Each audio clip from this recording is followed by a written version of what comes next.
comes that Spoddy on the first. Azul trying to keep it up, finds a quick headshot, 15 seconds. You need to defuse quickly and decisively. Podi's still left alive, and Rigon's the problem inside of the bomb site. 1v2 now, defuse kit is not there. Trying to stick it. Oh, the lineup to send us to overtime. He's gonna find the flame and going absolutely nuclear. What is going on? God as well! Oh my god! But it's an ace!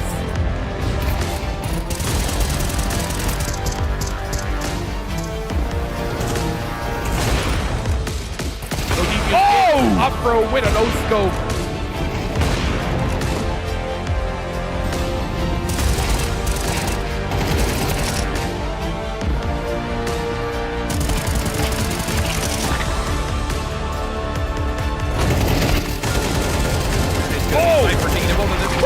Cypher!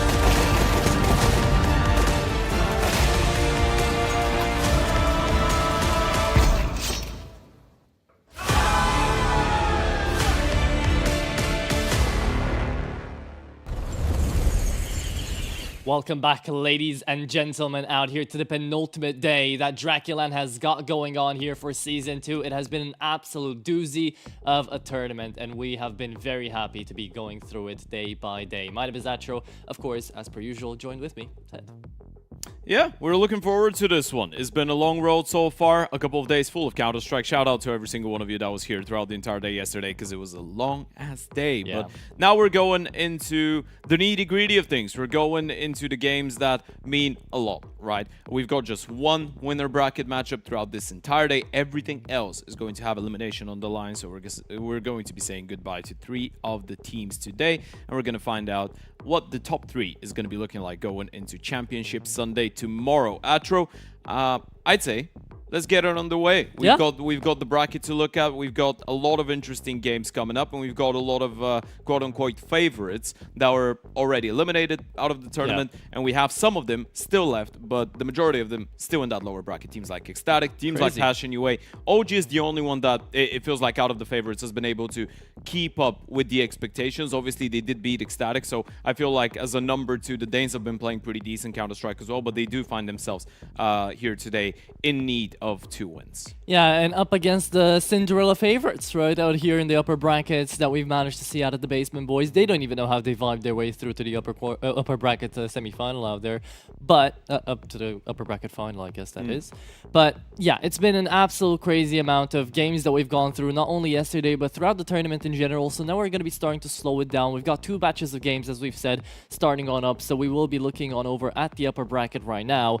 We've gone through a lot, Ted, out here, and seeing Basement Boys make it all the way here is absolutely an amazing feat indeed. Yeah. As we've said, they've actually sent most of the favorites into the lower bracket. As OG, I feel like their toughest game was against Ecstatic. Yeah, absolutely. I feel like the OG Ecstatic one is the one that we're looking at and saying, well, this could be a grand final as well, because those are the 2 most consistent teams that we've had in the tournament so far. Then you're looking at the Basement Boys, that top side of the bracket, 2-1 over FlyQuest, 2-1 over Nexus, and a 2-0 over Passion UA. That was the cherry on top.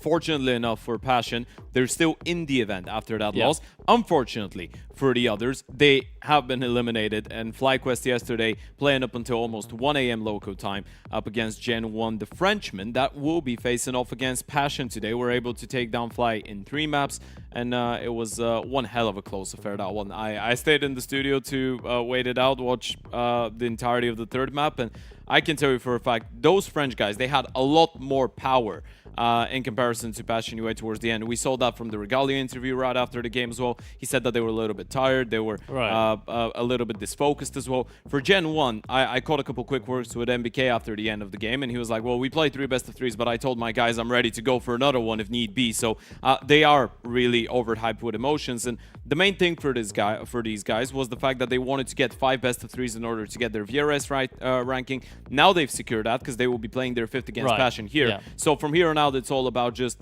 enjoying the LAN, playing as much as you can, and showing your best phase. Not only that, right, but it's still about results out here for the Frenchmen, right? It's not just about managing to get to the VRS. That was their main objective, sure, but getting as many of them as you can is also a very nice addition out of a good land that you've already kind of had, right? You do go into the lower bracket, but that's just extra games to be played out, and I really do feel like you've got a lot to talk to us about Gen 1, but we can take a look on down to the lower bracket as well, see what the other kind of games are looking like, because Passion UA and Gen 1 is going to be kind of the main one we're going to be focused on, because that's what we're going to be here to watch. But there will be still, that's not the lower bracket finalized, right? We still got a little bit more to go. Yeah, absolutely. For whichever one of those teams wins, they will have to be playing another game later on today against, of course, the winner of our other lower bracket semi-final, which is going to see Zero Tenacity take on the side of Ecstatic. That's going to be one banger of a game. Of course, for those of you that don't know, Madden is on Zero Tenacity. The same Madden that was on the Falcons, that was on ENCE. So, yeah, Zero Tenacity definitely coming into this one again with the goal of just playing as much LAN Counter-Strike as possible. But the thing is, they have been exceeding expectations too, but we're going to shift our attention towards that first game, at least for now. Passion looking really revitalized after yesterday, because the game against the Basement Boys, for those of you that missed out on it, wasn't even a 3-mapper, right? Passion missed out on a nuke. It was a pretty silly way to lose the map as well, with a lot of close situations, pretty frustrating in a lot of the clutches, and that was something that we heard as well from the losers interview right after the game. They probably feel like they should have won at least one map yesterday, but map number 2 on Enshon was not even a competitive against the Basement Boys. So they're going to be looking to right their wrongs, and they're going to be looking to prove that they're not, in fact, the VRS prey, but they could be a predator in an event like this, because this is what they're after. To be looking on a silver lining as well, there were moments that kind of made the clutches what the game was there for Basement Boys. Passion UA certainly were taken by surprise, like every one of us, with how that game went, and because of it, they kind of lost their rhythm. Now, I feel like against Gen 1, they're going to be much more prepared for that, but don't get me wrong, they were very prepared in beginning the game with Basement Boys as well. We talked to them, we knew that they had strats up against them, it just didn't always work out, because it doesn't always work out, you know, no game in CS can always go to how you expect it to go. Yeah, So, absolutely. yeah. And I feel like we had that conversation as well for the side of Passion yesterday.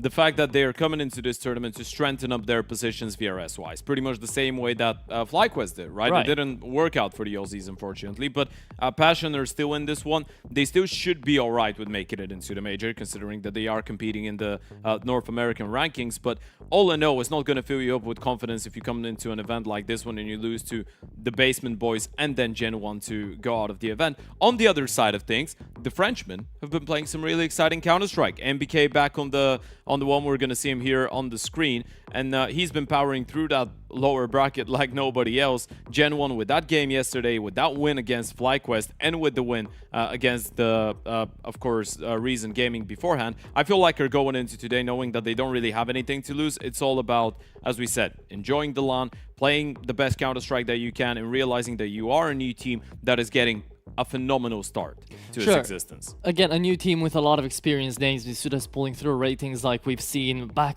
years ago, right? And they are the dethroners so far of this event. They've sent home most teams right now into the tournament. They've sent down Mana, they've sent down Reason, and now they've sent out FlyQuest.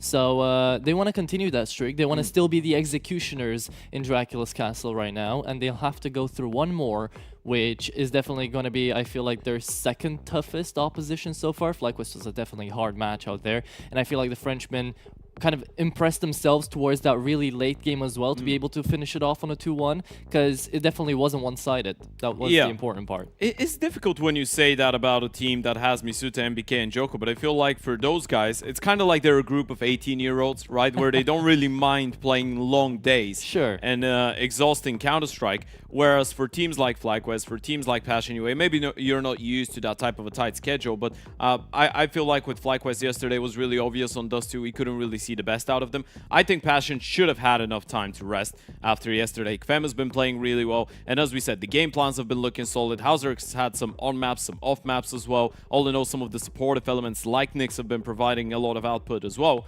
It's just coming down to a couple main key points when it comes down to those guys. First of all, really slow to start on some maps. Second of all, losing a lot of tight situations, a lot of clutches, maybe the nerves getting to them. And this is, I guess it's unavoidable when you know that you're a favorite. You're playing against teams that don't really have a lot to lose. 100%, and it's going to come down to the head-to-heads out here today as well, right? We're not only going to be looking on down out here to Holzerk's AWP to push through, but we're also going to be looking at people like Misuta versus Grim versus Vem maybe. Nick's starting to show up big time as well. He was doing a lot of space taking up against that last game that Passion UA had up against the Basement Boys. So now he'll be expected to do that again. Gen 1, you're looking at the numbers, you're looking at the team, you're looking at the players themselves, and you're thinking, well, they should definitely be able to pull through to the fight and give us something good. Yeah. It's just who will be the first guy to step up? Yeah, I think with Gen 1, this is just a team that I really enjoy watching because their energy is contagious, right? Yeah. You can see that they're enjoying themselves. You can see that they're having a really fun time, but of course, we're going to have the chance to talk about some of the players and the individuals later on. We're going to take a quick look at the vetoes. So a Train and a Mirage we were never going to get to. An Ancient pick out of Gen 1 is quite interesting. We were maybe thinking about a Dust 2, but again, a Dust 2 pick against Passion might feel a little bit tricky. Now, Passion UA had a lot of possibilities in this veto, right? Yeah. They could have gone for a nuke. They could have gone for an Inferno. Overpass was maybe outside of the cards for at least a map pick. Maybe it was in the conversation for a third and final because, as we know, the Frenchmen have played a little bit of Overpass and it's been working out pretty well for them. I like, personally, that Ancient pick coming out of Passion. It's just a punish. I had the chance to watch them play it in Star Ladder, Star Series 19, and it looked pretty solid for them. So I feel like, considering Gen 1 have not played a single official on Inferno so far with this 5-man lineup, this should be, and I don't want to say that because we said it yesterday, and I know it's risky against the Basement Boys for Passion when it was nuked, but this Inferno should be a punishment pick for Passion UA against Gen 1. In all theory, yes. In my head, though, I always associate Inferno with being a bit of a French map, especially since MBK and Misuda are now coming into the game, right? And you're thinking all about the happy days, you're thinking all about the shocks days, and you're thinking, well, where did they have a lot of success on? Back in the day, it was out on Inferno, right? Yeah. They did have a lot of success on this map. And we're not asking MBK to roll back the years, of course. We're looking at him and saying, what does he have new to prove? But I feel like, while yes, they haven't played at all Inferno, this should still be a really close best of 3. Yeah, absolutely. We want to see a close best of 3, right? Especially with the amount of firepower on the side of Gen 1. But I'd say let's shift our attention a little bit towards map number 1 here. We've got an Ancient to kick things off, and this is one that we haven't seen too much success out of Passion on. I mean, I say too much success. They played it 4 times on HOTV. They've lost it 4 times. They played it twice, though, with this specific lineup, right? 2 of those games were out of Complexity or the Complexity core. With KFEM, they've played it twice. The first one was a DraculaN Season 1, and that was a 9-13 loss to 9. The second one yesterday against the Basement Boys, it was a 7-13. And I feel like yesterday they just couldn't get going, right? It felt like the individuals were not able to deliver. KFEM actually had an alright performance, and he's been one of the highest rated players of this entire event. So you are seeing the star player output that you want to see out of him, but then you're going to be looking at some of the other guys that are a little bit more experienced, people like Hauser, people like Grim. I feel like JT and Nyx have been doing their part pretty well. Nyx is an incredibly supportive element, has had a couple good maps. Nuke is a good example out of yesterday against the Basement Boys. I think you mentioned it, but I personally want to see a little bit more out of Hauser. I feel like you're going into a duel against someone like Chucky, who, if you haven't heard about him, folks, don't really worry about it. He's just a French Counter-Strike menace in a way. He played on teams like Cadia, like Adepts. This is his second LAN in his entire career, and the first one was a LAN called Le Coupe 5 Paris 2024. I tried to nail the French accent. You nailed the Paris? Yeah, and he did lose the grand final back then to Gravity, Misuta, Naitu, Maka, and Azerdot, a French player that I haven't heard about. That's the first time I hear about him too. Yeah, absolutely. But the thing is, you're going up against an Oper that has barely any experience. And I know we made that point yesterday with Trouble. Trouble is playing really freed up Counter-Strike. Yeah. We don't really know what to expect out of Chucky, though, because Trouble is a really electric type of guy, right? At all. Yeah, absolutely. He's playing heads-up Counter-Strike. With Chucky, I feel like he's a lot more passive of an Oper, which I think creates a good opportunity for Hauser to try and I know we love using that term, quote-unquote, bully him in the server. And this is the one fight that I feel like Passion UA should win, and that could give them a massive advantage. See, when you bring up Trouble, I completely agree with the statement. We did bring up this point as well when it came down to Peppo, and he pulled off a 40 bomb up against Regali, but also Regali pulled a 40 bomb, so I guess that kind of gets the argument null. Right now, this is going to be definitely Gen 1 coming in, trying to help Brooksy and Chucky out with really well-experienced names. And hey, if Chucky was playing a LAN event before and he lost to Misuda, now he's playing on the team with him, right? So standing to win out here from this one. I will say at the same time, though, we brought up Vem. And I think Vem was having such a good performance throughout this event because he had the opportunity to play a lot of scrappy Counter-Strike. He got the opportunity to go in quite aggressive and just try to individual his way out of situations. Do you think there's gonna be a chance for that up against Gen 1? Oh, absolutely. Fem's the highest rated player on T side so far this event, right? You're averaging a 1.39 on the T sides. You're by far the best playing aggressive player in this entire event, even though your team finds itself in the loser bracket. And I feel like Passion UA have found a really good way to actually provide him with more possibilities, right? You don't see him go for the most amount of opening fight attempts on the T sides for Passion. His JT is Grim that are taking a lot more initiative, especially at this event. But Fem, when he is going in first, his efficiency is incredibly high. So you're going to be looking at him. Obviously, this is a conversation for the second half, though, as we're ready to kick things off. Passion UA starting things off on the CT side, folks. First game of the penultimate day here of Season 2 of DraculaN. We've got Gen 1, Passion, Ancient is ready to go.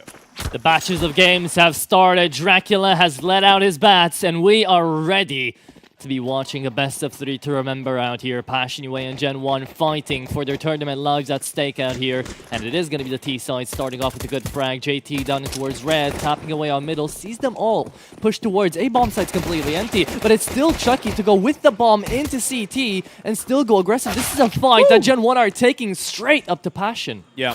Eyes on the 1v1 in towards middle, though. Hauser was potentially thinking about going A main. I think he's actually committing to the flank.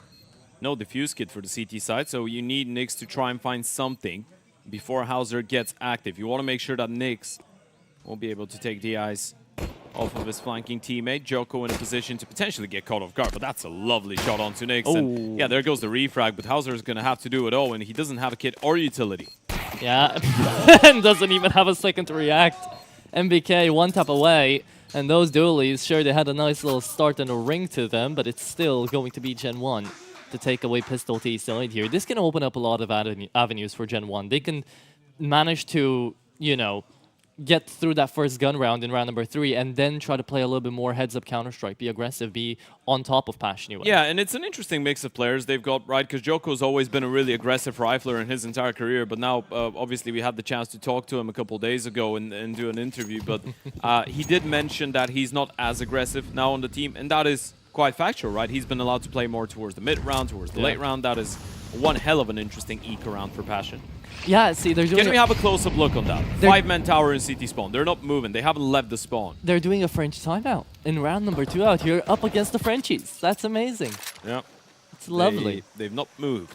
Even They on won't. the minimap, you just see number 5. You just see Kfem. Yeah, That's it. They won't move at all from there. They're just going to stay up here, wait for people to peek into them, get a couple of kills, and just talk about, you know, the game, start, you know. That's feeling going to be good. hilarious. Let's take a look, MBK. Do you expect this ever? Moments away from disaster. Does he want to keep on pushing? He's got a Mac 10, so hopefully, probably, yes. 3, 2, 1, cheese! Oh! Oh my goodness. Family picture. Doesn't even find one. A What about single that? bullet on them, yeah. And that's a Mac 10 now to pick up. They're just running away. Passion UA. They don't want any of that smack. I mean, you don't want to give any bonus money, I guess, to the Gen 1 boys, and now they've spotted 5 of you in CT spawn. You're going in towards T spawn, where Chucky has not moved either. Oh my god, Chucky's about to get overrun. No matter how many bullets that AK has got, you need to go flawless in that spray to take them all down. Getting a little bit of support. Finds another kill out here, CT side. Chucky taps them down, and another one goes out. That's a pistol round out here, Ted. Not a single gun invested, only a P250, in which the CT side gets out with 3 kills. That's And an phenomenal AK. damage coming out of Passion, by the way. That's a pretty cool eco round, if you Yeah. ask me. You take down the Mac 10, you're thinking, okay, it's not too much. We had our laughs, but then they take 2 more rifles out of their hands. One of them they're able to hold on to, and it's just the 2 Galils that survive, so you've lost both AKs that you had going into this round if you're Gen 1. It's a great start for Passion, inflicting some economical damage, and because of the kills, Hauser is actually going to have more than enough cash to go for the Yope with the head armor as well. Indeed so. And because of all that damage, the T side is now forced into a tough situation where they're going to be force buying into this round to play with everything they've got. But they'll be leaving at least one person out here with a Mac 10. Yeah, a bit of a cheeky smile on Joko's face. He's one of the more experienced guys on the team. Obviously was part of that 3D Max lineup that made the Shanghai Major in 2024. Played Kato as well. I Am Kato was his last LAN tournament prior to DraculaN Season 2. Wow. Yeah, it was a bit of a break for him. But he's got to be back. It's been a bit. Not even local lands in the French scene. I know there's been a couple of those. There hasn't been a lot, I think, this year. This year, no. Yeah. Back in 2024, though, I do remember. There was Either way, right now we're looking in for a B pop on the full gun round here for both sides. Gen 1, knowing that they have to fight aggressively. Joko takes first contact, and the Mac-10 out of cave pulls out the player on long. That's Nyx to go down, and the retake from the CT side is really well supported by Grim's flashes. Comes in another one, looking for the short players. They're pushing the top landing the bomb. They're taking the fight straight up to Passion UA, and they're losing every single one. What a round out of Pem. We were kind of lost in the sauce there. They don't even get a bomb plan out of this one, by the way, Gen 1. They were over-occupied with trying to go for the fights, and that was, what, a 3 versus 5? That Passion is able to convert, courtesy of Kvem just getting a triple kill towards the back of square, and he's been showing great understanding on when he needs to force the issue, make a play, stand his ground. Received enough support coming out of Hauserk as well there, but it's all on Kvem for this one. 100%. Grim did a really good job to come out of CT2, get 2 headshots up against the guns. But yeah, as we said, round goes by here for Passion UA, and well, so far I'd say they have been reading into Gen 1 a little bit, especially with that pistol round, managing to get all that damage. You know what they say, you can't spell Passion USA without the UA. True. Passion NA is still better. No one's gonna change my mind. Yeah, but Kvem is not in NA. He will be an honorary member if he stays here for like 1 more year. Sure. If it happened to... That's an interesting one, by the way. Give it a couple more months. Kvem might become one of the... Okay, we're going to have that conversation in a little bit. He does get deleted by Misuta. There you go. That opens up a bit of a gap. Full W rotation through CT spawn for JT. He should know he was hurt. That was just a bait for the Oper, but Hauser can able to get into a good position in time, and JT wayward with the spray. That's insane out of Misuda. The fact that he stays alive from 2 players shooting at him. Holzerg now peeking on him, looking to connect the shot. Won't be able to. Nyx needs to help out, and he does. 2v2 now remaining onto the A-bomb site. Chucky managed to find a good one. Holzerg not able to deny. And the missed smoke out on CT as well. It just goes up into the heavens. It's up to Joko to just take up a straight fight. Nyx needs to win this. Chucky is coming from behind, so he just needs to buy time, Joko.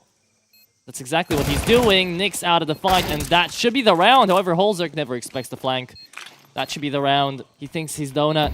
Chucky will start spamming him down at some point. He doesn't think he stuck it. Here you go.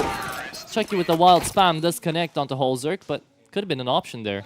Yeah, it was never going to be an easy retake here for Nyx and Hauserk, right? Both on low HP. Nyx deciding to climb on top of the box, looking for a more creative angle. But when you're low on HP, you just get spammed down. So the headshot angles are probably your best friend under those circumstances. Nice attempt coming out of Hauserk, unfortunately, as we said. 1 bullet was all they needed in order to secure the round. There's the replay. A bit of a friendly tap to the back of the head onto one of the Gen 1 players, but still Fem dealt with. Lovely stuff out of Misuta to be able to push so deep in towards enemy lines and even get another one. Holzerg on a mag 7. Where is he? He's B? down on ramp, yeah. He's waiting for them to pop. That's dangerous for Joko. He should know it. I doubt Joko's ever gonna push into ramp there. Also, one of the main things that I feel like could be spotted when it comes down to the Ancient of Gen 1 is the fact that, as we said, Joko's not that same aggressive space taker on this team because he's given a little bit more room for people like Brooksy to operate, like Misuta, but I still feel like Joko, especially on Ancient, is still getting a little bit of freedom. And for those of you that might have forgotten, Ancient was one of the best maps of 3D Max when Joko was still on there, and has been for many years, even when the team was called Double Pony before that. So throughout a couple of years, this man was an absolute menace on the T side of Ancient. He loves the jungle. You get to see how he utilizes all that open space, and he just pins himself into a part of the map where he can just stay alone and deal a little bit of damage. Now he's fighting in through cave, though, trying to help out the rest of his teammates. JT picks up a mag 7 and looks for another victim. Found already the first. He is not burning. Stays in front of it. Takes 2 down.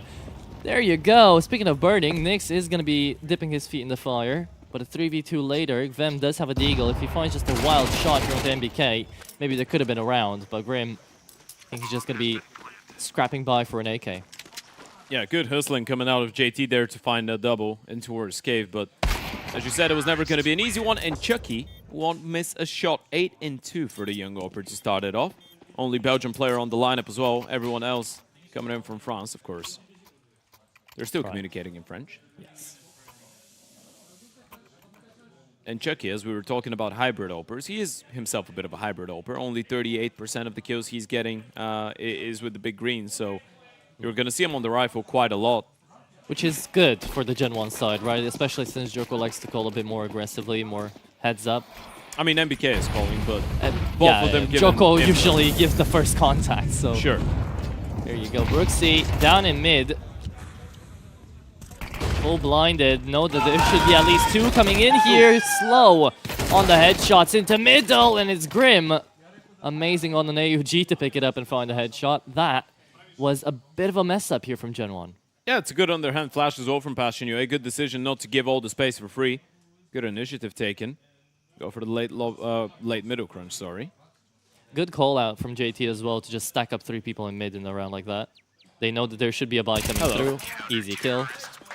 And it's Passion UA to be putting up a round here. Much needed round if you ask me. If that would have been a Gen 1 5th, then Passion UA would be in deep trouble right now. I don't think Passion have ever had issues with timings and fighting in towards middle. I feel like yesterday, if we go back to the Basement Boys matchup, the big problem was the B-bomb side defense, right? Yeah. There was a lot of occasions in which they wanted to start with double in towards the cave position, leave Nyx all alone on the bomb side, JT and Hauser double up, and 3-man starts on a buy round with an AWP there should be going a little bit easier for you, but they had issues even converting these.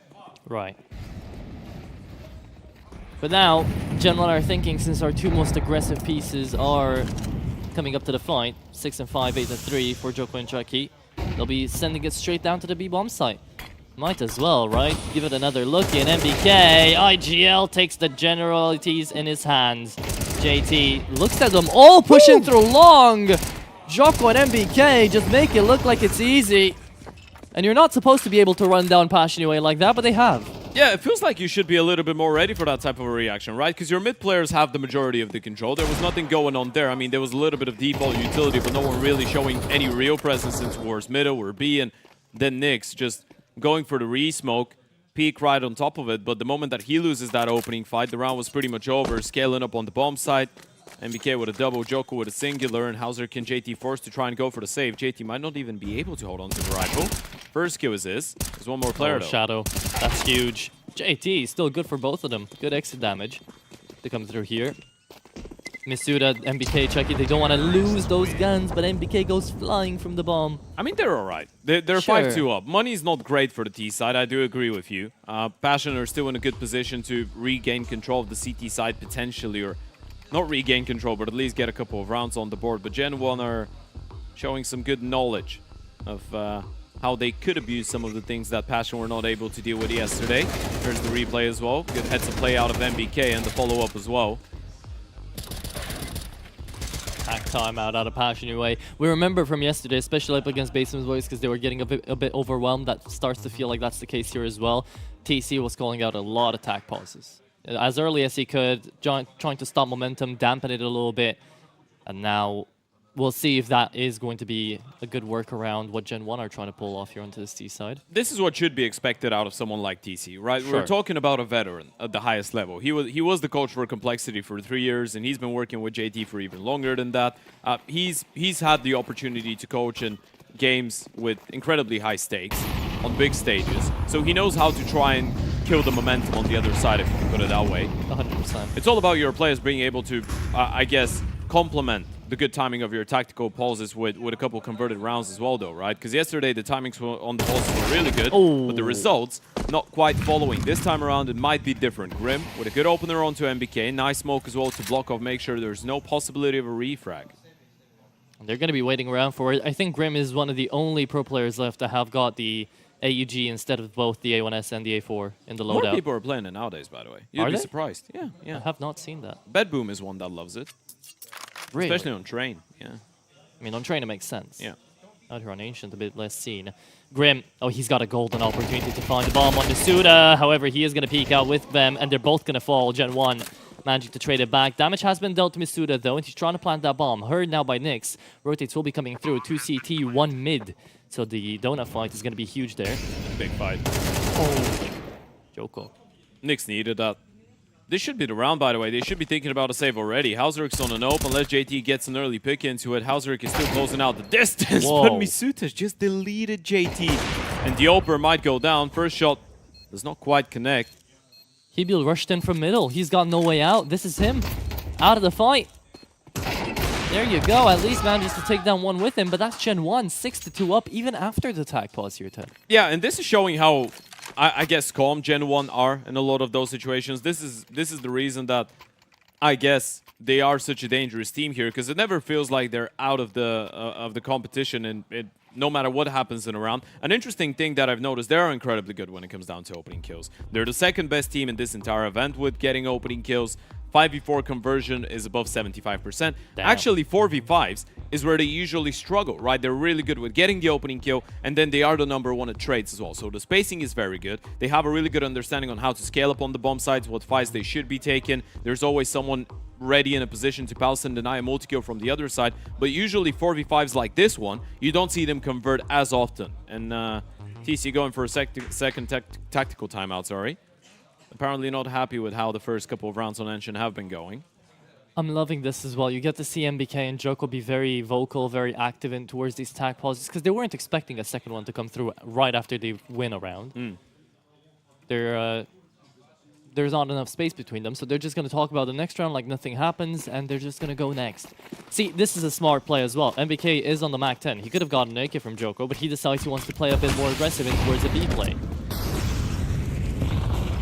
And he probably knows this is an eco as well, a half-bomb. Yeah, putting a little bit of pressure in towards middle. Obviously in a round like this, you want to wait for the Heaven players to take first point of contact. Ooh. That's what MBK does. Grim able to punish Brooks, and that's an AK recovered by Grim, and a follow-up. Amazing mid-play out of Grim, gets to go out of it as well. Thing is, he doesn't need to be too greedy. He should go back right about now, and he will be moving into Donut. If That's alright though. Grim just needs to focus on staying alive. They know he's got the rifle, so they probably don't want to try and test him, I'd say. It's Misuda though. He's been having some good headshots around this map so far. I think he feels the confidence to just go up against Grim. So the reassurance to all of that is the fact that Grim can just hold on to his pieces and he can let his teammates gather up and towards B. Thing is, they need to get a little bit proactive, and Chucky is ready for the first. And where there's one, there might be a second. In this case, a third as well.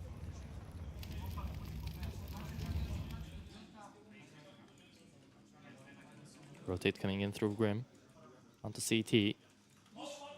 Might be trying to stack up as a last resort onto this B-bomb site. It's not like Gen 1 couldn't go to the A-bomb site. They know about Grim on the other side of the map.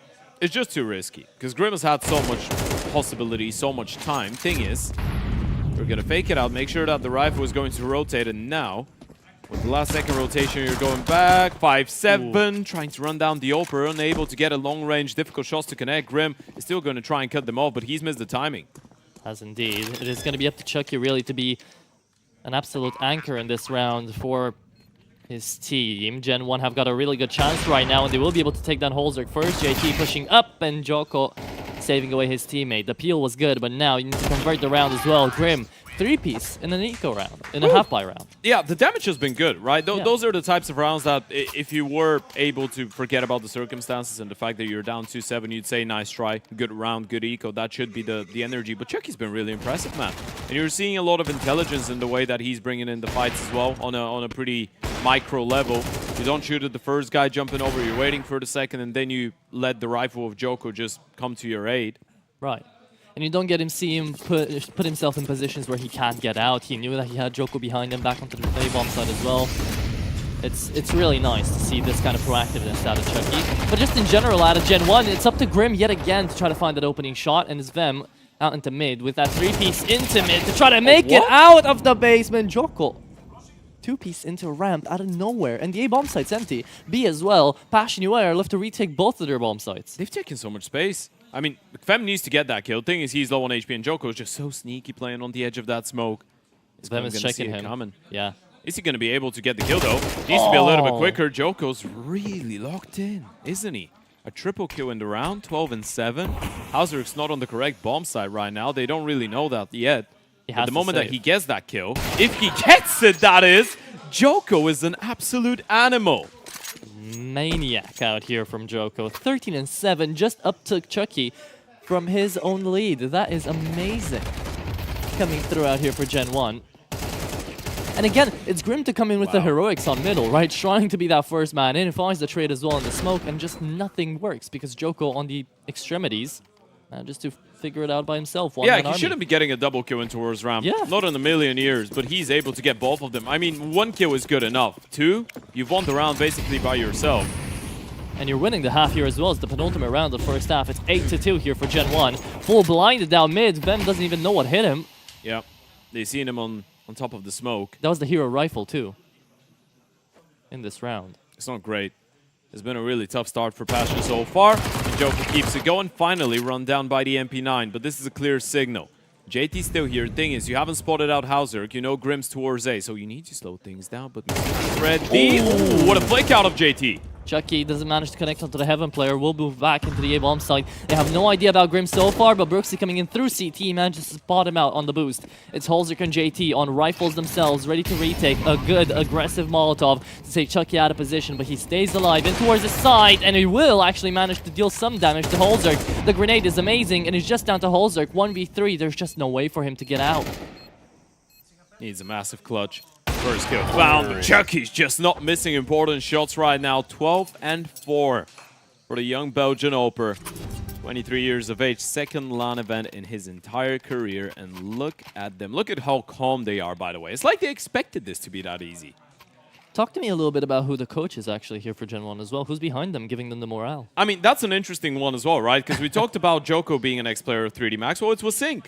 Wasink was the coach of 3D Max as well for such a long time. Obviously an ex-player. He didn't spend as much time with the 3D Max boys as Joko did, right? He was there for around a year, and now he was replaced by who? See what I did there? Yeah. Last round of the first half out here. Gen 1 got the opportunity and the possibility, really, to take us to double digits off the first half. First bat scenario, it's the setup again for Passion UA with 4 men down in mid.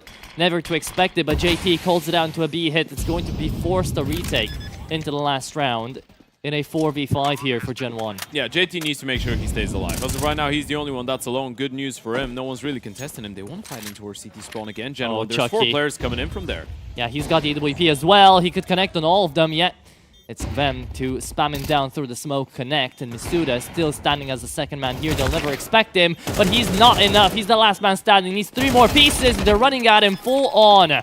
Nice try out of Misuda, but that is the 3rd round here for Passion UA. Whew, a bit of a silver lining there, and it's another triple kill out of Kvem, by the way. They get 3 rounds out of that first half. In 2 of them, Kvem was able to find a triple. It's really easy to connect the dots and see who's the impactful man in those situations. Again, regrouping with that 4-man setup to re-clear middle. This time around, getting only 1 kill out of it, but it did enable pretty quick rotations. And of course, Gen 1 didn't really realize there was 4 people. They spotted only the guy in towards jungle, so it was a little bit more difficult for the T's to realize exactly how much space they had available in towards B. And maybe if they knew, they would have tried to take care of JT as well. Yeah, and that's why they were being a bit aggressive towards CT as well. They didn't always expect there to be 4 players, so it is just Chucky to peek in first there. Halftime to come through now. 9-3 still in favor of Gen 1 is an absolutely incredible result. It is their own map pick, but that was on a T side Ancient. Yeah. It's interesting to see now if Passion UA have got another comeback in them. We just saw on the cameras Kvem trying to hype everybody up, make them believe. We've seen a lot of recoveries out of Passion so far this event. As we said, slow starts have not been far in between for them. They've been happening quite often.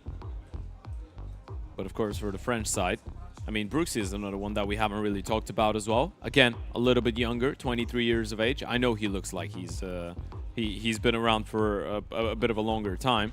Obviously, he was on LDOC, 2022, 2023, with guys like Afro, like Gravity, like Lambert, coach of OG. Man, he was 19 back then, 19, 20. Yeah. Crazy. Be part of a sort of organization like that at that age. Very impressive stuff. I'll tell you also who was being impressive in that first half. Grim.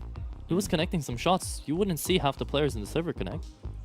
I guess. The thing is, a lot of those rounds when Grim was able to find a little bit of impact in towards middle, they still couldn't convert, right? So it's that, and that's been a reoccurring story. I feel like for Passion, losing a lot of situations where they have the upper hand, as we said. A lot of it might be coming down to nerves. A lot of it might be coming down to, you know, the comms being overflowing, I guess, on TeamSpeak. We can't really know, but definitely something that they will want to put a little bit more emphasis on and do better for the next couple ones. Now, one of the things that I feel like has been a bit of an issue, as we said, Kvem is one of the highest rated players in the event. Still, you're looking at all the games that they've played throughout the last 1 month, Passion UA, and JT is the highest rated player of this team. So you need a little bit more out of guys like Kvem, like Grim, like Hauser to support the IGL. 100%. We did hear some Danish screaming in the background. So taking a bit of a look at what's going on in the other game, Ecstatic is 4-2 up against Zero Tenacity right now, actually 5 just now. Yeah. I also saw a post out here today from, I think it was Pimp, that he just showed the schedule for today. There's literally not a single hour where there's not a LAN event going on or playing. Or That's just great, man. CS This is what Counter-Strike is all about. That's what it's supposed to be all about, right? CS never sleeps. You just wake up on a Saturday, then on a Sunday, and there's tens of games happening on LAN, all of them. Amazing. It's always more interesting. Sometimes this is far more interesting than even watching better teams play online. Yeah. It's been very naturally refreshing and very nice to see. But 9-3, we're jumping into another half out here, Ted. One in which if Gen 1 managed to pick up a convincing pistol, could send question marks and shivers down the spines of Fashion UA. Really proactive pistol out of Gen 1. They've already pushed double in towards B. They know it's going to be an A hit, and even though Brooksy does provide the dust, they still have 2 more players there. Thing is, Passion might want to go in towards CT, and this is where Joko's lying in a way. Decides to go for the swing. A bit of a wild play out of him. Able to get away with just the 1 frag, and that's going to leave Misuta in a really tough spot. Lovely shooting coming out of Passion, and guess what? It's another triple kill out of Kvem. Yeah, That's his 3rd. Unfortunate there for Misuta to not connect too much, but it is Kvem in that round, as you say, to hold down middle for the rotations and kind of win out what was, well, probably going to be a bit of a tougher pistol to try to take out. We've seen 13 rounds. Kvem has gotten 75% of his kills in 3 rounds, and Passion have picked up 4. That's the definition of impact. If Passion are able to come back, this swing percentage for Kvem is going to be sky high. Sure. But out of Passion UA, you're expecting it out of all of them, not just one of them. And right now, Gen 1, they're definitely bringing a fight to them. 5-7, looking down the smoke, finds the AK. Takes him out. JT up into heaven. Will be looking to re-peek into this with the Tech 9. Is going to get overrun, but that's just going to be Grim. You gotta go B. You've lost too much in towards middle. You spotted multiple players as well. You've lost the rifle. You need to take care of MBK. And you do. Quickly enough, Holzerk finds the opening frag. That's going to be a 3v3 on the retake out here with a single AK onto Brooksy. You need to convert this. That's just the force buy. They don't even have the fuse kit. That AK on Brooksy could be really dangerous. Oh, spamming away. The Deagle does connect. Late, but better late than never. Chucky down to 19 HP. Just wants to face through the smoke right now. Find out where the enemy is. They're face to face right here. Nyx just trying to stay as an anchor, trying to block their path in. As you said, no defuse kit though, so they have to move in a bit faster. JT to the back of the bomb site, spotted. And now they're going to be walking out. Now that's going to be Chucky on another headshot. And you never expect Nyx to be behind you, waiting with the trigger discipline to find them both. And that will be Nyx on a really nice 1v2. Whew! It started looking a little bit scrappy the moment that he started shooting at the low HP player. Obviously, he couldn't know which one was which. But there was an opportunity for the AK to turn around. A good heads-up play coming out of Nyx there. Hauser going down in a pretty unfortunate way towards the back of the bomb site. Gave them a bit of an opportunity. Good news for Passion. That was a force buy. And, of course, it's not really shocking who's going to be your BRD Group Société Générale MVP of the round. It's going to be Nyx. Yeah. What a round out of Chucky, though. Yeah. 2 Deagle headshots coming through left and right. Man, Chucky's been impressive. Yeah. I mean, Joko has been playing a great game as well. Don't get me wrong. And that's triple kill number 4. We keep it counting for him, but I feel like you expected a little bit more out of Joko than you do out of Chucky, because you haven't seen him play as much, but he's been holding his own. It definitely has. And right now, his counterpart on the enemy team on that AWP, Holzerk, having the slowest start of Passion UA. But he's not doing horrible, don't get me wrong. Definitely staying up there with the big boys, 8 and 10.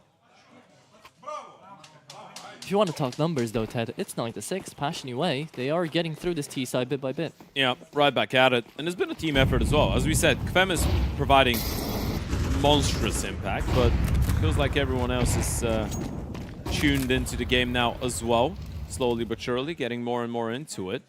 A wall coming up, and it's going to be a rather quick one. Gen 1 with the double setup in towards Donut. If Passion don't want to make any sound whatsoever, Gen 1 might not see this one coming. 1 player on the boost, he doesn't see anything. They can kill up scaling. They don't really need utility right now. They completely forgot about main. Yeah, they have no idea about the A-bomb site.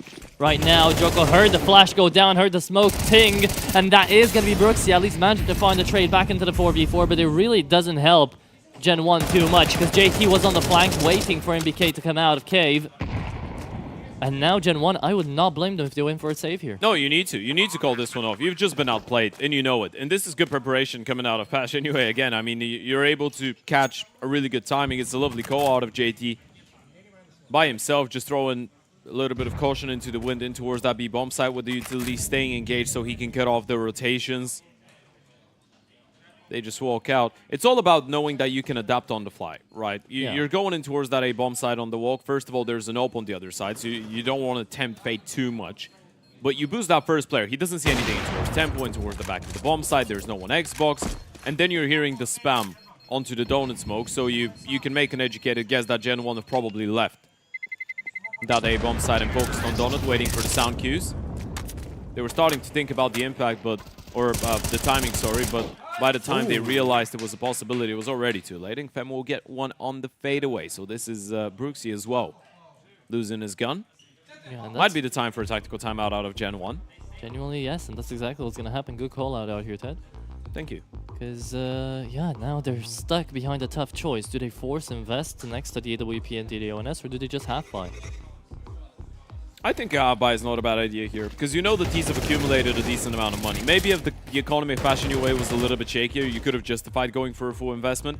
Because now if you were to go for the buy, I guess it wouldn't be too bad. You're going to have one player on an MP9, another one on a FAMAS, but you can still be pretty dangerous with that AWP. You can get a couple SMGs involved, you have the rifle in Misuta, and then you can invest in the next one again if you want to, but they might be thinking about that full investment, and I think they're going all in. I think the breaking factor there was the fact that they just hit max loss bonus, right? Passion UA managing to find 4 rounds in a row now. Onto the T side, they just want to break that tempo, break that momentum, and they've talked about it, decided upon it, and now they'll be playing for B split fully. It's actually a better buy than what I thought. Yeah. I thought there was going to be more sacrifices. Joko taking that MP9 has opened up a lot of possibilities. They're not even looking too bad on the util. 2 defuse kits. It's perfect. It's pretty good. Problem comes if they lose this round, though, so let's see it on the B-pop right now. Passion UA managed to find the entry, but a blind flash coming through out there. Misuda helps MBK out, and the hold to the bomb side is still okay. JT finally trades it, but look at the HP values out here for the T side. They're really looking dry. MBK's just gonna spam connects randomly onto them. And it's down to just the 2v4. You know, Holzer's shivering right now to the back of the bomb site. Yeah, you need to look for something, and that's a really smart reposition out of Chucky. He realizes he's got his 3 rifles in towards cave, so he's the easier target. Opens up the distance, holds the line, makes sure he doesn't get run down by the rifles. That's the only way that they get an opportunity in this round. And Brooksy's still on the boost in towards cave. They can't even go for a bomb plant. He made a step, though. JT should know about this. Onto the box, looking in for the kill. It's Holzer to just face his way through. Yeah, he is going to see him, but he just walks. Doesn't connect the shot. It's MBK on a 3-piece, and that is going to be an amazing CT round. It's a really good defense. I'm not sure if MBK was able to get the kill on the tight angle between the default and the wall, where you just need to spam, or that was a straight-up spam through the wooden plank. We're going to see it on the replay here. Oh, it was a straight-up spam. That's what helps out Misuta. Yeah, this is a massive play to disturb. Through the smoke as well, he just spammed it down towards long. He actually kills the player that was trying to make the rotation with the bomb. MBK saved the round. If he doesn't get that first kill, we don't really know what's going on with Misuta in that fight. Maybe he doesn't get both of them. Yeah. There was a good opportunity he does get refract, and that's the bomb side lost in a 4v4. It's a completely different round. Massive impact coming out of the French captain. Of course, very few people that you could call bigger legends than him in the French scene. Yeah. Double major winner, 4 MVPs. He was a top 20 player 3 times. Yeah, he was. That was back in 2013, 2014, 2015. A lot of people forget how sick of a player MBK was. He was the 5th best player in the world in 2013. And he was part of all of those legendary French lineups, like Titan, like Very Games. Yeah. It was everywhere. Envy, of course. Envy, of course, yeah. Back with Kenny, back with Happy. Crazy stuff. Either way, you know, that's just the caliber of players we're watching right now. They're under different banners, of course, Gen 1 and Passion UA, but still, it's the same players. Nothing's changed. Just like it's the venue. 10-7, and down mid take, we go again. Gen 1 wanting to make sure they're going to have the upper leg in the beginning of the round. Passion UA, they did think about this though. They're playing a very slow one on the default. Oh my god, again. He really needs to be stopped. Previous round you gave it to him, because sure, that's a nice 3-piece. Now that's the opening.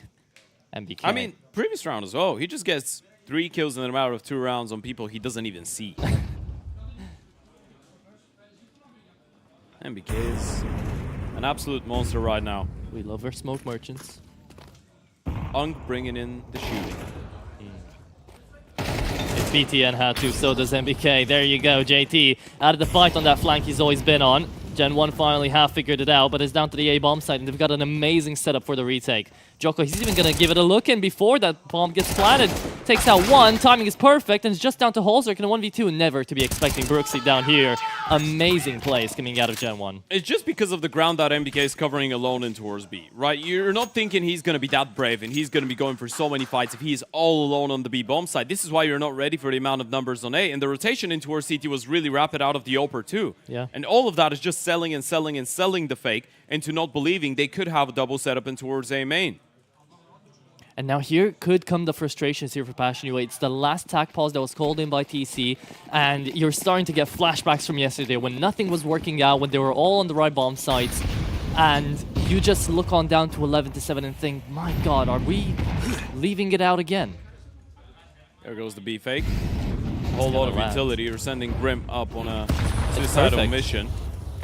They take the bait fully. Grim seen, forced He's back. even going back.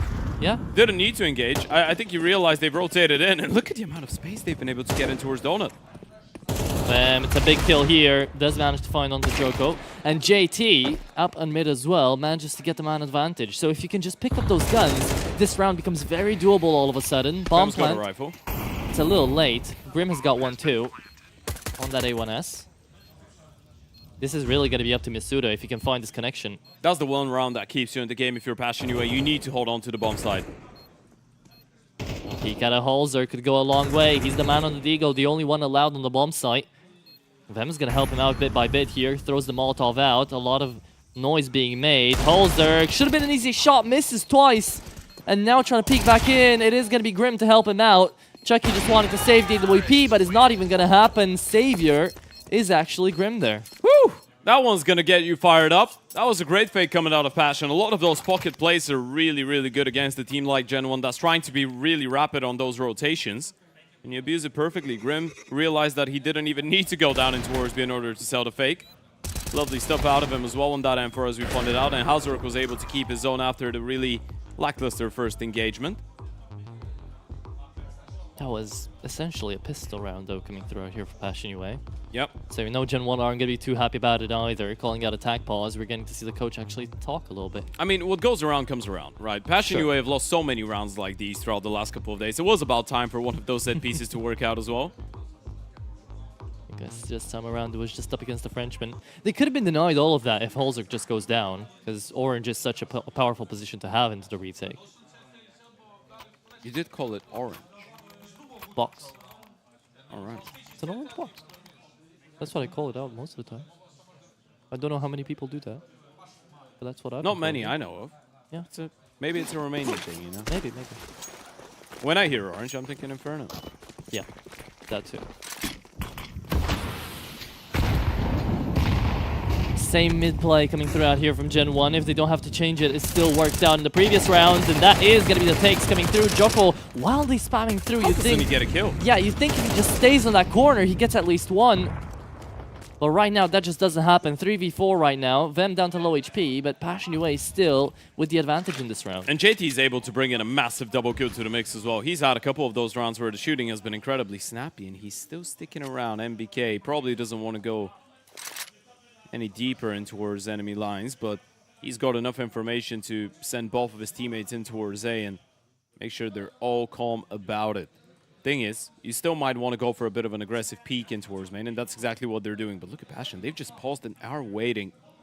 Fem should have this one. How far does Joko go? Yeah, if you just held up into A main and allowed Chucky to move into Donut, then maybe that could have been a different talk. But Gen 1, they should be thinking about a save here. It's a 4v2. I mean, you don't really have a choice, right? Either MBK is able to get a triple or a 4-piece out of this one. Imagine. Long range with a with an SMG. Well, oh no, he's got a FAMAS actually. He's got the Sorry. FAMAS. Yeah, left-hand motto messed me up a little bit. Seen him. Oh my god. Not a third. There goes the refrag out of JT, but MBK's made this one doable for Chucky. Yeah, Vem's down to 19. You have to remember, he's on the AWP. Chucky just needs to connect on JT, and then there's a real chance. But he's on the glass cannon. He's pushing in front of the Molotov. I respect the attempt there from Chucky, but he would have needed a collat to make it work. Thing is, the moment they hear you burn, they're never committing to the bomb plant, right? Sure. They're just going to be waiting for you to go into the fight. It's a good attempt, but a phenomenal round coming out of JT. We were talking about people that had to step up and assist. Fam, you didn't really think we were going to be seeing the IGL do it. MBK, again, nearly able to bring it back. And it's been a great game out of both IGLs, by the way, both JT and MBK. 100%.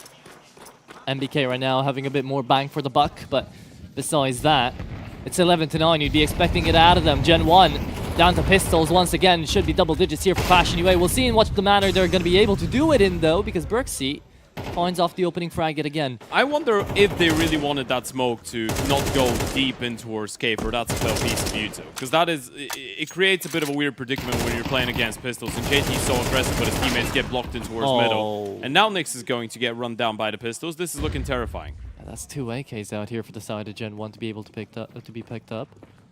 Passion UA, no matter the bomb plan, they'll still be in here looking to open up the donut position, and that's a 1 for 2. There you go. Doesn't even find the connection actually on Passion. That's just straight up taking. Yeah, it's just 2 for none.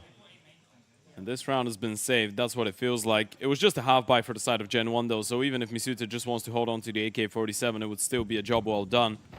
Good recovery coming out of Passion. And that seems to be the difference between yesterday and a lot of those rounds today. It feels like they're keeping their composure. Even when they lose a couple opening fights, even when they get stuck in a weird moment. It's just about getting those key frags towards the middle of the round. And they are looking a lot sharper in comparison to yesterday. They are, 100%. Some more than others, but still, it's a different Passion UA. I mean, that's what you want to see, right? As we said, this is the test for those guys. They supposedly want to play a major. They want to be competitive there as well. It's a new lineup, obviously, with KVEM, a new organization. You're reunited with TC. You've got decent coaching staff behind you. You've got good players. You need to come to a LAN like this one to build that confidence, not the other way around. 100%. And maybe face off against some of your demons before you go up to play against some of the best teams in the world. This could actually be a pretty good thing. 100%. How crazy would it be if in a major, trying to get on the nerves of Passion UA, just send out, where's the basement boys, get them in. Yeah, this is too easy. When the basement boys are not around, we can beat everyone. Also, it's a great opening shot there on VK. They finally figured out how aggressive he likes to kind of get into these positions on cave. Yeah, and this is starting to look a little bit worse for Air now for the side of Gen 1. Losing control of their own map, because you said MBK has been going for that aggression in towards B either through the ramp or cave repetitively, but this is the first time they've been able to deal with him. Lovely heads up play coming out of Hauser, recognizing he's got the spawn to go and get the kill regardless of being blinded. Remember, Gen 1 just wanting to get this map point across the board because it's only 2 rounds they've picked up onto the CT side. And let's not forget, one of them was because of MBK being able to get a double kill on spams through smokes. So all in all, Passion have taken control of this game. It's all about the lack of, I guess, security for Menstack. They are going B, are they? They are, because look at the cash right now. They would That's just go for a full save if it goes on A. That is terrifying. They're not moving away. I don't think so. No. I mean, KVEM is throwing a little bit of you to win towards A, but as you pointed out, the call was already made for Gen 1. If they go A, you just save. Now they come here. You have an opportunity. Okay. Going down to the wire, you're either going to lose everything or stand to gain everything here. It's do or die as Hauser finds another, and it's just the entries that you needed. Passion UA steaming through them right now, and Gen 1 seemingly have lost the oomph they had on that T side. And this is worst case scenario, by the way. Not only they come into the stack, but they get every single kill, and JT's flying through the smoke, and you can see TC applauding. Of course he's going to be happy with this one. His teammates have been able to completely and fully recover and regain control of this map. Back from 9-3, Ted. Even 9-2, technically. Technically. Absolutely.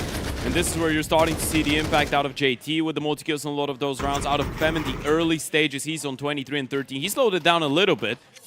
but it was all about biding enough time for your teammates to get into the swing of things. Yeah, and now JT is helping out big time. Into the game out here. Joko is going to take up space in towards A main.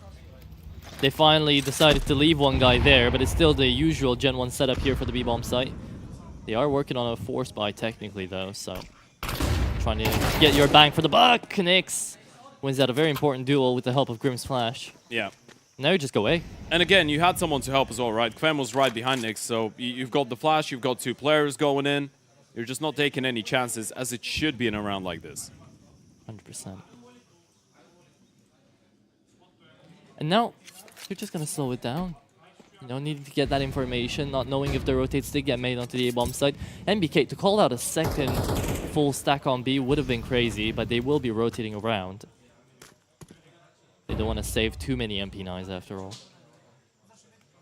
But it's the last chance at a buy they get out here, Ted, right? And they're going B again. Yeah. Gen are just trying to cheat their way through a win here with those stacks. And last time around, they got it right. This time, not quite. Chucky will still be able to shut down Kvem. Thing is, that doesn't really give away the fact that it's going to be a B round. I guess the fact that you're not seeing anyone in towards Donut, or there's no presence on A, and now the utility you're hearing is going to make the penny drop, but Chucky's going to need another big play, and unfortunately, there was a second player in towards Red, which he wasn't quite aware of, so this should be Passion getting 12. Really good rounds being called out here by JT to get the mid rounds going for Passion UA. Even in that one, MBK was feeling a little bit of a loss. You got to see Chucky actually going to CT, going to long out there, try to peek on in, and he had no support, no one to pick up any guns. There's just Gen 1 to save, and it will be the 12th on the board now for Passion UA in a very convincing fashion as well. The moment you realize this is a save, you just send everyone to try and hunt. Maybe you just leave Hauser behind to look at the bomb and hold on to his ult, but if you're Passion, you're not really losing too much financially. Maybe you don't want to give AKs away, but it is worth a shot. Unfortunately, I think they're too far away, the CTs, in order to get taken down. But if you have one tactical timeout left with Sync, now's the time to use it. A 9-3 first half. It felt like this map was going in favor of Gen 1 100%. And now with the punishment pick of Passion UA coming in on Inferno as map 2, if they're able to get that labored win in a 13-11 fashion, they'd be putting themselves in a great position for even a potential 2-0. We've been getting used to entertainment though out of DraculaN, right, Ted? So I don't think it would surprise too many people if Gen 1 could get the overtime into map number 1. That's what we started off the day with yesterday. So we could keep it up. 12-11 is the scoreline, however. Joko on that MP9, the only guy without the firepower, but does have the utilities out here. Gen 1 will not play as aggressively as before. No push-through smokes out of MBK this time. Brooksy's JT alone. should take him down He's easily, alone. right? No! Brooksy comes in, no savior, no help. MBK gets a little bit of damage through, but Brooksy gets out. There's no way they let him get out of here. I mean, he's doing towards jungle. Yeah, they're going to get the kill, and MBK called on a bit of a quick switch. Miscommunication between himself and Misuta. MBK didn't think it was a possibility for a player to be staring right at him. You get those refrags, you know exactly where Misuta is. You know the A player is alive in Joko. Chucky is the big uncertainty, and you see Joko getting active in towards main. He's not going to turn the angle, though. It's all about just getting into an up-close and personal position. Actually, he is. And he's caught a perfect timing for Oh him. my god, he's got so much utility, he could have just held the A-bomb site. They could still walk Donut to A, though. And that would be a really big disaster here for Joko, unless he's able to catch them right behind. No one's turning around. Oh my god!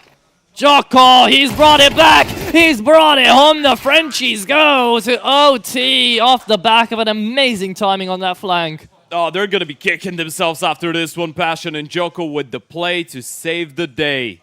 That push in towards A was such a risky one. They were holding for it literally 2 seconds before he goes for it. He would have been a dead man walking. That would have been the A-bomb side. It would have been the round for Passion probably. And it probably should have been, but Joko comes in with a Hail Mary push that works out wonders. Had to have a play like that if you want to take it into OT. You see the 3v3. And an instant tactical timeout out of Hosink. It kind of makes sense, right? You were thinking at some point the momentum was just too much in favor of Passion UA. Could have lost in the regulation. Now they've got a chance. He needs to get his team on the same page. Yeah. And it's a big play out of Joko, who slowed it down a little bit on the CT side, but this is why we had the conversation before the start of the game. D-side-wise, you're still going to see him get his freedom. He's still going to be the anchor on a lot of the maps on CT, though. And it's a little bit more difficult to make aggressive moves, but he can still do it. You've got some of that old school French Counter-Strike, hyperactive, constantly pushing, trying to find gaps. Of course, the 3D Max style as well. Right. That's what they've been synonymous with for a long time now.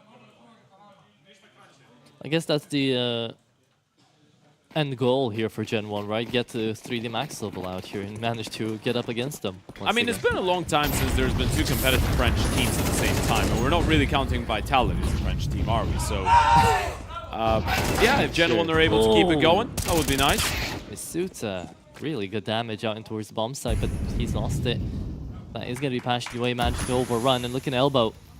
That is going to be Grim waiting for the rotates to come through. However, they've gone past him. Grim is going to be able to connect. A 2v3 now. You've heard Chucky more than enough. Nyx takes him out, and it's MBK in a 1v3. Can the Frenchman General do it? Nope, seen him. First headshot connects. You know where the second player is. Bomb's not planted. Imagine. He can stick it. Could have had the chance, yet didn't want to take the opportunity. Is going to be going down. It's still a 13th Passion round. And I know I've been absolutely killing your head with this, but it does happen. Passion Away take the round when they weren't able to convert.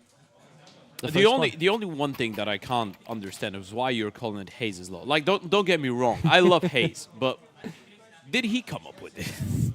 We both came up with it in a CCT game, and he just nicked it. And I'm very glad. You know what's the thing?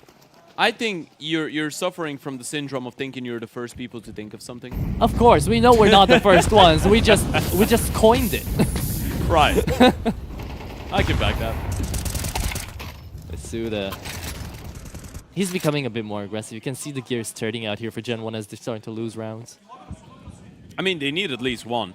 The T side of Passion was really good in regulation, and now with the follow-up out of Brooksy, you're kind of forced to go back B. Chucky is alone with Dio, but he shouldn't be missing a shot against Fem here. Okay. Does not. As it should have been. Nyx and Holzerk left at a 2v5. I mean, good luck, have fun here. There's not too much to do. Ready for the vintage Hauser highlight? I wish. Hey, I mean, it's not He's had impossible. some of those over the years. Yeah? Let's see what he can do. He's got Nyx as well for the support. Double in towards CT. You know Joko's there as well. You get that kill. Easy, Fred. And suddenly, this is looking a lot more doable now. 2 players coming in from the ramp. 1 more out of cave. He's going to be a little bit late. And the spam through the smoke. The Molotov is not really going to block them, is it? Flash goes high. Nyx still looking for another one. Caught with a nade. Probably should have been a kill. Tap on the bomb. There goes the stick. Big kill out of Chucky. Nyx has to do it all alone. And they're already on it. Not even a player with a kit, by the way. So that could have gone a little bit scrappy, but Chucky will step up. Chucky does step up. And that is a 2v5 that goes the distance, gets close. But ultimately, kind of coping a little bit too much out there for Holzerk and Nyx. 13-13. Gen 1 have got 1 more chance at the CT side to try to uneven the odds.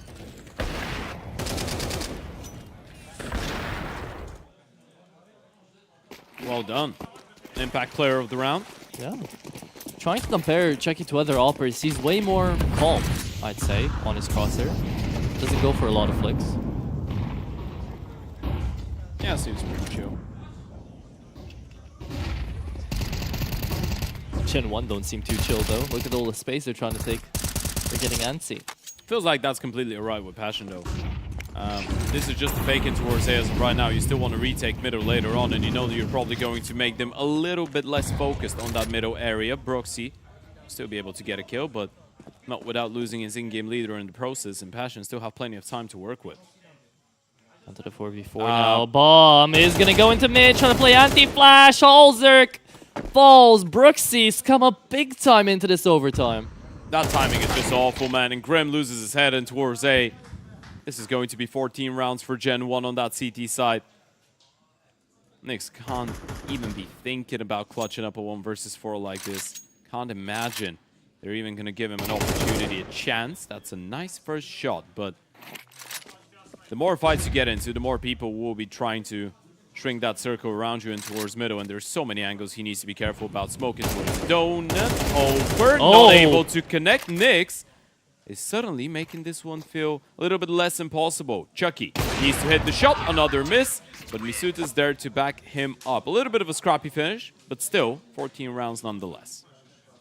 Such a team effort. Look at the kill distribution there for Gen 1. 18, 18, 18, 20, and 16. Everybody's being a problem. Everybody's putting up impact. And even Bo3 now, who was struggling towards regulation in overtime, he's having an amazing game. Ooh. A little bit disappointed, fam. Frustration was there yesterday for him too. And the I day mean, he's before having that. a wonderful map, right? Through his perspective, they probably should have won that already. Right. And Grim is catching up as well. JT was bringing a lot of impact in regulation, but we are seeing the ex-trustworthy number 2 of Elige, Grim. Now the trustworthy number 2 of Fem, it seems like. Yeah. At least with Elige, it was the bold power coming through now. Not the passionate, eh? Oh, Misuta! How's he allowed to get out with these? First it was MBK, now it's Misuta. Yeah, double pushing towards A main didn't work, and JT's already low. If you're Passion, by the way, you could be thinking about a save unless Nix goes absolutely nuclear. He's forced to right now. You're giving Gen 1 the opportunity for match points again. He's walking up, trying to make not too much noise, but Vem pushes up against his timing. Leaves JT on 8 HP. That's the round. That's Gen 1 taking 15. Another M4. Another kill for Misuta on the other side on the AK-47. That's 3 kills out of Misuta, and Chucky will book that number 15. Not a single player going down from the side of Gen 1. Playing some pretty convincing Counter-Strike right now. 100%. They really have been able to come back into this one. It felt like they lost control, but again, getting those 2 rounds on the CT side, considering how much both those teams were struggling on the defense, that seems to be making a massive difference. And now we're even going to see Fem on a secondary AWP for the side of Passion, trying to disturb. And that was a big round out of Misuta, who, as we said, was a little bit behind everybody else. Now they're all leveled up once again. As they are. It's 15-13, 2 chances for Gen 1 to close on their own map pick after they couldn't even put up match points on regulation. They could do it in overtime. Fem's missed the first one. They should know that timing exists.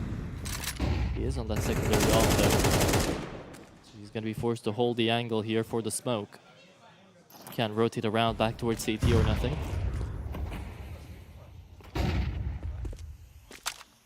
They splash a little bit out here. Joko spots them out, calls them in. They know there's at least 2 on the B-bomb site. Will they expect a 3rd coming into this push? They've put 1 player in towards red. That's going to be Bo3. It's all about him being in a position where he recognizes there's no rotations to be cut off. They still have a 3-man setup in towards B. He's going to have to start putting pressure unless they just win all the fights themselves. JT turns around. Hauserk's all alone. He does find 2 though, trying to get to the bomb site. He's being very aggressive, Holzerk, because he has to go for a Hail Mary play like that. It's Grim left in a 1v3 on the AUG, and Gen 1 have overrun over that B-bomb site. It's all about the timing. It's all about how they're playing together. Amazing communication out of the French squad. But Grim, on the timing, spots out 1 in towards ramp, has got the defuse kit, the incendiary, and the flash to try to get in, but he's not going to get to use any of them because he is just going to peek through. AK picked up.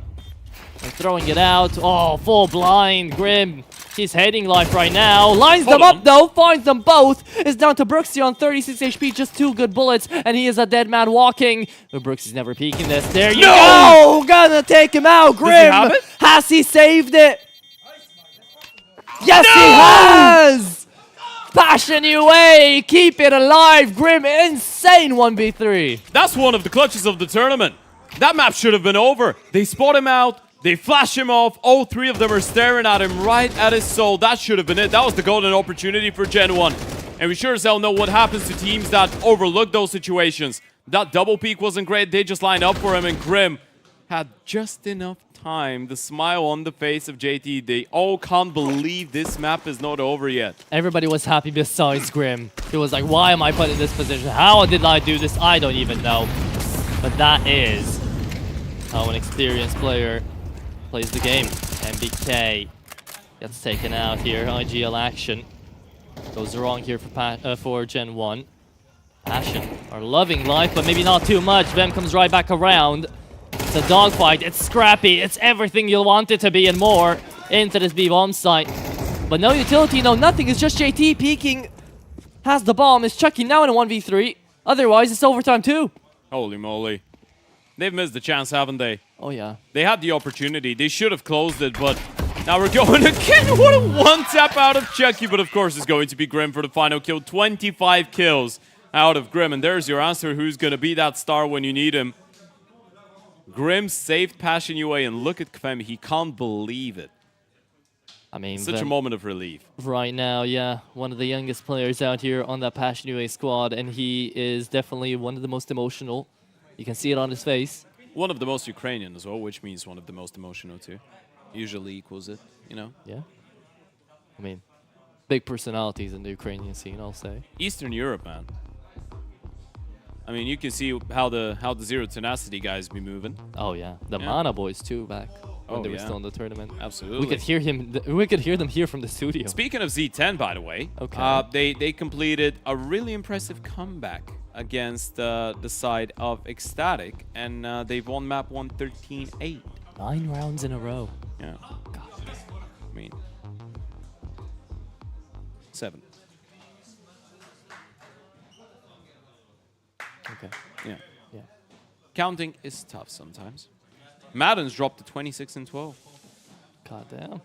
Yeah, that was map 1 there. We're still going with our first here between Passion and Gen 1. Of course, Ecstatic yet to go on their own map pick in the series. Here the story is a little bit different because Passion UA are the ones trying to steal away the map pick of Gen 1. If they do so, going into Inferno, all the pressure will be on MBK and the boys. Okay, fight down towards Speedway yet again made, and this time the CT side a bit further up against the dynamicism of Gen 1. They will be able to outflash them, get them in there. With a 3v5 left standing on the A-bomb side, it's going to be MBK that needs to go huge, but Holzerk pins him down. Yeah, it's a lovely shot coming out of Hauser. Nix burns, but should have been issued too close, and Chucky trying his best to make it a little bit more expensive. All right, let's see, Passion. You had a map point in regulation, you missed out on it. You should have probably lost that map earlier on in OT1, but you were able to persevere, survive, and now again, you win the first round of the second OT. Can you get 2 at least out of that CT side?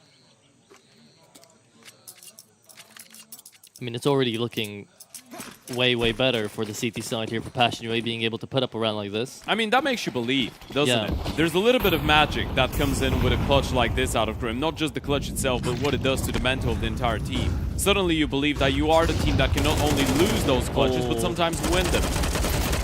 That's a spray of AUG. There you go. Grim struggles to pick it up. Nix helps out. 3v3, and Holzerk is the one that holds to hold in towards ramp. There's a player up in cave that wants to push him as well. Holzerk, he's not going to hear him. There he goes, moves around finally. Misses the shot though, is Joko to come right back around. Looks at the CT, and that is going to be Grim to save the day once again. 2 rounds on the CT side. Oh, and now you're seeing him getting vocal. When was the last time you've seen Grim shout like that? He's so fired up, man. He's getting all the important kills. I know it's just 1 this time around, but it's a 1v1, and they were lined up. 27-17, Grim has taken full control of Ancient. 54 kills between him and Kvem. This is the functional Passion UA that we want to be watching. And Gen 1 on the other side struggling a little bit. Joko's trying his absolute best, but Chucky slowed it down a tad bit. And as we said, it's been a team effort for those guys, but now they're struggling to pick up a single round on the T side. And it's again the opening frag here for Vem. Middle has been such a fighting ground out here for Passion UA, and they have been figuring it out. Not an easy one for Bruce either, and towards those mid fights and the break of the smoke. Hauser fully exposed, still able to get the kill. I think that's why Masuda doesn't find it. Wasn't expecting him to just be straight up in the middle. Holzer He's already here. doesn't get to click left click though. It is going to be MBK to find the entrance into the side. Do they expect JT? Of course they do. They'll always check into Ninja. However, JT... Oh! Takes 3 down! JT! Looking a bit like Vem there. Yeah, at this point, you can't spell Passion UA without magic. They really are magical, some of those rounds they're winning. You can't spell DraculaN without magic at this point, man. You're getting everybody... Grim, JT, triple kills galore. And look at that shot out of Hauser. That's impressive. Nice shots coming out of Joko as well. He's been trying his absolute best to keep them in this one, but JT's just going huge here. That's probably one of the first times where you could say that the refrags and the spacing out of Gen 1 was not perfect, but JT's just getting clean headshots on them. Incredible stuff out here. everybody's getting vocal, everybody's feeling the stakes that for some of these players are nowhere near as high as they fought for before, but it does feel real. That's just the vibe that you're going to be getting out of a tournament like this. Yeah. And obviously, don't get fooled by it. It's Passion UA with the 18-15, trying to close it out on a bit of an A-rush. Chucky, up close and personal with the ult, able to get out of dodge after the first one. But he's low on HP, and they'll try and run him down, ready for the swing. Joko's coming in again as the hero, but Hauser and Grim want to close this one out here and now. And look at Hauser go. He's looking for another one. Can't find MBK. Grim needs to do it all alone again. He's got the bomb, can just run to B right now. Misuda has no idea. Yeah. Lower HP on Grim, though, and he can play the game of patience. He's got plenty of time, 70 seconds. Does Misuta realize that Grim is not crossed towards the left-hand side? If he does, he's got him pinned. But I'm not sure if he had the timing. I think Grim could have crossed in towards the left side. He could have. It's just a fight of patience right now between the two of them. One of the most experienced rifles on the side of Gen 1 against one of the most experienced ones on the side of Passion. Misuta holding on to that A-bomb side. He's made up his mind. He's not moving out of here. And that's the best thing that you can do in a 1v1 like this. Commit to a decision, stay true to your ways, and just hold. Hold and wait. Grim sees him, spots him, tags him, but does not find the connection. Very smart play out of both of them in the 1v1. You know, Grim was just waiting for the rotate to happen, thought that Misuda might have gone in through CT, and Misuda just said, you know what, this is my bomb site. I'm going to wait right here, right now, until that bomb gets planted. A message pops up across my screen. 3 chances to close out the game out here for Passion UA, turn into 2. This Ancient will keep going at the side of the CTs, Gen 1. Need to find some other big rounds like that one, but it comes to so close margins, it's really the fine place to come through here. And Passion UA, they're just sending it down in towards ramp, they're just sending it down in towards cave, and it is gonna be Grim. Good for the first, MBK traded. And now the fight is just too much down on ramp. Yeah, that could be it. JT's ready. Another kill onto Brooksy. Another one biting the dust. And that's a 4 versus 2. This is the opportunity that Gen 1 had as well a couple of rounds ago when Grim went absolutely nuclear. But Passion UA know better. They know this is the chance. It's been such a labored map of Counter-Strike, but this is where you close. They've been here before in that exact position. Surely they'll know how to figure it out. At this point in time, though, it could also be Passion. They're sending it through mid, yeah? Yeah, but Passion are playing the patience game, right? They're just waiting for the move. Rifle, posted, Nyx. Perfect on the connection, and that should be it. Now they know where Joko is as well, and he's had such a phenomenal map, even able to find a double, but it's another JT triple to close it in overtime. Passion UA finally showing some pride to the Passion USA. A 1916 map number 1 going in the back. They nearly fumbled it, but Grim, JT, and Kvem have saved them. That was absolutely insane. Grim, 30 and 19, JT 29 and 25, and it's Kvem 28 and 23 to start off that map. Absolutely insane performance from everybody out here on Passion UA, but they do it in overtime. Yeah, absolutely. I think they deserve that type of a game as well, right? Because yesterday, especially after the nuke that they lost against the Basement Boys, 2 of 3 versus 1 clutch. Now they get to be on the other side of the coin, thanks to Grim, and it definitely feels nice. It definitely feels like they're finally able to bring one of those really close maps past the finish line. For the side of Gen 1, definitely frustrating though, because they didn't play a bad map of CS. It was just all about that clutch. Yeah, and it was their own map pick as well, right? So it kind of makes them feel like this is going to be a do-or-die Inferno. It will be a do-or-die Inferno. And it's a map you haven't played. It's a map you haven't got too much experience or practice on. We don't know that. But that is what Passion UA are thinking. That's what we're thinking. And these stakes couldn't be higher because right now you're fighting for tournament life. Yeah, absolutely. And again, Gen 1 didn't play a bad game. There was a lot of impact coming out of Joko, a lot of good stuff out of Chucky. He was aggressive. He was maneuverable around the map. NBK had a lot of good moments where he was just taking a lot of initiative. But this first map, it felt like it was all about the man on your screen. And I know JT and Kvem had their moments as well. Hauser towards the end, Nyx. But Grim, with that 1 versus 3 clutch, is the sole reason Passion didn't lose Ancient. I think it's very rare to say that we could put up highlights out here for highlight reels for players that's experienced as Grim, but I think one of those could definitely go into it definitely is. Yeah, that was a textbook 1 versus 3 clutch out of Grim. It doesn't get more beautiful than this, and it's honestly nice to see him step up because I don't think he's had that type of a standout performance yet in the tournament. He had a couple maps here and there. There was that game against Mana, I think, on Dust 2 where in overtime he dropped 29 and 17, but I'd argue that this is even better than the Mana one. First of all, you're playing against a team that's on the lookout with a lot more experience, with a lot more skill, Right. you could say, Yeah. with a lot more momentum to them. And second of all, just the moment when you're able to bring out that clutch. This is the real difference maker. And this is the type of a play that you're probably going to hear Passion talk about for a long time if they end up getting a 2-0 win here. 100%. But now we'll just have to find out if they will be able to get that 2-0 win, because as we've been talking about it, next map up is going to be that Inferno. How are Passion UA going to be feeling about their own map pick though, right? Because it's a bit more of a punish coming through than a good map for them. I'd say it's pretty decent. I think they've been pretty comfortable when it comes down to Inferno. Obviously, we're going to get into more details before the start of the map itself, but throughout Style Ladder, I felt like they had a couple really good showings on it. Individually, some of the players love it. Fem likes it very much. Nyx has been really good in towards that pit position, and I feel like for Passion going into that second map, it should be only up from here on out. That was the difficult one. That was the labor one. That was the map that you were probably supposed to lose at a certain point. From here on out, they should know that they've got full control of this game. And from here on out, it's just their game to lose. I mean, we can't really hold Gen 1 accountable for anything from here on out. It's all about whether Passion are going to be able to capitalize on a great opportunity. Yeah, but we'll find that out after we go into a quick break. The players need a break, so do we. And we'll be back after 10 minutes to figure out if this best of 3 is going to end in 2 or in 3.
Why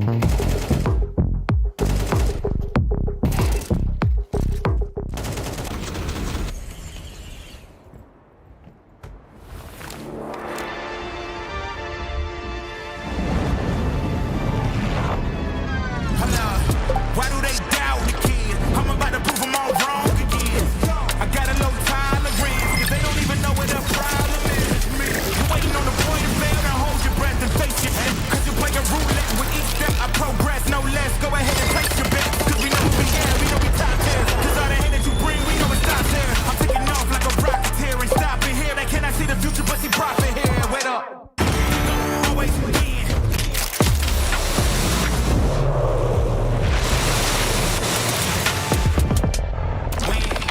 Then watch me do it again. Tell her, no taking no loss, no. I'm winning again and it's all on repeat. I'ma just sit in the tuck 'cause I'm winning it, dog. I don't know defeat. We don't talk, better know the grind. That's my walk. I'm a cheat code, I don't take no loss. No sense, run up the score. All I do is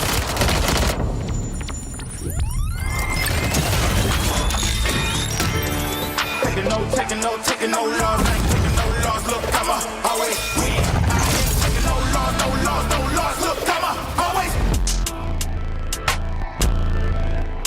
I'ma always win.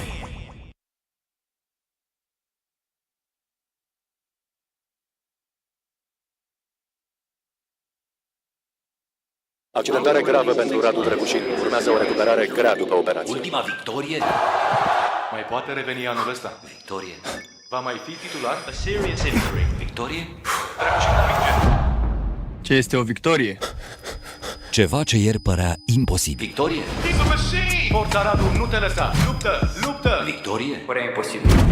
Victoriile se construiesc în vestiar și pe terenul de antrenament. Pere de Locker Room, din inima sportului. Care e victoria ta de azi? Welcome back to Game Builders, your favorite game dev podcast. Today, we're going to be looking at a brand new title by G.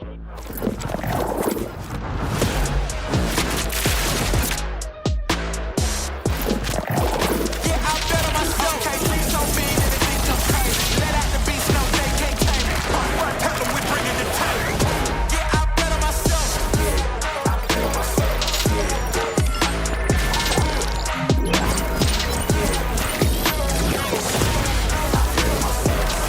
Yeah, I bet on myself. Take off your shoes, trip brand new. Light up the wax like a candle. I've been on fire, watch me heat up the track. I took the crown, I ain't giving it back.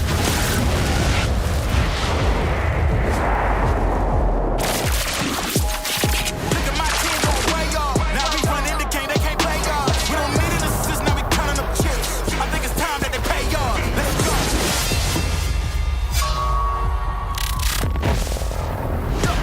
I bet on myself. I don't need you, I do it myself. You get it back, that's silly. I'm about to run the game, no kidding. I'm way too cold, too chilly. Yeah, they ain't wanna hear me, yeah, now they gon' feel me. You dig? Look at my team gon' play y'all. I think it's time that they pay y'all. Let's go. Yeah, I bet on myself. I don't need you, I do it myself. Yeah, I bet on myself.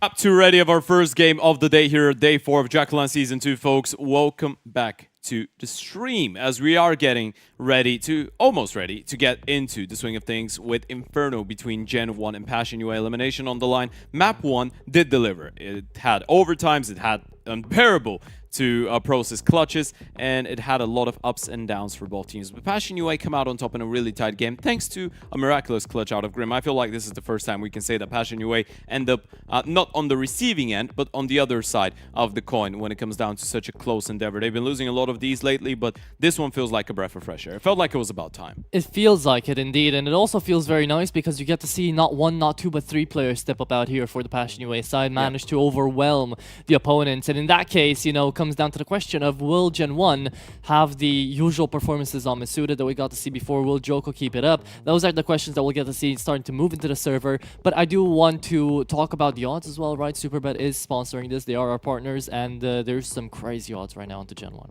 Yeah, absolutely. And I mean, there's no two ways about it. They're not supposed to come back from this. Passion UA, I don't want to overglaze the situation right now. I don't want to overhype it because they are supposed to be winning a game like this. Let's not forget, Gen 1 have been a team for 10 days. They've had barely any practice. This is the first LAN event they're playing together. This is only the second LAN event for someone like Chucky. It's only the fourth LAN event for someone like Brooksy, and he's played only local French LANs before. Those guys were never supposed to be that competitive against that caliber of teams, but they eliminated FlyQuest yesterday. Now they're taking Passion UA to a really tight map 1. So no matter what happens from here on out, I feel like the Frenchmen are the moral winners out of all of this. But in the end of the day, we know that moral winners are for the losers. So there's only one winner, and Passion UA needs to be that one winner. They won the close map. They were able to, I guess, wake up. And thanks to Grim, we go into that Inferno, which was supposed to be a punish pick to begin with a Passion UA 1-0 lead. So from here on out, I'm not going to sugarcoat this one, Natural. That needs to be a 2-0 win for Passion. It needs to be 100% out here for the backing of Passion UA. However, on the other side of the coin, if you take a look on that to Gen 1 and you want to talk theoreticals, if they get to top 4 and they get a little bit of cash prize out of all of this, their VRS is going to skyrocket. I mean, already it is going to be pretty good, right? Because they're putting up a really good fight against a lot of teams. They were able to win against a lot of teams. FlyQuest primarily, I think, is that's the big one for the side of Gen 1. But as you pointed out, they would love to be able to shock us all once again and provide an exciting surprise, courtesy of winning that Inferno potentially. But we will find out. We're ready to kick things off. T-side start for Passion. Gen 1 on the defense with 5 armored USPs. A little bit of util for the Passion UA side. 2 smokes, 2 flashes, and a P250. And a headshot here onto MBK. God damn, that's going to be some really good damage actually starting things off there for second mid. But we now know it's going to be a full B intake, and the rotates are really quick out of Gen 1. However, Passion UA haven't made the step inside of the bomb site just yet. That smoke will be sent out surely right now. Now for Flower Pot, and Brooksy comes into the side of the smoke, just manages to tap away them. Masuda coming in from Church, can he connect? He has. And because of it, actually, Grim's allowed to get a headshot. Yeah, he's keeping it going from the previous map. In case you've missed that 1 versus 3 clutch, that's the only reason we found ourselves here with a Passion UA lead. They should have lost the map, and Grim saved them. 3v4 now into the retake. Brooksy has got to go huge right now into new quads. MBK, he's on 3 HP. A single bullet from the Glock should take him down. Chucky, however, good on the first intake. Will be able to retake here, and Grim on a 4K on pistol round. There's the smiles coming through. There's Gen 1. Starting to crumble apart at the seams. I mean, Grim is just having the time of his life, man. He even switched from the P250 to the USP to get the last 2 kills. A 4K out of him. We're going to check it out on the replay as well. Look at how clean he is on some of those shots. And a lot of people forget that, but back in the days when Elige initially left Liquid, Grim was left behind. He was supposed to be the successor of Elige, right? He was supposed to be the star of that team. So over the years, we've heard those conversations, and we've seen Grim show glimpses of potential to be a big star player. Obviously, now we know that he's not really the guy to be put in under the spotlight to be the #1 star of the team, but sometimes he can take over games, maps, entire series, and this is what we're seeing right here. This is what should be happening against that caliber of teams if you are someone like Grim or someone like Hauser. Yeah, it's crazy to say you're expecting standout performances every game from Grim, but the constant factor, I guess, would be that he should be expected at least 1 out of 3 games to be able to have a really good performance. That's kind of the player he is, and there's a lot of players like that, especially out here into EU, into Tier 2, right, that just don't have a lot of good consistency, but their game sense and gameplay into just a random best of 3 in a random day, on a random Wednesday, just manages to blow us all away. I mean, Grim is still one of the best North American players in the world. 100%. That's not an overstatement. Obviously not on the level of guys like Twist, like Elige, but he still is up there. Yeah, right now I'd say he's still like tier 1.5. getting there. I mean, if we're talking, like, Grim is a player that can hold his own on tier 1. Of course. We know that. He's not going to be over-delivering, but he can hold his own. So on that level, he can farm. Or he should. He should. Yeah. We've said a lot of we said a lot of shoulds. A lot of Said a shoulda, lot of coulda, will. woulda. Exactly. Oh, Max 7 fighting out again from the Frenchman. Second time we get to see that. This time in the hands of MBK, and it's Grim to steal all those kills from back 10 on them. Yeah, once again. Getting another double, another multi-kill to add to the tally. And obviously that is a force buy, so the Gen 1 boys are bringing their top dollar into this one. Look at Brixie A lot as of well. low HP players on Passion, so this could still get parried. You just need a couple bullets to connect through the smokes. Either that or the retake utility to hit perfectly. Chucky There you spamming. go. There you go. Takes down the big problem. Grim finally bled. 6-1. Is immortal. After all. Brixie comes in through Banana. That is going to be a huge 1v1 for Holzerk. He's on an MP7. He knows. He's Should. seen him. Ooh. Labored spray on an MP7. It's going to be the MP9 to win it out. Vem on 4 HP. Just needs to send this Molotov and kind of play bait here for Nyx. Flash comes through. There is no defuse kit onto the CT side, so they can just buy the time here, Passion. They can get it covered. How does Vem find the kill on 4 HP? There's just no way. Nyx keeps it going. It's a 1v1 up against Chucky. That's not going to be enough damage. Coming through from a scout to take Nyx down. It's a 2-0 start here for Passion UA. And out of all the rounds you could have clawed your way back into, that was the force buy that Gen 1 should have. Yeah, probably, yeah. That's the difference maker. You pointed it out on the scene. It's Fem on low HP being able to get a kill, and Nyx was, I guess, fortunate enough to play on the edge of the smoke and be able to get a couple kills. He knew that he needed to take a little bit of initiative, at least get the kill onto the Banana player, and did so perfectly. And we've been talking about Nyx and that Inferno. He had a couple really good performances during Star Series. Yeah. On this map in particular, yeah. Crazy stuff as well here. Gen 1 still trying to push the issues here. 2 Max 7s now. If one didn't work out, maybe 2 will now. Brixie out here towards Boiler. Is going to peek out. A nice try. 3 HP remaining onto Grim. It's a little bit lucky there to stay out alive. Yeah, the maps that I'm thinking about is Star Ladder. There was a 13-4 win over the Gentlemates on Inferno. And for those of you that don't know, the Spaniards do love a good old Inferno.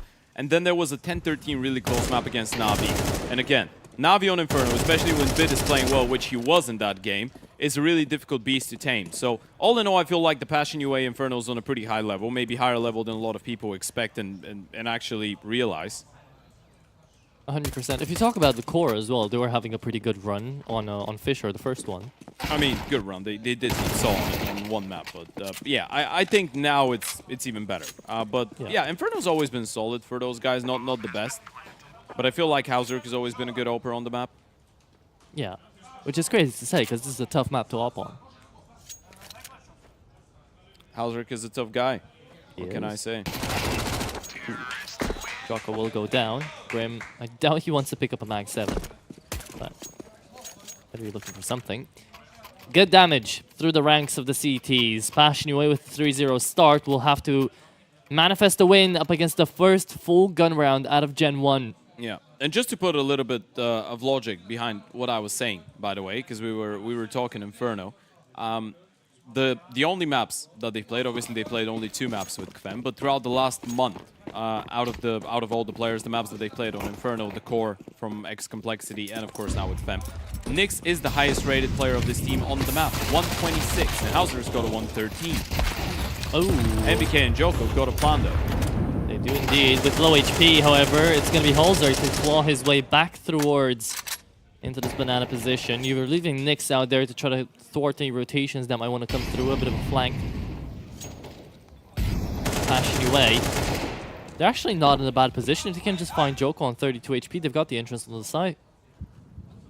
Yeah. It's very late out here for Gen 1 to finally rotate. Recalling Nyx, he's not going to get spotted out, which is actually a good thing. Because as far as the CTs know, he could still be lurking in towards the apartments, in towards second middle, even if they were to turn that corner. And the issue here is that solo player in towards B, that's going to be Joko. He doesn't even have a single piece of util, so there's nothing he could really do. The fate of the smoke means that they need to get a little bit more antsy in towards middle, and that's exactly what they're doing. But the play is going to come in time and just deletes Joko. Barely appeared on his screen. Very Indigo barely appeared on our screens, manages to take him down. 3v3 right now, and Chucky, he is on an up. With the guns that Gen 1 currently have, if Brooksy loses out that duel there, they could have even called out for a save, but right now, no, they're just gonna go for the fight. They need the round. This is doable. They've got the Yuto, they've got the Kid. There's a Molotov on Misuta as well to try and force one of those players out of position. That one goes in towards New Box. That's exactly where Fem was, but he's going to beat it. And Nyx with another important find onto Misuta himself. Chucky had a couple of good moments in the previous map, but that one should be a little bit too much. And with the first shot and the element of surprise not really being transformed into a kill, he's calling this one off. Yeah. So a fourth goes the way of Passion UA, and that was a round where JT didn't even have the best of buys coming through. That was, I mean, that was a 5 versus 3, a bonus round for Passion as well. Exactly, it was on a bonus. So Passion UA loving life. They've got the cash to reinvest into the rounds.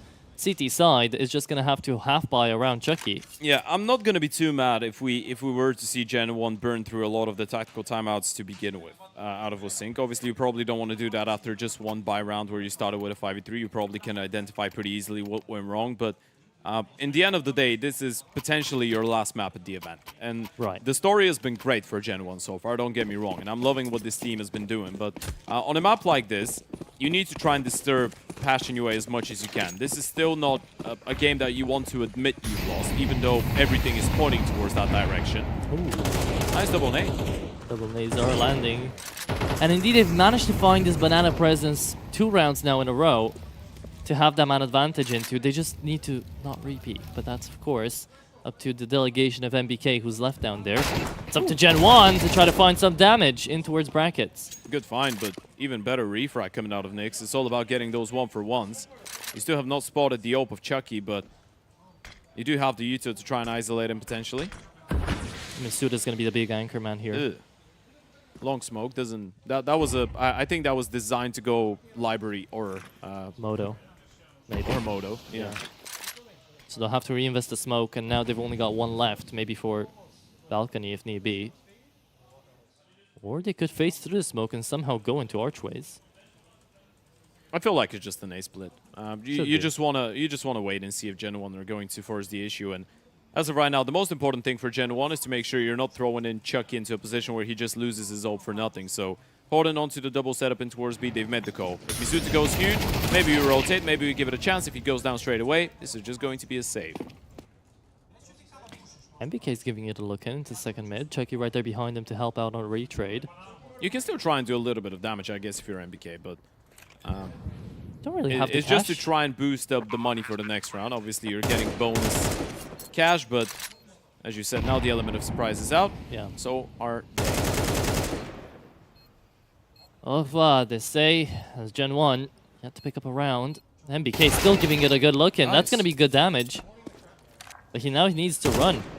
He's actually trying to go for even more. I mean, you are getting bonus money for every single kill you get, right? For the entire team, not only for yourself. So you can understand why MBK is sticking around. You want to make sure you're harming the T-side economy as much as you can. But Hauserk will win that fight with ease. Second kill out of him. That's his second double kill round since the start of Inferno. And a 5-0 lead for Passion. Now, do we get a first tactical timeout out of Wasing before that second buy round? It feels like an important moment of the game. Definitely does, especially with MBK going down there. You know the full buy is still coming through, but what's the plan for the round? MBK and Joko have been holding on to the B-bomb side so far, and it's been looking good in the initial 5-10 seconds of the rounds. Okay, we're not getting the tech, which I think under those circumstances I understand, because as we said, the first buy round started well. You've been doing good damage in towards Banana. It was a 5 versus 3. It's all about what happens after the fact. And apparently, they don't feel like they need to take a breather to realize what they need to readjust. But now we'll have to see them readjust it. Down towards round number 6 right now. Passion UA have been looking really damn good on this map. Chucky with another opening frag. Passion UA have been converting 4v5s before, though, and this time another 3v5. MBK will still repeat. He's being so aggressive today. Yeah, and they need to challenge. They need to fight Banana. They've lost Nyx in towards middle. They need to try and find something, but now JT is low on HP. There's even more utility coming their way, and even more spamming coming out of the CT side. One tap through the smoke. JT was so low. It's just a waiting game now. Holzerk is also going to go down. MBK, this is why he was aggressive. 3-piece into Banana. And it should be a flawless round here for Gen 1 to take it. After just a straight up fight on Banana, it's not much more than that. It's MBK again killing enemies that he's not seen. Yeah. And it's actually Joko to get the final one, but that's a big round out of MBK either way. Fills you up with confidence if you're Gen 1 as well. You desperately needed something like this. A clean round on that CT side. Let's see how Passion readjusts to that really aggro approach towards top Banana out of Gen 1. I think at this point it's obvious if Passion UA want to have control of that area of the map, they will have to brute force their way through. And actually the first tactical timeout to come through will be from the corner of TC. Indeed so. 5-1. Attack pause. Called in by TC.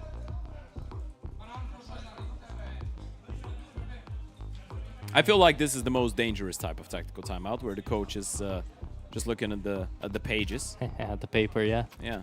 We're going for Strat 14, boys.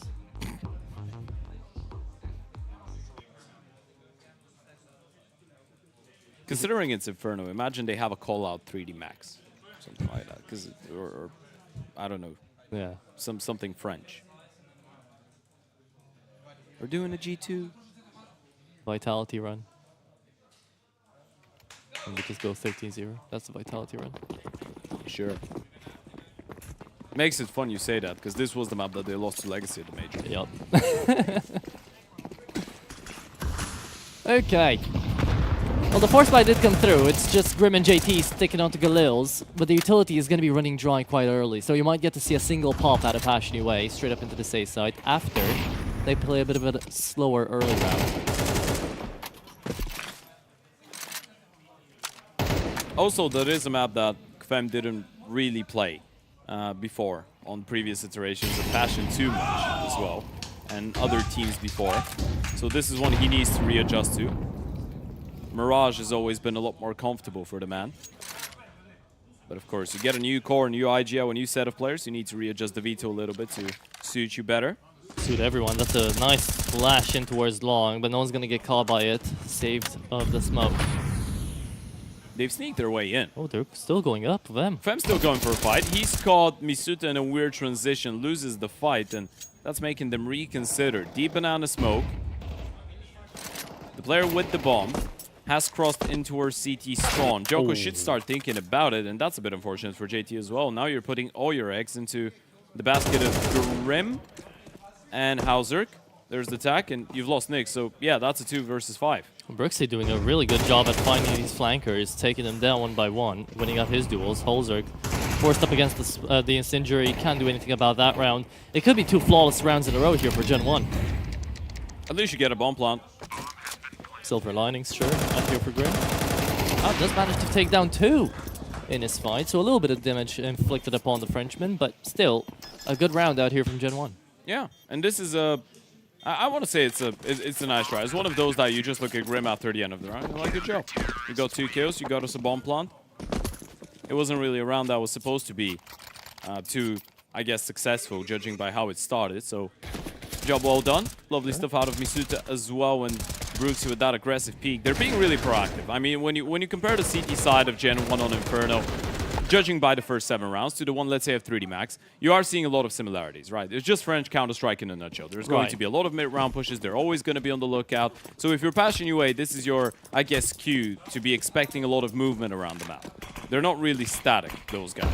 Yeah, I think they were expecting that from the beginning of the game. Out here, nasty headshot out of them. But it's just about how you deal with it. Do you fight fire with fire, or do you just wait for them to move? So far, we have been seeing Passion UA be dominant enough that they don't have to think about it. Now a couple of rounds going the way of Gen 1. We'll start to see what their game plan is. However, this time around, just a straight up a half by round. Means you don't want to lose it. And it is losable.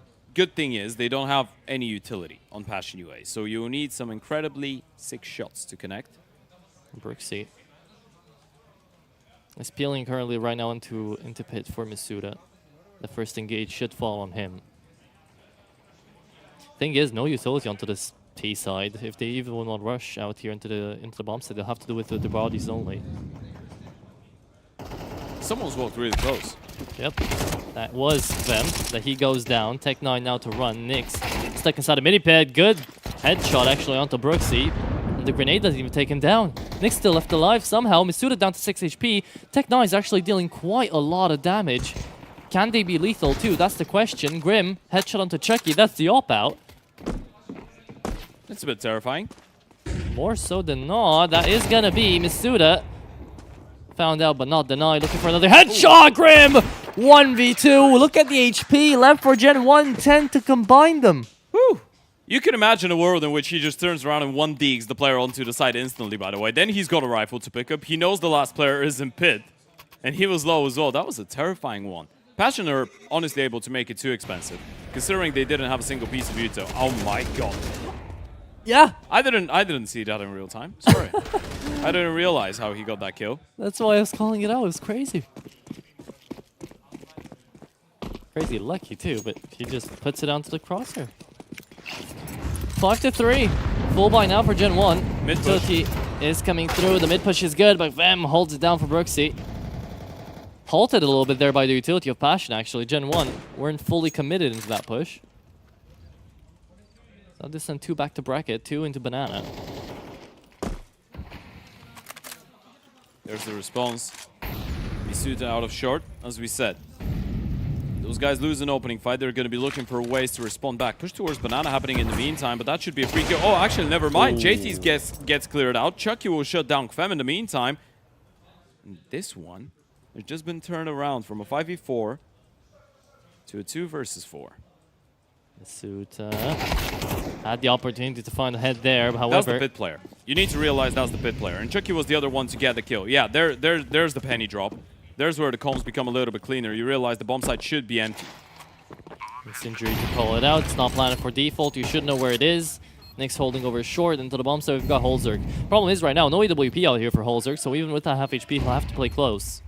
Or just double up into the pits. They do have a Molotov on MBK though. 2 flashes onto Holzerg though if they take the bomb site. Nick's looking in towards balcony. Spotted out the first one to short as well. They've got amazing information right now, Passion, and they're thinning down that timer as well. Holzerg finds the long player, and now you know about them all. Nyx is going to take one down, and Chucky's forced to run. It's a really well-played round out here by Passion. It's absolutely perfect. Chucky won't even be able to survive to tell the tale. It's a lovely 2v4 out of Hauserk and Nyx, and Nick going nuclear again with a triple kill. That Inferno's been working out so well for him, man. It really has been, not only today, but throughout the last couple of weeks. Look at the shots as well out of Hauserk. Molotov doesn't fully force Nyx out of position, so a little bit unfortunate there on NBK's side of things. You get to see Joko being really sad about that one round. Would have been there to take it back into the game. 5-4, right? But now Passion, you wait. Can't get that momentum. Just move on around. The hit is actually quite big on the money as well for Gen 1 because I guess there was such an expensive round prior to the one that we just watched with the pistols. They still have enough to fully rebuy into this one, but the thing is, and I feel like that's why we're looking at the tactical timeout coming out of Sync right now, they realize they lose this, where they have everything, and then they're a little bit screwed up. Thankfully, Misuta's got a little bit of residual cash. I guess you could say the same for Chucky and MBK, but you won't be working with 3,400 loss bonus in the subsequent round if you were to drop the ball here. Damn. That head-to-head is crazy. Grim continues it from map number 1. 12-7 right now. He's having a hell of a game. Oh, remember when I was messing around saying, oh, we're doing the G2. They are doing the G2 well for Banana. There you go. Not messing around anymore out here, Ted. They're just trying to run at it. And apparently, running at the problem won't always work. That's Joko and Brooksy connecting on 2 really important frags and a dink onto them as well. How did that happen? They're always stopping them in towards top Banana, by the way. Some of those rounds have been so impressive from Gen 1. They really are convinced that they need to fight for top Banana, and they're not making it easy for Passion to push them away.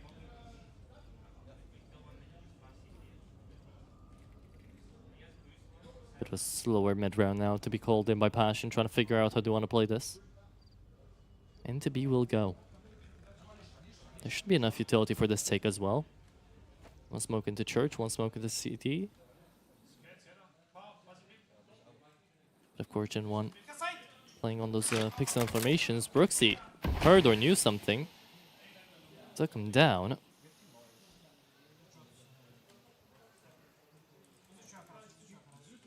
(3v4) now. Gen 1 still not safe here. A single flash and pop through. And it could be Holzerk, Nyx, Vem, any one of them to take down the flower pot player, leave us in a 3v1. This is still doable. Yeah. Got a man advantage. Oh, failed Missed. Molly Yeah. in towards New Box. And the flash saves them from the boosted player, but now they've realized they messed up with the util, so Brooksy's in a prime position. Good stuff out of Hauser, but there goes Joko through the smoke. One failed piece of utility. Sets up Brooksy for a really important kill, and Joko's there for the finish. Nice stuff there from Gen 1. And Brooksy especially, to be able to just go through that smoke fine too. Still a good half out here for Passion UA, nonetheless. They could drop even 2 more rounds and still 6-6. They'd be happy with it for T side, but having that advantage, they want to continue it.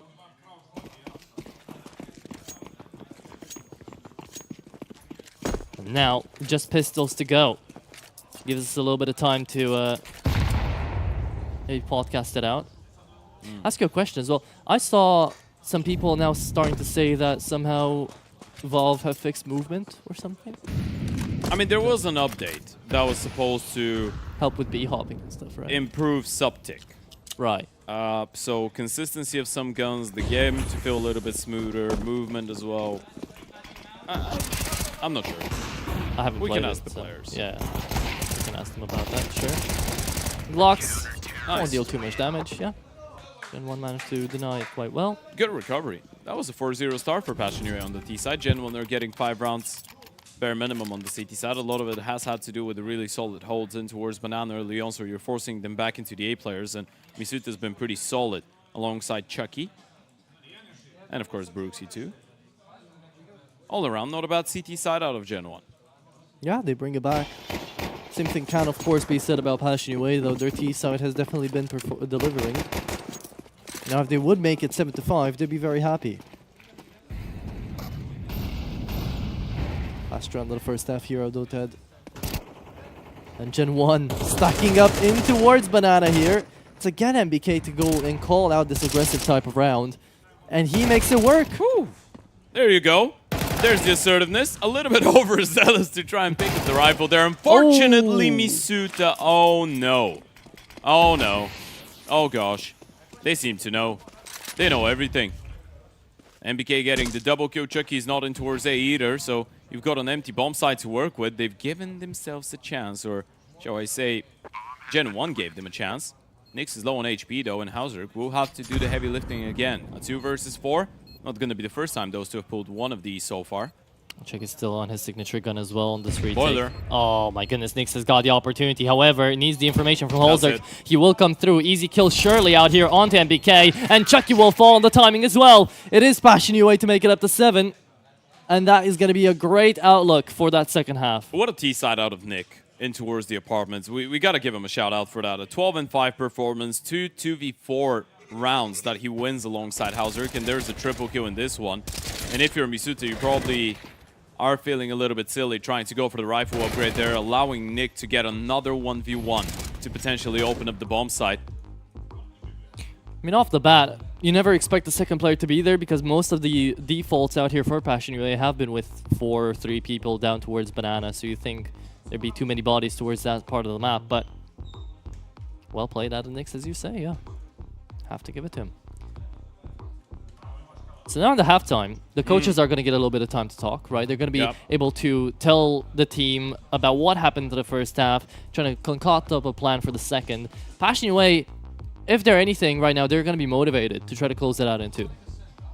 Yeah, absolutely. Going back to the same conversation, you do have another series to be playing after if you win here, so you want to get it done as quickly as possible. And as of right now, Ecstatic and Zero Tenacity have just started map 2 as well. The score there being 8-6. Actually, not just started, it's midway through. Yeah, it's pretty much the same level now. of progress. Yeah, 9-6 in favor of Z10.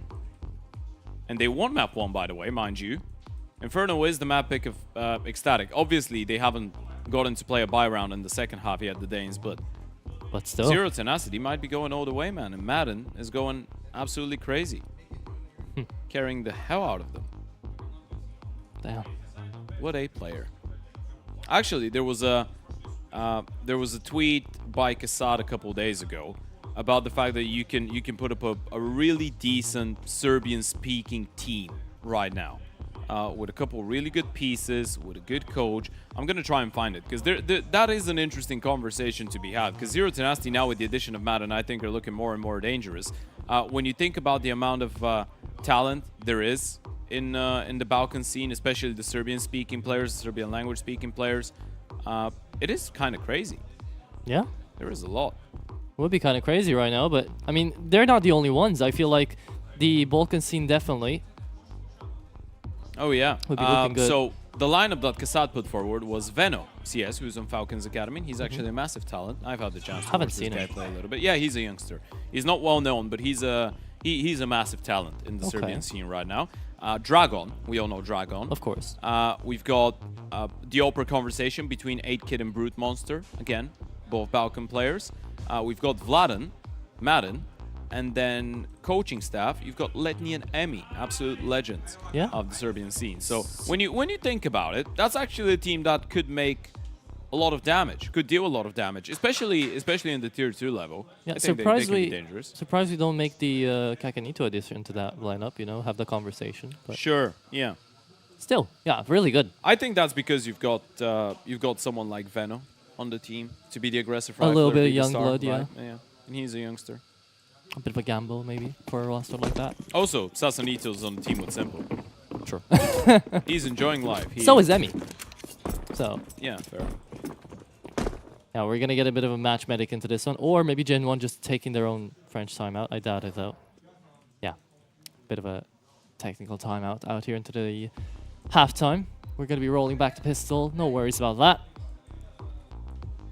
But there is a big opportunity now. If Passion UA somehow... What would be?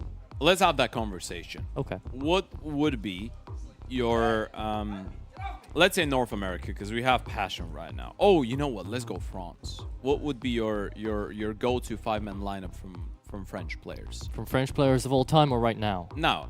I'm not sure if we can include Apex and Zaiwu, because I think it's a bit of a cheat code. So let's say we leave the two of them out of the equation. Okay. I've been liking... But you know what? Let's include them. Let's include them, because they are Okay, French. sure. You gotta go quickly, though, because the second half is starting. I'd go Zaiwu Apex, of course. Cop-out answer. I'd say Gravity has been looking pretty good. Okay. And then for the other two, I don't know. It would be really tough because the French scene right now is quite wide. It's got a couple of think good about players. that one. Yeah. We'll get back to you in a second. Second pistol round started. A pretty important one out of Gen 1. A little bit of utility involved as well. Smoke supposedly going in towards Moto, and then a bit of an A play through short. Hauser, gotta be careful. JT's been dropped in towards Banana, that is from the pit 250 of Brooksy, but Hauser will find one in return. In towards long, you've got an empty avenue. You're not going B anymore with the loss of your player down Banana, so that means you need to go into the bomb side of Hauser and Nix, and that hasn't really been working out well for you recently, but this time around it's much better. Okay, Misuda Brooksy coming right back around. There is a damage can be seen. I think I'd add Misuda to that lineup, man, because we just see what he's able to pull off. I really like how he's been coming back up into this tournament, especially improving in his rating. Yeah, absolutely. And Misuda is one of those guys that I think was written off too early in his career, and a lot of people, because of his time on Vitality, just assume that he's a quote-unquote washed-off player. But he's pretty young. He's 22 years of old. 22 years of age. And for 22, he's got plenty of experience, right? He was on Vitality, obviously, for 2 years. He played on the French iteration of Falcons, went through a couple international lineups. The thing is, he's got a pretty specific taste of what type of a player and lurker he wants to be, right? Right. So it might be difficult to find the right fit at times, but with a good IGL like MBK or some of the higher ups out here, I think he's a pretty decent individual, Misuta. Yeah. Shoots well. And the last one, it's a big cop-out answer. Can I go for it? I think it would be so fun to see Scream in that iteration of players. I can't believe you said Scream. Nowadays. Get him back! Get him back! Nowadays. Why not, man? He's still technically contracted to Foot. I'm gonna call you out on this one because it's. Do it. All right, so you're leaving Nitro out. You're leaving Body out. Those are already two massive mistakes. Sure. Yeah. But hey, just the names that popped out into my head. Sure. Yeah, technically, Scream is a player. Technically speaking. I mean, that would have a huge French backing of a team. More than Gentlemates with the org now. I mean, Gentlemates. They're yeah, full Spanish, sure, they but are it's a Spanish French team. org. Yeah. If Gentlemates were to make that team happen. Whoa, that's a nice 3K spray out of Brooksy. Sure, it's against pistols, but it's still a nice one. Yep. What's yours? Fills you up with confidence. French lineup. Yeah. If we are including Zywo and Apex. Sure. So the remaining 3 pieces I would go for, definitely Nitro and Body. Okay. And then the last one is a tough one, actually. Yeah. Do you like exercise? I do. But I'll think about that one. I think the 5th player is the toughest one. Yeah. I think Nitro and Body are the obvious ones to go for. Fair enough, especially with how they've been showing up these days. Huge utility damage onto Gen 1 in a full buy round like this from Passion. But they're only on USPs, 257s. Not like that's going to deal too much damage, but you never know. If this stack onto B is going to actually hit, Gen 1 could be in a bit of a world of hurt. Maybe you could get Lucky or Exorcist on board. I feel like Lucky. Lucky, maybe. Max, yeah. Yeah. Yeah. I mean, there's so many international teams you can, national teams you can make out of so many countries. I definitely saw multiple tweets about that. They're going into the stack. Hold my hand. I'm nervous. I'm nervous. I think they're more nervous than you. Gen 1. They don't know. They saw a couple of USPs and now they're thinking maybe they should run back. Oh my god, what? A USP lineup for a headshot. When's the last time you saw that? That's hilarious. At least they win the round towards the end. Sure, but that's expensive as hell. That was something. That was something. You're not having too much fun with this one, Gen 1, even though you have been holding your own. But this is where the true second half starts, and yeah, there's a replay. Hauser just knocked 2 of them with 1 bullet on the USPS. First buy round out of Passion for the second half, though. Grim on an M4 with the Uto. Hauser with the big green out. They've got the rifles all over the place. This is the true test for Gen 1. Oh, and that is Halzer coming out with the gun swinging into this Inferno. As you said, a pretty good Inferno Opera out here because he does manage to be all over the place. Is very rotative, is very dynamic. And look at the utility damage as well, by the way. It's not only the kills. The fact that both MBK and Chuck here already down to half, yeah. Down to below 50 HP. Brooksy does find a response. That's onto Nyx. He does love that early blocking towards the apartments and to just stand on the balcony and jiggle into her short. Brooksy able to punish. Look at MBK as well. He's just holding the line close out there in towards Banana to make sure that Gen 1 have got options. For the first time into this Inferno map pick as well, Gen 1 do have the advantage. So they could really build up on this, and Brooksy with that beautiful boost will take Holzerk down on the peak. You start wondering though, because you know Hauser started B. You start wondering if he was the only one to rotate back on another lineup. And that's the bomb dropped as well. Fem was alone and Grim deletes NBK. Oh no, this one's falling apart for Gen 1. Actually, not falling apart. It already has fallen apart. Chucky needs a big clutch out of this. 30 seconds to work with. Bomb to be recovered. Both B players have left and are coming in to try and support Kvem. They knew the bomb had been dropped in towards long, so yeah, looking for it. They could get a little bit more proactive. Looking at CT again. Does he have the time? I don't think he's got the time to sprint back B. He needs to try and find his way up short. And he's going for this. He's going to give this one a go. If he somehow finds they're rotating back. I think he's calling this one off. He should be saving here. Remember all the damage that was done in the previous round. He needs to hold on to the ult just to make sure that they've got money. And that's exactly what they do. 8-8 still the case out here, as it is going to be Passion UA, keeping things together. But that was such a good looking round out here for Gen 1. It's a big surprise that they do manage to bring it back out here, Passion. It's a massive play out of Kvem, who's been having a really slow map. He was on 4 kills before the start of this round. Opening kill goes in favor of Hauser. And then you start looking at them being picked apart around the map. Kvem comes in with a game-changing play. Yeah, good timing onto him. He peeks out into long, takes out 2. I don't even know if he did it with a flash or not. I think that was just a straight-up peek. No, he was alone. I mean, there was no one else. He dies there, the round is over. His 2 remaining teammates were already getting... I guess they were already in the mindset of if Kvem goes down, we're saving. Right. Attack pause now, though, from Gen 1 after a round like that. Yeah, and as we said, with Sing bringing in a lot of experience as well out of 3D Max. Now you've coached the Major, you've coached a couple big events like Cologne, like Kato. Now you're coaching DraculaN.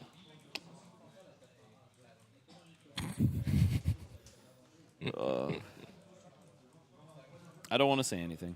No, I know you love the desk with me. Don't worry about it. That was great. Phenomenal output out of yourself. Yeah, I think some of those. I think I'm making your hairline recede a little bit extra. I don't just think it's because of my possible to taste. recede anymore, but I can find a way. Zero Tenacity, 2 rounds away from closing out a 2-0 win over Ecstatic, though. No Did you way. see that one coming? Yeah, that's crazy. Passion away in the same vein. Could try to close it out 2-0 if they have some good runs like this. Nice opening kill out here for JT, who's also been having a bit of a slower map at the beginning. Yep. But you can always excuse JT. Especially after the good performance he had on Ancient in key rounds. Yeah. And he still is, throughout the last month, the highest rated player on this team. Which should not be the case, but it is. So, yeah, give him the green pass. Yeah, I mean, we joke, but lands like this are a place where Passion UA can start getting the other players activated with those ratings, with feeling a little bit better, you know? Starting to get their gears turning. Let JT call his game. Aye, aye, Captain. Grouping up for a B-take here.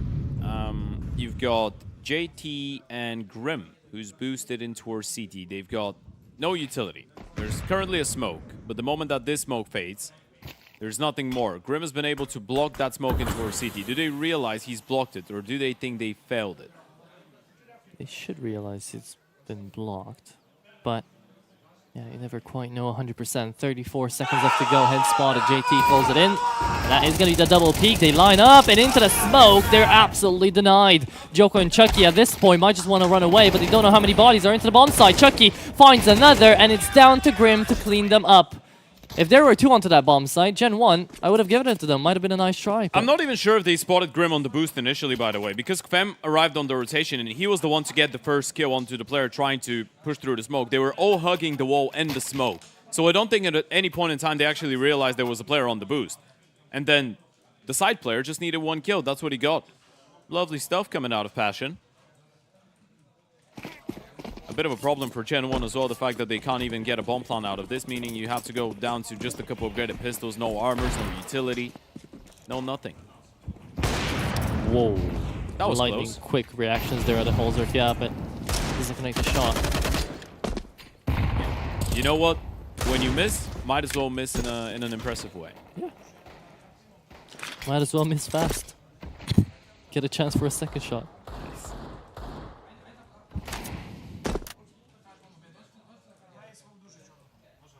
Just pistols right now here for Gen 1. Would take a really huge turn of events here for this to be an equaled out scoreline. This gives a Passion also to just kind of start holding the game hostage kind of from Gen 1. Keeping this 2-round lead if they get to. It's a good angle from Kvem. Usually good for more than 1 out of a position like this one. Especially against the pistols. Yeah. Start walking by, USP need to be brought out, and only 1. Yeah. Gonna give away the Prince stream. Both grouping up though. You know what you're working against. He spotted all of them pretty much. I think tops 1 player. Careful now. That's a full eco, boys. That's big damage. JT needs to go huge. Pick off 2. Finds none. They've lost the bomb site. Brooksy finds a headshot. It's Holzerk in a 1v3. They've lost an eco. They really have. I don't know The what red to say. carpet was laid out. Yeah. They were supposed to just run away with this. And now Hauserk finds himself in a 1 versus 3 clutch. And I hate to say it, but his best option is to save. I know he doesn't want to. He really doesn't They want don't to. really have a lot of money, though. Misuta's a dead man. That's a good nade. He still has an opportunity. MBK is low. 1 player in towards Banana. He's got all the information in the world. There goes one! Out of Hauserk! There goes the savior! And yeah, there's the logo. Whew. He is the man, and he knows it. I think everybody besides Holzer just the biggest sigh of relief you can have, because that was a round you just dropped, and Holzer brings it back from the depths of hell. Crisis evaded, thanks to Hauserk. Also, we just got an update that Zero Tenacity closed out the game against Ecstatic in a 2-0 fashion. Absolutely crazy scenery. Insane. Insane games here at DraculaN overall. Definitely be sure to come back for Season 3, even though it's not done. We've got today and tomorrow still going on. Been a beauty to watch. But we will keep it up. Gen 1. Sadly couldn't close out the previous round due to Holzerk's shenanigans. Now we'll be looking to try to fight through this full buy. And it's all working out just all right. Every single duel won out here by the Frenchman, and it's Gen 1 to take the 9th. Wow, what a response that is, by the way, on the back of the previous round. And let's not forget, the previous was an eco, so you still did a decent amount of damage. Now you're going into the buy. And you're doing so freaking much.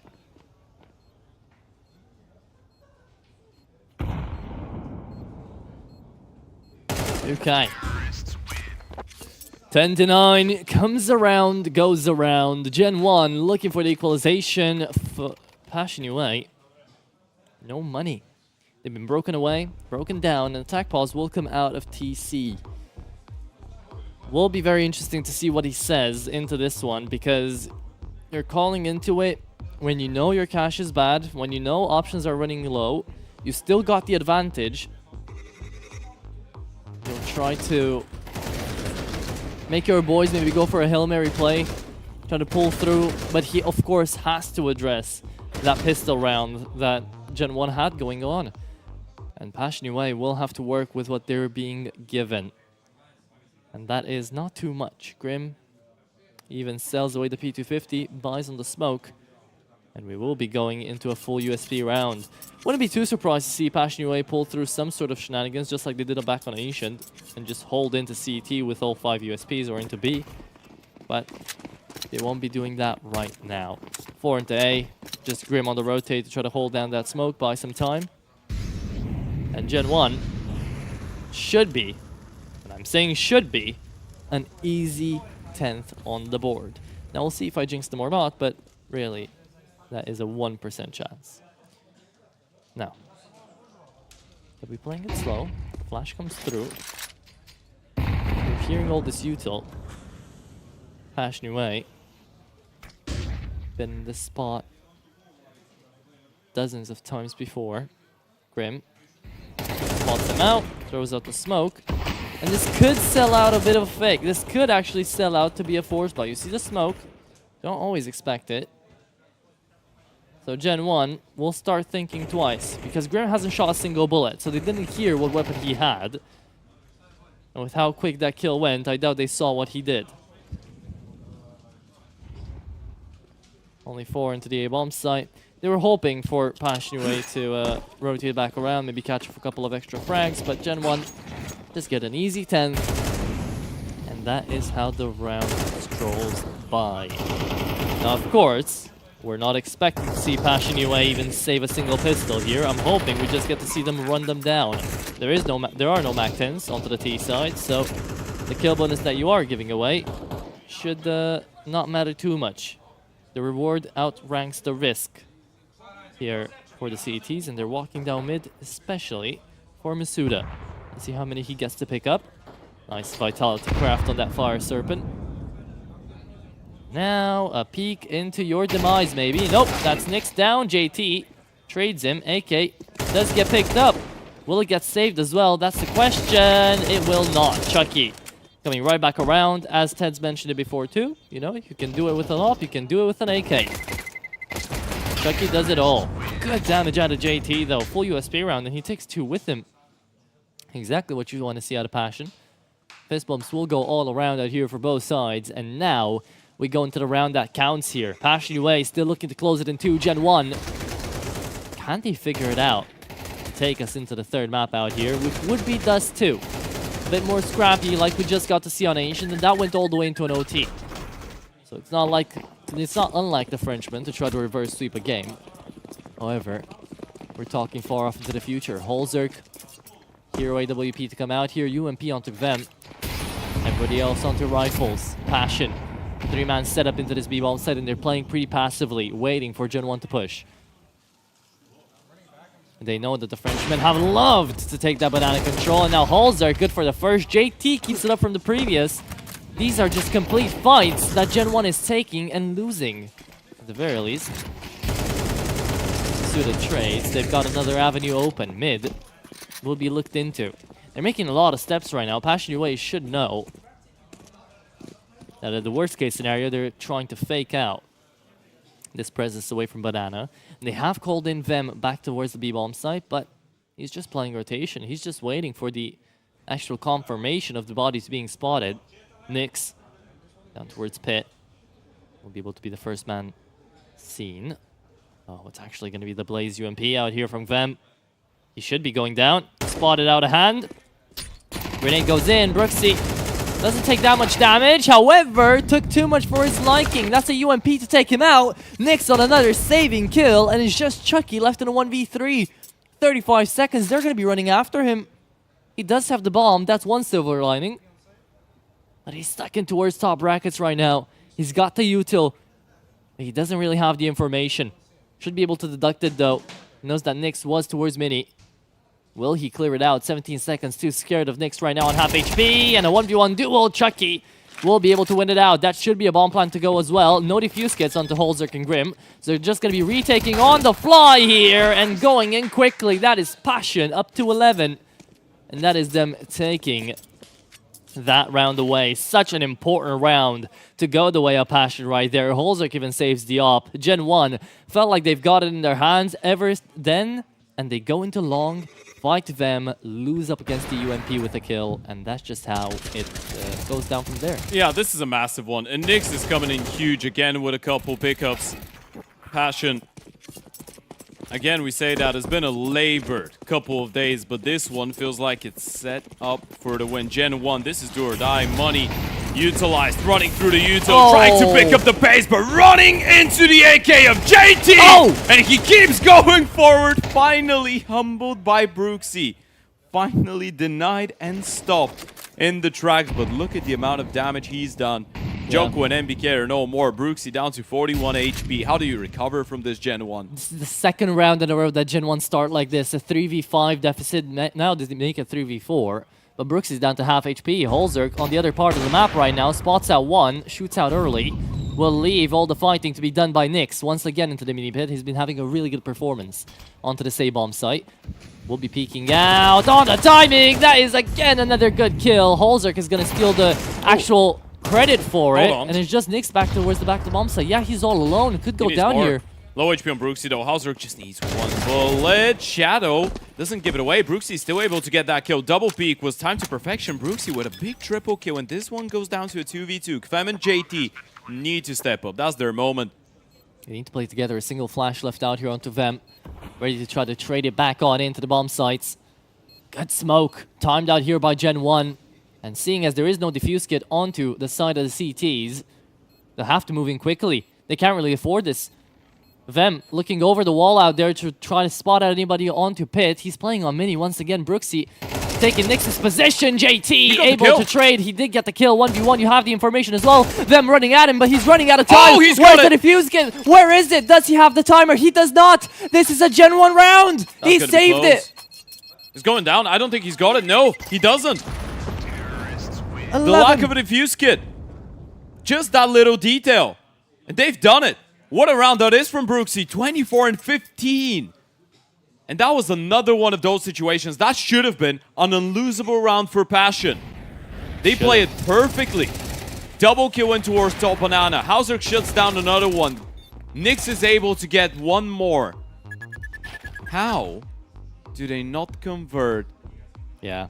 You can see the confusion on Holzerk's face. He had that round. I mean, that peek into our short, that was everything. Holzerk just wanted to be ahead of the play. He wanted to support Nyx a little bit more. He was hoping that they're probably going to be fixated only on the MP9 and towards the right-hand side. But him going down there just leaves Nyx in a really tough situation.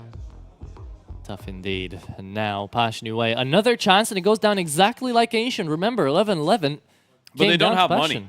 And that has to be a forced buy as well. That was a tactical timeout coming up, but you don't really have a choice. If you eco here, they get 12 rounds. You're not even getting the best purchase ever for the next round, so it's not really worth it, is it? You need to send it. Sure, but and what do you you're going to call? have one M4, a FAMAS, and 3 pistols to work with. Passion away. They did hear TC call out the round here, so we'll see how they set it up. 3-man engage into A2 on Banana, and Grim and JT take so much damage. It's JT on that A1S. Trying to play aggressively right now. Smoke will not be fading away anytime soon. The grenade spawns out Joko up on top on the jump there. But they run away. This is going to be a full A hold. Yep. It has to be. When you think about it, this is the opportunity. You're hoping, you're praying that Gen 1 group up and go in towards A, but that's exactly the opposite of what they're thinking. Slowly confirming that banana control. Misuta just making a little bit of noise with the door, and it's actually quite smart. It's keeping them occupied because they can hear that from the apartments. But they're just going to walk into an empty bomb site. Passion needs to save. Yeah. I don't know how you go for this. I mean, JT's going to try and beat them. He's coming in on the rotation, and they'll hear all of it. Unless he gets a kill through the smoke. Which he doesn't. That's a save. That is a save. No defuse kit on either way. Sure, they had the utility a little bit there, but that is all she wrote. It is Gen 1 on the chance to close out their enemy's map pick on a map they've never played before on HLTV so far. There you go. Not too shabby. No, absolutely not. Absolutely not. They've given them an opportunity. You're basically replaying this one and the next one if you're Passion. You're going to get a little bit of money for the losing bonus, so you can potentially upgrade onto some SMGs. You can have a couple more MP9s in the mix. You can get a defuse kit, but it's not going to be. There's not going to be a world of difference. This is doable for Gen 1. They can really close this one out and send this to a Dust 2. That was never supposed to be a possibility. Overtime still in the cards out here, Ted. Never say never. We've seen it happen back on the first map. Why not see it onto the second one as well? I mean, they could get 2 more Famases, but that would mean sacrifice a lot of utility, I guess. I doubt that. 2 more Famases, an MP9. They could have a decent purchase, but you want to get some defuse kits. You want to get some extra utility, so you're not investing into even 1 Famas. You're just going for the nades and the SMGs and the kits, 3 of them. And here we move. Last round of regulation. 12-11 is the scoreline. Gen 1, 1 chance to close it out in 13 right here, right now. Otherwise, we will be needing overtime to figure out this game. Holzer, not an amazing start, down to half HP off the bat. Utility deals damage, but maybe not as much as Passion Yue might have liked. Ooh, failed boost. And you know you've given away a sound cue, so that's not great. That's how you wanted to set up the rifle for some success. You can't do that anymore, but they are grouping up for another B play. And JT's got the util, same for Grim. Smoke, HE on the retake lineup for the HE. And a Molotov on the Jiggle. JT sees them, blocks them, Nate comes in. That's the plan. It has to be a big round out of him. They do play ahead of it, can't find anything. The MP9 keeps it alive. Grim, good for 2, looking for the 3rd. Does get the dink onto Brooksy. That's a lot of damage. Diffuse kits are there. This is actually a doable retake. Pem's reloading. He's not ready. Just already! And Misuta's running them down! Gen 1's not ready to give in. The white flag is not coming. The tower is not coming. Gen 1 force another one. A 23-13 showing out of Misuta. The Cinderella story for the Frenchman keeps on going. We're going to a Dust 2. This is a best of 3 that keeps on giving, Ted, and it is about to come down to the wire. You've seen 1 overtime. You've seen a 24-round affair out here on Inferno. Now, what the hell will we get to see on Dust 2? That is a big question to answer. That's massive. That should have never been a map for Gen 1. This is the first time they played with this lineup on HLTV. This is the first time that probably Passion, we could say they were in full control of a game. It felt like they were just about to close it out. And then you lose a 5 versus 3 round. We're going back to the same old topics from the last couple of days where Passion put themselves in a winnable position, and then somehow, someway, things just get out of hand. That happened here, and they finally get punished for it. I think TC is starting to get already a bit tired of saying the same thing over and over again. We need to try to close out these rounds. And, I mean, Passion Yue had it at so many moments, yet couldn't finish it off. Yeah, but we have to shift the conversation more in towards Brooksy and in towards Misuta and in towards all those guys that stepped up for Gen 1. Brooksy, again, is not a player that's used to playing international LAN Counter-Strike. He just dropped to 25-15. He had a triple kill in that 3 versus 5 round that they picked up. Misuta going absolutely nuclear on 23 and 13 as well. Those are the heavy hitters rifle-wise for Gen 1, and they stepped up. They did 100%, and it was a well-played map, a well-played individual performance, but we got to see Gen 1 actually fight together as a pack. It felt like Passion Yue were not necessarily getting flashbacks to Basement Boys, but they were seeing where that individuality started not to really matter that much anymore. Yeah, and you know what they say, Atro. Every great Counter-Strike match deserves a 3rd and final map. Now, the saying is usually every single great Counter-Strike map ends on an Inferno. That's not really the case. This time around, we've got a Dust 2 coming up. The same map that yesterday Gen 1 absolutely dominated FlyQuest on and eliminated out of the tournament. The same map that Passion UA is supposed to be a good team on as well with this iteration. But in the end of the day, that was supposed to be the punishment pick. That was supposed to be the golden opportunity. What we did see out of the Frenchman is that never die mentality. And yeah, I mean, it just makes it even better for their entire story here throughout DraculaN, no matter what happens on the third map. But at this point, it's the same way that MBK put it after the game yesterday. He said, we were initially here to just play 5 best of 3s, try and play 5 best of 3s to get our VRS. But we've already beaten some top dogs. Might as well try and win it all. Might as well try to get it all, and that's what we'll get to try to figure out into that last map of Dust 2. It's going to be fun, it's going to be exciting, entertaining to say the least, so stay after the break to figure out how it's going to go.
then watch me do it again.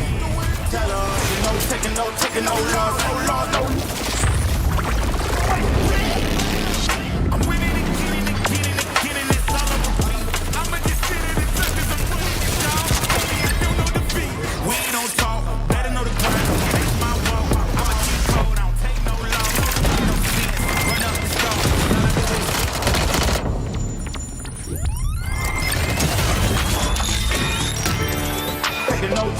Taking no loss, I ain't taking no loss. Look, I'ma always win. I ain't taking no loss, no loss, no loss. Look, I'ma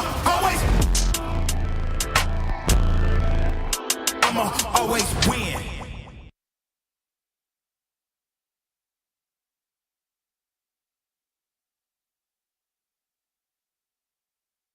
Accidentare gravă pentru Radu DraculaN. Urmează o recuperare grea după operație. Ultima victorie?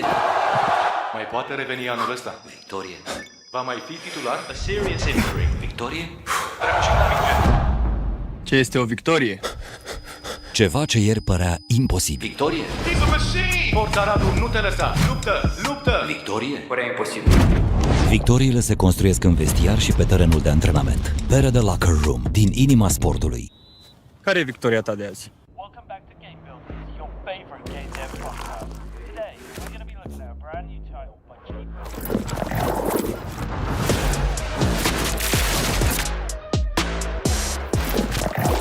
Yeah, I bet on myself. Can't be so big that it ain't okay. Let out the beast, no they can't tame it. Tell them we bringing the table. Yeah, I bet on myself. Yeah, I bet on myself.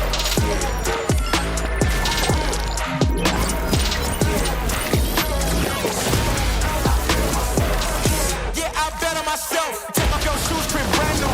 Light up the wax like a candle. Hype it, on fire, watch me heat up the track. I took the crown, I ain't giving it back.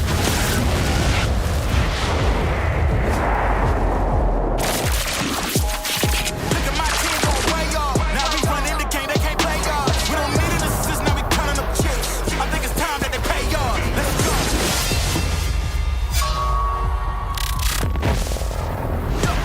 I bet on myself. I don't need you, I do it myself. You get it back, that's silly. I'm about to run the game, no kidding. I'm way too cold, too chilly. Yeah, they ain't wanna hear me, and they gon' feel me. You dig? Look at my team gon' play y'all. I think it's time that they pay y'all. Let's go. Yeah, I bet on myself. I don't need you, I do it myself. Yeah, I bet on myself.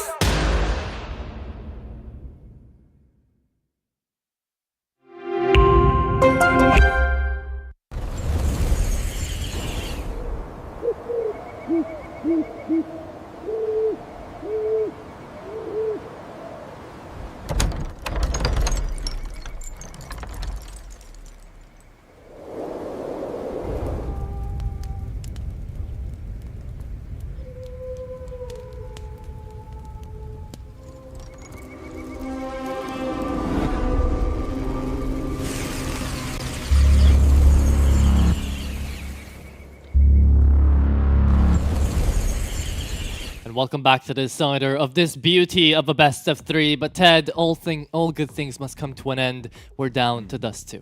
Yeah, down to the third and final map. Of course, for those of you that don't really know what we're doing here, this is the fourth and penultimate day of the second season of DraculaN. We've got Passion UA taking on Gen 1. Now, you hear the Gen 1 name, you probably don't really connect it with big names, with high-level Counter-Strike. We've got MBK on there, we've got Misuta, we've got Joko, obviously, who was on 3D Max, and the ex-coach of 3D Max was Sync, and we've got Chucky and Brooksy. Younger players out of the, obviously, Chucky is Belgium, Brooksy is French, out of the French-speaking region that have been playing really well, and Gen 1 against All Odds, sorry. I'm starting to stutter a little bit after this game. Against All Odds, we're able to win the map pick of Passion on Inferno to take us all the way in a really tight fashion as well. Some heroics were needed. Brooksy with a massive triple kill in a 3 versus 5 round towards the latter stages, one of the last rounds of the map, to take it over the line. Now we're going into a third and final one, and this was the map that Gen 1 beat FlyQuest yesterday on to eliminate them and qualify for this specific game. So are we seeing a little bit of a case of history repeating itself here? I mean, our partners on over Superbet don't think that is going to be the case coming throughout here with the odds that were displayed on the screen. But I feel like if you are a French fan or just like French Counter-Strike in general, you could definitely believe in this reverse sweep attempt. Because it's going to be down to Dust 2, and it's going to be scrappy, right? We can't say anything besides that. It is going to be looking a lot like Ancient, and I feel like we can attribute it a lot to a map like Ancient. Because we did get to see how well Passion UA were playing, how big the individuals were stepping up out here for both teams. And now it's going to come down to a map which is even wider, I feel like, even easier for Halzer to kind of show up in. I think it's a better map for Gen 1, all in all. They've played it 3 times so far at the event. It's really weird. It's a bit flabbergasting because they did start it off with a 2-13 loss to 0 Tenacity. But then they followed up with a 13-2 win against Reason and a 13-8 yesterday against FlyQuest. And that was a 12-3 lead they had against FlyQuest. So it was a great map for them to begin with. But Fly were just able to get a couple rounds over the line towards the end. So all in all, it's been one of the best maps for the side of Gen 1. And all in all, it hasn't been one of the most solid ones for Passion UA. They've won it both times they've played it here so far. But the first one was a 13-11 over Z10. And the other one was a 16-14 Labor to win against Mana. So those two, I feel like it's a massive hit or miss. We've seen some really good things out of Passion UA on it, but it's never been clean. They always play really close games on Dust. Even if you want to look at a game that they played against Bait, a Starladder, that was an 11-13 loss for the side of Passion when it came down to Dust. So it always goes down to the wire. It always becomes quite a close affair. We were talking about the Passion UA boys on this map. And then on the other side of things, I guess it's great news for the side of Gen 1 because it's a map that is incredibly good for Bisuta, for Joko, and for Brooksy, who was one of the heroes on the previous map. But I do agree with you. I feel like this should be an OP showdown here on Dust, and Halzerk will have to step up and finally be the difference maker after not having the best of performances on Inferno. He was good, but there was a couple tricky moments in important rounds where he wasn't necessarily able to deliver. Yeah, he could have been better 100%, but that's to say out of everyone on the server, everyone can always be better. Coming up into this one, though, I feel like it is going to be the players you mentioned out to stand out as well, right? But on a map like Dust 2, the calls, the individual IGLs as well, it's going to be a showdown between them as well because they have to focus more on their individual power rather than calling out the mid rounds. Well, let's figure it out. Final map of the series, folks. Passion UA taking on Gen 1. It is Dust 2. The winner of this one gets to play 0 Tenacity later on today for a spot in Championship Sunday in the Consolidation Final. The loser is out of Bucharest and into the pits right in front of Dracula's castle. Yeah, into the stake. Going down out here for the pits. Halzerk, good for 2. Okay, taps them down onto the top of mid, but this was quite an aggressive maneuver out of Passion. That's just to start us off, an entree here for this map. And then things go silent for just a second. Not from Passion UA's camp, though. Look at them pushing through top mid. Yeah, a pretty proactive round. Thing is, you don't really know if they're out long and just setting up for a play. They're actually going right behind them, smoking towards that B-bomb side. Is that just a fake? This is the big question. Still, JT, top middle. Nice first find onto NBK. Looking for a little bit more. Does get gooshed up in the process, and it's a sticky situation now. He can't get out of there. Needs a little bit of support.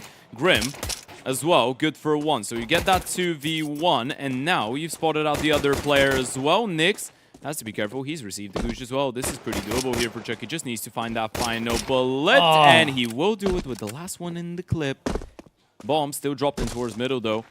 He'll eventually have to run back and try and retrieve that. Grim goes for the peek, tapping him down, and there goes the second. Grim will make sure Passion strike first on Dust. Yeah, my hands would get sweaty too if I was in that situation with the team. They were giving him 1v1s out there. There is a real world in which Chucky comes out of that one victorious because he did go up in towards the rafters, did manage to find the first, and then just the 1v1 down to Grim. Well played out of Grim, however. Alright, comes down for the top of mid, finds one, then the second into the save of the round. Yeah. He was one of the heroes as well on Ancient, let's not forget. Yeah. On Inferno too, he didn't have a bad map. Ooh. Whoa. USB. Nice. Okay, sure. He's on a mag 7, by the way. That's why he wasn't lower. And that's the only gun they bought into this round, that Scout. Yep. No one to recover it as of right now. Pistos around. Now you spotted the Anchor into his Xbox. And JT has been left to die. And that's a premium rifle lost in the middle of the map. This is free for the taking. There you go. Scout and the A1S now. I'd say they're quite happy about it. Van maybe switch back to the USB, mate. Because the Max 7's not working like that. Ugh. Those rounds are too expensive, man. I know they can probably still win and get, I believe there was a third M4 into the mix. They can potentially not lose a single M4, but they've already lost 2 players. And there goes another one. Misuta, shake of the mouse, 2 HP.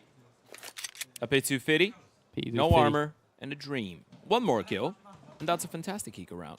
That would be the dream, actually. Because he just made noise now. The A1S knows about him. Oh, Hauser hasn't hurt him.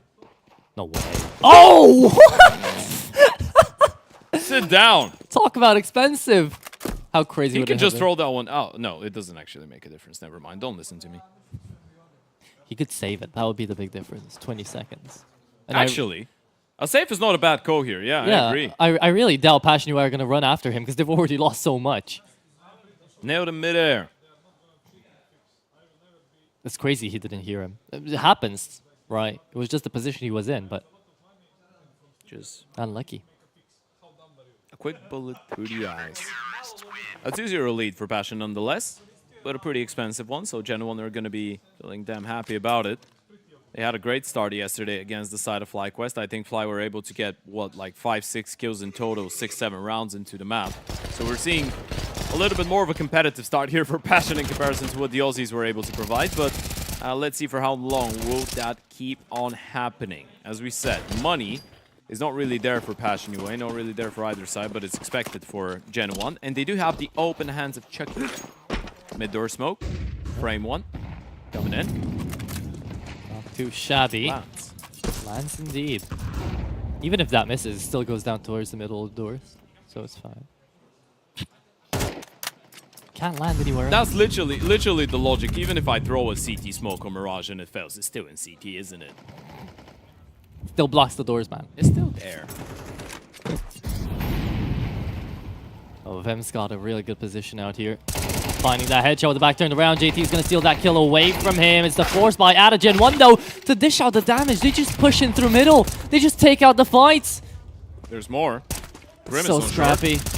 There goes the over. Flash is good. Goes for another one, and it's Grim with the double. Passion UA just throwing bodies at the problem, and it pays dividends. Another double out of Nyx, another double out of Grim, and a 3-0 lead. Well done. Yeah, really well done. CT side having the same success they did up against higher echelons. I think this is a statement out of both teams. Well, more so from Passion UA. As long as they're all on the same page, they're down to fight. They're not going to let Gen 1 just get map control for free. They're trying to be really oppressive towards the start of that CT side on Dust, and this is a good thing for them. Obviously, it's a two-edged sword, right? It could work out really well. It could bite you back quite badly. So far, so good. Stamp through middle once again, Gen 1. When you don't know what to do, the default's easy. Send it down short. Is there an HE on someone in towards A? Not quite. No, they're out of view too. Nyx is the only one. They're just gonna walk out. Okay. That's a good one out of Joko. If you can find it onto Grim too, suddenly kills are being made! What's going on? No, no, no. Boys, boys, boys. It was working so well as well. It's Halzerk and Nyx left to rotate around. In from CT. It's an easy kill there on the bomb site. But he hauls down the trigger discipline. Good thing we've got Nyx around about. Yeah, they should be able to recover. Brooksy coming in from CT. They still don't know. Maybe this is the last position they're ready for. They would think he's short. He's able to get the timing right. Get the first kill. Oh, yeah, needed the lineup. Nyx is there. Triple kill to save the day. Nyx has been a hero, man. He's been really delivering today. Grim too, 6-1. Yeah, for both of them. Yeah, however, I feel like out of Grim you expected a little bit more though, right? Nyx has been doing a really good job considering he's a support player on this team. He's been really clutch for them and important in tight moments. Yeah, 100%. Thing is though, Gen 1 are making every round so expensive, more so than you'd ever expect them to. Yep. So Passion UA, sure it's 4-0 up on the board right now, but definitely doesn't feel like it. Yeah, it's a game of thin margins. Shot does not connect. Look at Hauser. He's hunting them down with the open. Not going to be ready. That's a lovely low to high flick onto Joko. Damn. Yeah, there was no way you're ready for that. Your Opera just picked long, and he was blinded. There's no way you're ready for Hauser to just charge you down like this. And to connect the shot as well, that's not the easiest. I mean, it looks like an easy flick, but I can tell you it's not. Oh, Hauser's quite good at those. Looking to respond in towards B. Good block out of Passion. Timed well. And a follow-up nade doesn't do that much damage onto Brooksy, but they seem to show a good understanding on what the reactions out of Gen 1 should be. Oh, the push through the smoke. No one expects this one. Holzerk was going in for the flick. Couldn't fully connect out onto Brooksy. So they've got a bit of mid-control. Gen 1 going to be forfeiting it instead for the short push. Look at Grim. He's coming in from top middle. No one's looking right now. I think he missed saw the bomb player, but they know what's going on. The commotion has been heard and coordinated, or communicated, sorry, out of JT, but Grim will get shut down by Misuta and towards lower. It's up to JT really to hold this one down. If he takes out 2, the round is still very much approachable. 1 from CT to help him out. They're not looking. When's the flash coming? Oh. There is no flash coming. It's MBK literally just wide peeking out. Brooksy finds another and Vem forced to run away. That's a bit weird, isn't it? It felt like it was another perfect start to the round out of Passion, but then Hauser goes down and towards middle. It's just a bunch of individual fights. That's what it really is. Yeah. Hauser creep-peeking, not being able to find the kill. Then nothing JT could have done about it. I mean, he was all alone in towards Goose, just praying that they don't clear him out, and MBK does so perfectly. Grim doesn't find anything on the flank. He just misses out on the timing narrowly and gets shut down by Misuta. Apparently was not ready for the player in towards lowers. Yeah, that's the unfortunate one, isn't it? Because if Grim starts activating there, then the whole round takes another look. Probably, because he can put more pressure if he gets that kill in towards short. He can start sending it. That potentially takes some of the attention away and allows JT to get involved, but it's not a round that you want to lose if you're Passion, and probably the Hauser re-peek in towards middle is the one you're looking at and saying, well, not ideal. Right. Good stuff out of MBK, though. Important couple kills out of the captain, showing that he still got it. And for everything he's achieved, MBK is still in his early 30s. Yeah, man. So he's a young talent. Young talent MBK, huh? I mean, it's just the fact that he's achieved so much and been around for such a long time. It kind of makes you feel like he should be at around mid-30s, 34, 35, 36 even. I mean, even back in the day, he was a prodigy for his age, right? Yeah. And now, taking up the IG Elemental, he's just... chef's kiss. Been playing Tier 1 Counter-Strike since been a teenager. Now he's 2 teenagers trapped of a body of a singular man. Yeah, he's 2 people in just a raincoat. No. Not really, actually. In order to be 2 teenagers, you need to be 36 at least, actually. Yeah. So he's a youngster. Yes. MBK can't connect onto that one. Holzerk comes right back around and tries to connect something. Quick scope out of Holzerk, does manage to find it. MBK out of the fight. It's a 4v4 still to try to keep this one together. Really proactive in towards middle, though. The A-bomb side has fallen. That's a good smoke to block them off. You're pretty much pushing them away in towards long. Only player that's going to stick around in towards short is JT on a scout. Well, this is a force buy. It's an interesting decision. Yeah, it's a full investment out of Passion. They don't really have a choice with the minimum loss bonus, but they need to try and make it work. There is no choice now either way for Passion. It's not like they can just go and save. They have to go for this one. They have to play it out. And that smoke definitely is not helping them into the bomb site. It will be a proactive peek out of both of the players out here into the bomb site and on short. It will be Gen 1 taking them down bit by bit. Holzer needs to run away and save. He's on long. That's it. 4-2. Holzer is going to get hunted by Brooksy here. Oh, what a connect. He's hitting some really crisp shots. Yeah. But you're going back to it. That's one of those games where you feel like Hauser's on, but he just misses the shot that was arguably the most important, which was the first one on short. Sure. If he gets that one, then his teammate that's right next to him has a bigger chance of getting a kill, and then the round could have been a little bit different. But it's nice of him to be hitting those, still having some good moments, and we want to see him take initiative. That's what he's trying to do, a bit of a direct comparison there between Brooksy and Nyx.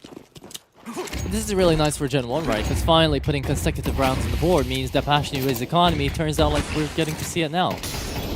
They're going to be on the full pistols. It just holds it on the AWP. They can put up 3 here and start looking really competitive. They've spammed a lot, and they haven't hit him once, by the way. He's a lucky man, and look at everyone else arriving as well. God. Do they have a flash? No, they don't. One flash would have been ideal right now.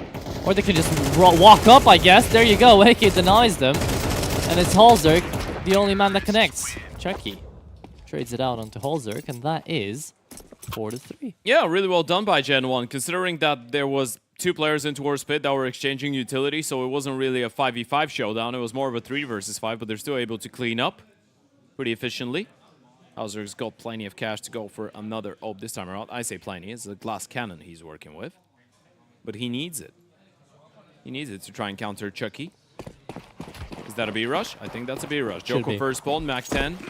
This could be great. It's Nyx though on the anchor, as he's always been out here. And then Smith smoke on towards doors. That is going to be just open leeway there for them to help out. And it will be Nyx shutting them down alongside his teammate. Beauty of a round here of a hold from PassionUA because of one missed smoke out here, Ted. Yeah, it just enables Kvem to be so much more engaged, but Nyx still doing one hell of a job there. Just down the first player, and then they realize the utility has been failed. This is a bit of a blunder. That's so huge. Chucky's now forced to try to fight this 1v4. And they're never going to give him 1v1s, surely. So, yeah, 3 people looking down on him. Holzer connects the shot, and it's PassionUA still able to build a really good half if they continue off of this. Yeah, that was a really solid hold. And Kvem had another one of those really slow starts, by the way. He was on 1 and 7. Inferno wasn't a great map for him, but there's the replay, able to assist Nick in a pretty efficient way. Good stuff out of the anchor, one of the only remaining US representatives on PassionNA. You can tell what he's saying as well. Yes, let's fucking go, boys. That's how you do it. Whoa. Whoa. Big words. Yeah. We're sponsored by a betting house. I feel like we're allowed to. Oh, Halzer. What an opening frag there. Finds the player onto suicide and keeps it going into short. Helps them to peek that one out. Takes out 2. How does he find 2 with no headshots from that angle? You just denied him. Oh, Kvem was fighting from mid doors, by the way. Okay, I thought JT it was short. JT. No, okay. we were just looking at JT. Kvem just swung it. That's insane. That utility has not been hitting. Yeah, for Gen 1. Gen 1 have been having issues with that. Yeah. Nades not nading. Maybe it should be the time out here for their coach to call an attack pause. Let's address it. You could try and do that to disturb the momentum, but calling a tactical timeout over a bunch of failed grenades, this is something that the players realize they're doing, right? You can't just tell them, well, it's not the lineup, guys, it's this one. Imagine. Not necessarily that, but just to chill them out a little bit. Just have a screenshot on all the lineups that you're using, printed on a page. That's why they have the pieces of paper in front of them. Just lineups. Nice stuff out of Grim.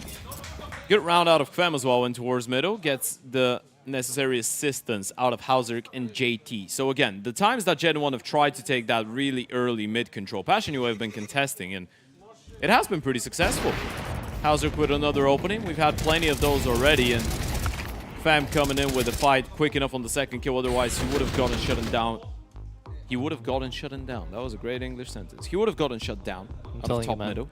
The more we're staying together out here on this desk, the more I'm just putting my influence on you, and the bad English just gets to you. Great. You've only got 1 more day of this. It's okay. 1 more map and 1 more best of 3. I'll manage. Yeah, you'll be fine. Hopefully. Attack pause will now get called in by Gen 1. And look at the ADR and MBK and Brooksy, by the way. Sure, they're only up to 3 rounds, but they're really having impact on a lot of these rounds. They're the ones to start it, when you'd be expecting it out of Joko, right?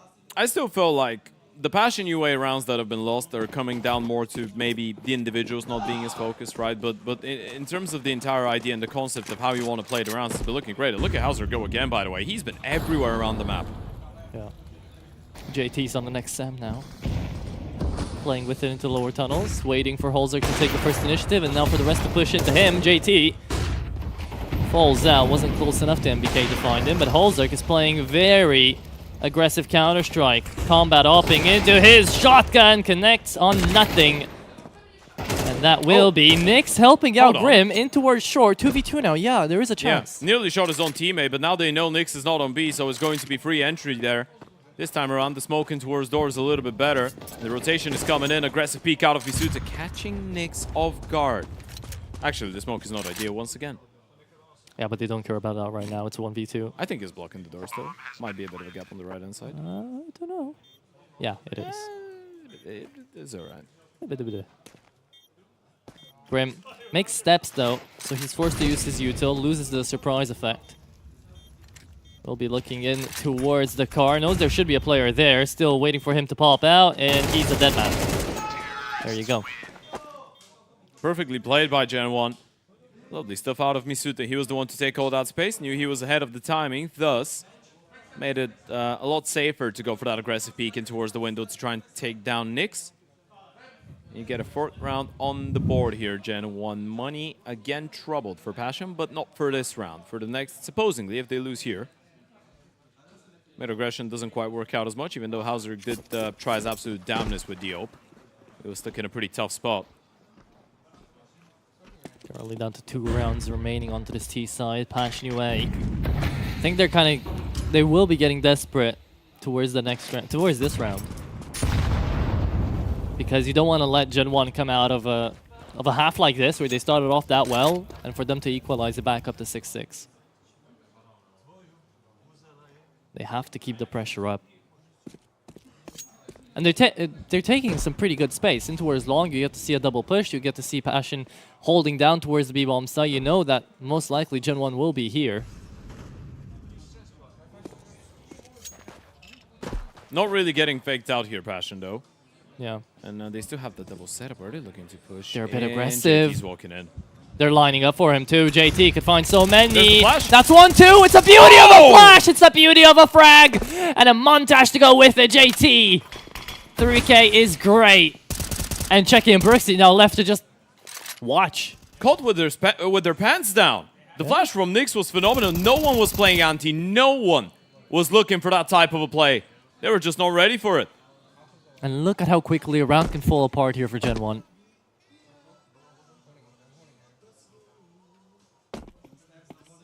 That is much needed impact coming out there. Not necessarily from Nyx himself, because his flashes have been great and his skills have been good too, but just coming out of that side of the map.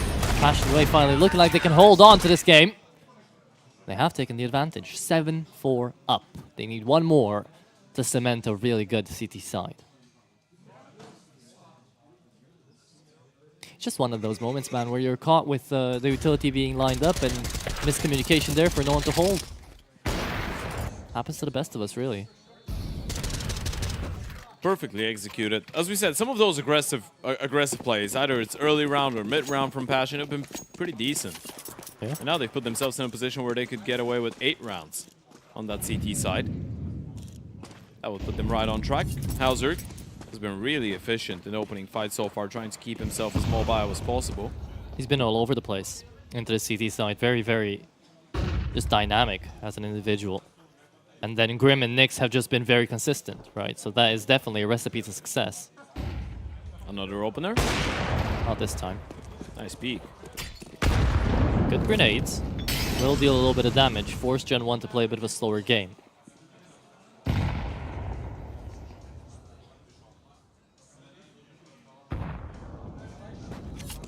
JT and Holzer. If Gen 1 would decide to push out a short, they'd be the first responders, and I think they do an amazing job at holding them down. There goes the flash. JT gonna try and get himself into a more comfortable off angle as they start making their way through. Does he dodge their flash? That's the question. Answer, yes, at least for the first. Nyx finds one more in the meantime. Running out of ammo there, JT.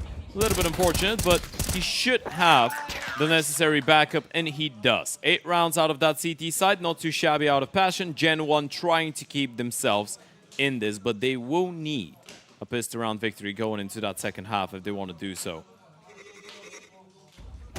Maybe I'm looking too much into it, but for a second there in the last couple of rounds, it feels like Gen 1, MBK's calling out the rounds faster than the rest of the team can respond.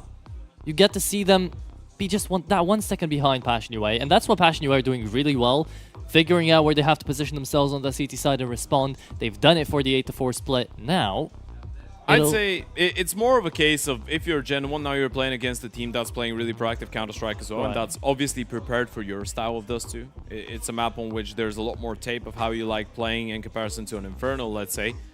So I wouldn't say the issue is necessarily on the side of Gen 1. It's just little details, like in towards the tunnels, not having someone to play anti-flash. But it feels like they're all on board. It feels like they're all on the same page. It's just when Passion is playing that type of really proactive and really well-drilled Counter-Strike, there's not a lot you can do about it, especially when they're hitting the shots.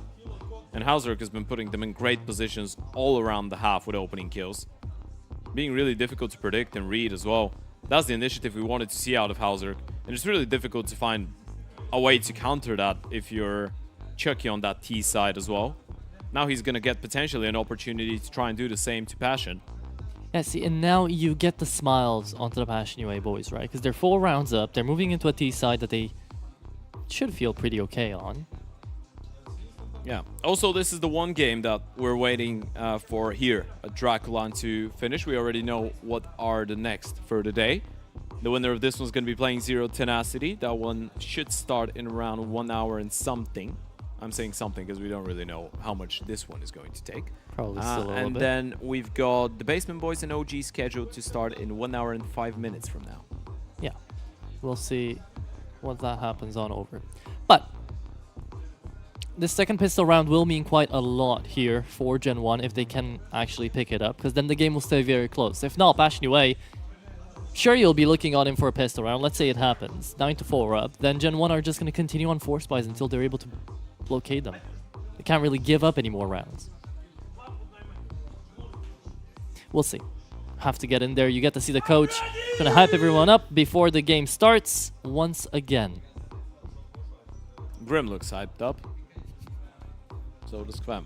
They're all so calm, Full of life. relaxed, listening to what TC's got to offer for that second half start for the pistol. Supposedly, 2 smokes, a Molotov, and a flash is what Passion UA are going to be bringing into this one. So supposedly a long take. Grim's got a long spawn. We know that you can't see any of that, folks, but we're just keeping you updated. We're narrating it to you. Yeah, the second half's ready to go now. It is goal time. Gen 1. It's been a great tournament so far for you guys, and this one map could make it even better, but it will have to be a comeback on the CT side of Dust 2 against Passion. You need this pistol round. No defuse kits, no utility, just sharp shooting, USPs, and armors being brought out of the French side. Okay. It's an A fake. It is an A fake. But no one to peek it quickly. Now they do. Gen 1 have kind of half read into it, though. They've got 3 people down towards mid, 2 into lower tunnels. They can fake it quite well. They just need to get the kill onto Joko. Smoke, CT, flash over. There's no one to confirm that this is a fake indeed. At the end of the day, you won't really go in until you get to confirm the rotates coming through. Joko gets out without a single point of damage going to his side, and they're all rotating away, so the fake is being sold amazing. Joko down to 18, will take off 1, and now they're wondering where's the rest of them. Yeah, now they realize it. Now the pennies drop, but it's too late already. Smoking towards the door. The bomb is going to cross. Bomb plant secured. They should be looking about Grim, though. They should be looking for him somewhere in towards top middle, and he's actually the one to find him first. Oh. There goes Nyx. Grim now can go into the fights. MBK shuts down Nyx in the meantime, but low HP on Chucky still could be an issue. Nice shot out of Misuta. Holzerk down towards the car is just going to be biding his time until the tunnel player comes out. Vem is put in a really precarious spot right now. And oh, Holzerk actually peeks without wanting to. That is going to be Vem left in a 1v2. Gets overrun, and that is the win on the pistol here for Gen 1. Woo! That's a big one. That's a massive one out of Misuta and out of MBK, by the way. If MBK is not able to pick up that first one, I'm not even sure how it happened, because there was a smoke in towards the B doors. That should have been a really complicated round to win out of Gen 1, but they still take it over the line. Force buy, supposedly coming in from Passion. You got the kills, you got the bomb plant, you want to keep the pressure up high. And as you do, now Passion, of course, with the bomb plant in their way, we'll get to see a couple of those Galils come out. I thought we get to see more Mac 10s, really. Nyx, he's not even going to go for it. It's just the Tech 9. They're trying to favor this mid-round, this mid-range kind of damage. It's still a B-pop. They do have the rifles. They spotted 2 players cross towards the left-hand side, though, so that might make them reconsider, and I think they have. Quick walk in towards lower, make sure there's no aggression coming in. They've got the middle part of the map for themselves. It could be a B-split as well. A pretty quick one. They know there's 2 players on B right now. But then Molotov is really selling it out here. Brooksy's just holding on down. The smoke now comes through. The spam will be there. Good on the first. But Brooksy's down to 9 HP. Yep, dinked him. Now you've seen MBK as well. Amazing nade. Doesn't actually do that much damage, but the M4 will. We've seen how aggressive MBK can be on these re-peaks. You know, he doesn't shy away from them. 3v5 now, Passion UA. Feeling like they're a bit stuck. Probably because they are. You get pushed away from middle. The thing is that Misuto will have to stay engaged with the possibility of you still sending someone laid out, but MBK needs to go down without anything if you want to have any chance to succeed. Scout comes through, doesn't connect. It's just JT to take his own down and the enemy. Might as well kill them all, right, JT? You got 4 more to get through. And there isn't gonna be a 6-man ace. There you go. A really clean conversion out of Gen 1. They're right back at it. Yeah. You've won the pistol, you've won the force, now it's an eco coming up, so we're going to be looking at an 8-7 game. This one is going down to the wire. Misuto 14 and 8. He's picked up the slack big time.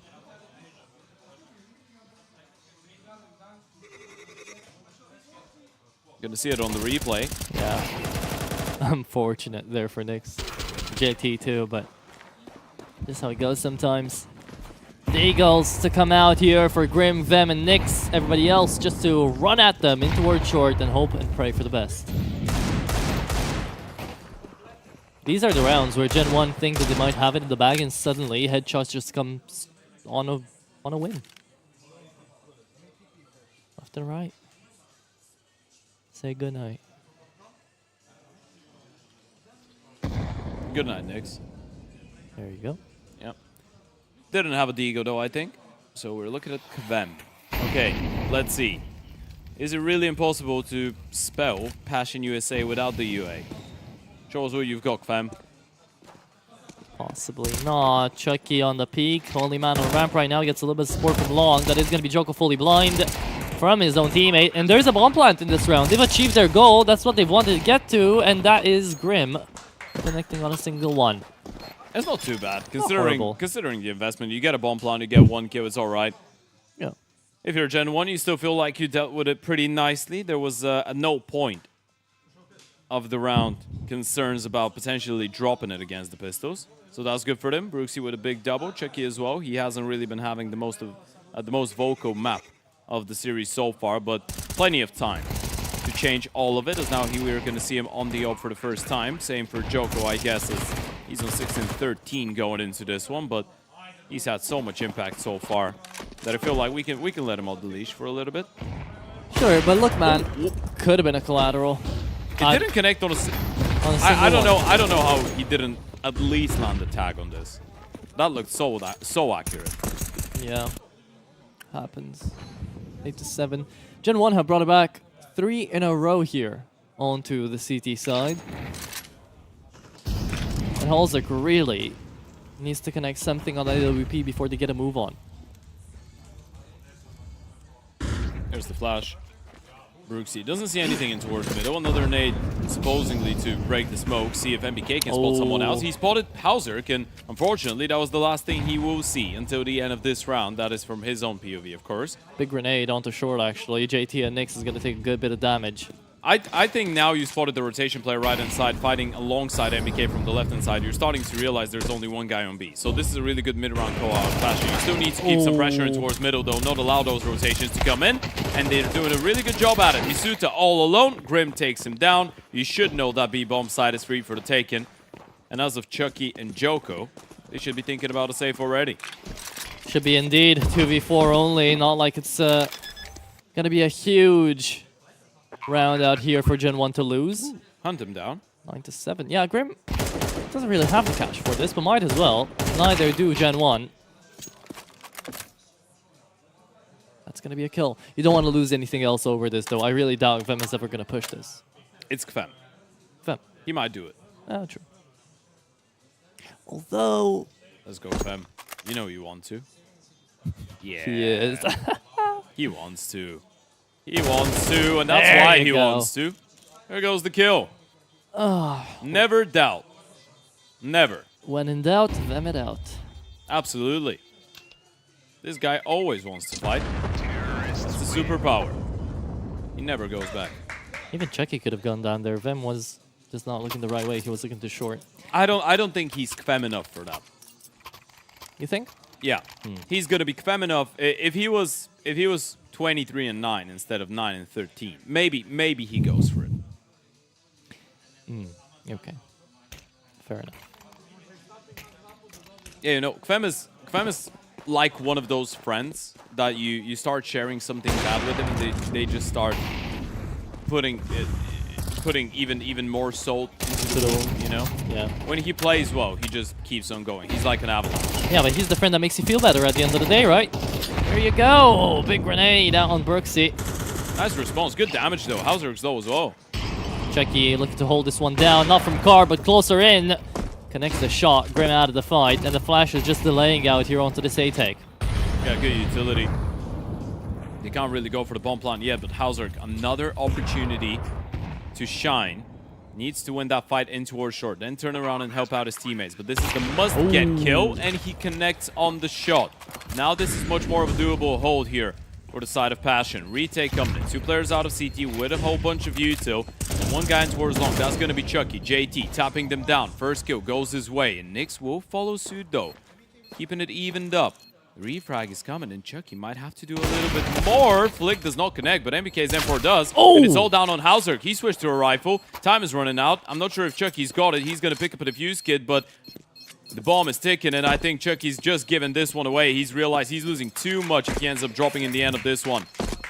That is a very executive choice out of Chucky, and I respect it very much so. Look at the cash out here for Gen 1. That needed to get saved. Too bad he don't kill Holzerk here. So he does still get to play with the AWP, but it's fine margins, and you can see the coach giving him a little bit of a head nod, saying, okay, that's fine. It's 10-7, though. Passion away, 3 away from converting on the last map. And this is for Tournament Life. Gen 1, they're going to need to have a talk about this. They could call out another tag pause.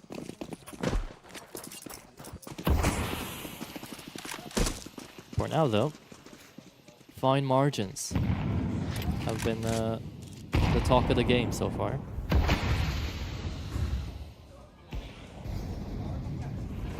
Don't think anyone gets spotted out into long with that smoke coming right back in.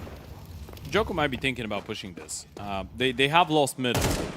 The thing is, you don't really know how many players there are, so he's just going to stay on the other side of the smoke for now, but he will get tested any moment now. Getting ahead of the timing, I believe, and Joko's able to drop 1, 2, and a third!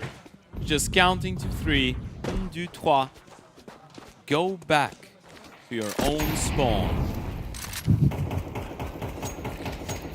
Indeed so. Passion UA left in a 2v5, although remember, there was a 2v5 attempt that almost went the distance, so... I don't want to believe it. Every single time you've said that, it's been believable. Fem's low. He is now. However, 45 seconds. I'm sure here Passion UA just gonna hang around and wait to get a couple of extra frags. That's 10-8 out here, Ted. Yeah, it felt like the spacing was a little bit off from Passion on long. We're gonna check it out on the replay and see if that was really the case, but I think there was a big gap between the first and the second player. Obviously, the third one was far away, and that gave enough time to Joko to reset. But one of the first 2 players probably should have been able to take him down. A great play out of him. Locks long by himself. And this is that type of round that just comes in so easily from the perspective of everyone on Gen 1, including Joko, right? There's just 3 people running out of smoke, and he's there with the MP9 waiting to punish. He was incredibly quick on all of those collections, though. Yeah. Gets the first 2 and then received the support out of Brooksy too. Let's not leave him out of there. I feel like the important talk into a run like that as well is the fact that no one went down for the Gen 1 side. So Cash is going to stay up, and into this retake attempt, they'll need a lot of it. Another tactical timeout coming out of TC. That's the one thing, though. If you're TC right now, you're just trying to figure out what to say exactly in order for your team to finally win a cleaner map of Counter-Strike, right? Because it's been a really competitive series, all in all. First map going OT, second map was quite close to go into extra time.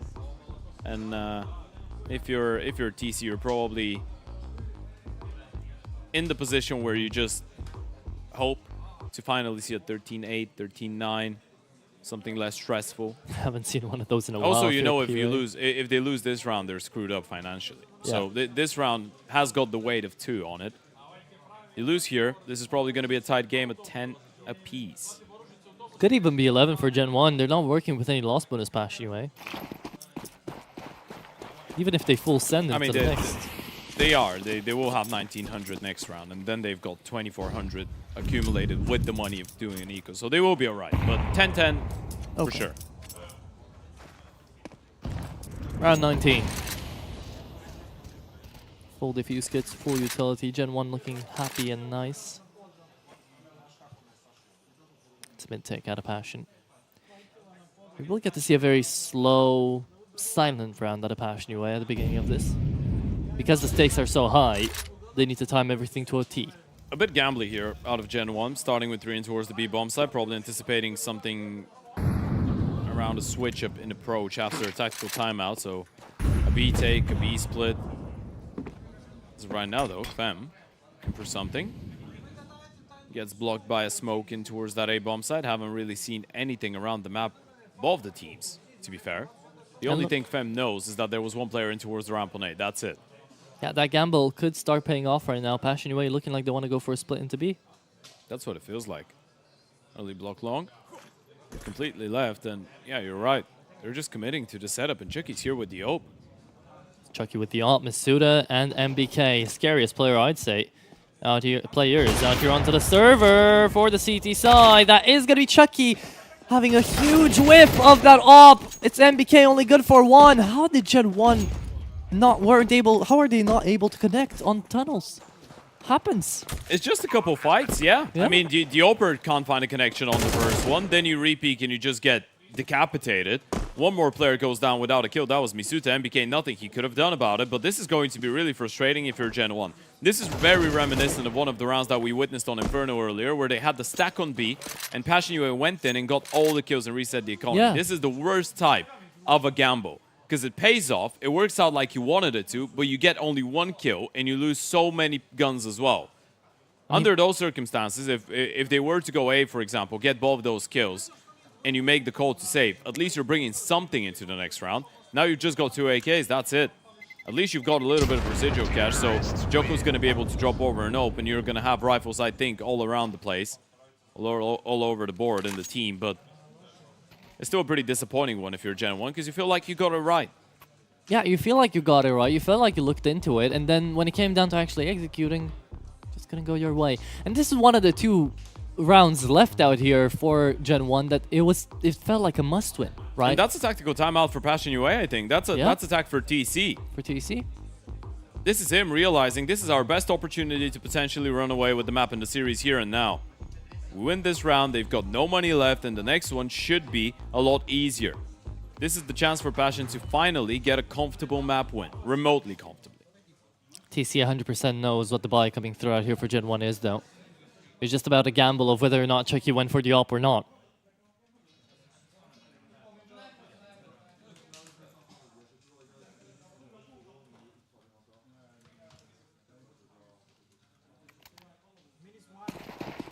Okay. Ted, round number 20. An opportunity here for Passion UA to go all the way into the match points right now for the series. And Holzer cannot connect into the lower tunnel player. That's so ballsy out of Misuta, by the way, because his AWPer was not in a position to try and cover, and now they know exactly where he is. Should be an easy target, and indeed, it is just that. Kvem does get tagged down. Good responsibility out of MBK in towards B. Good initiative. Actually makes it a double. How's that possible? I don't know. How is he allowed to do it? Surely they realize he's alone, right?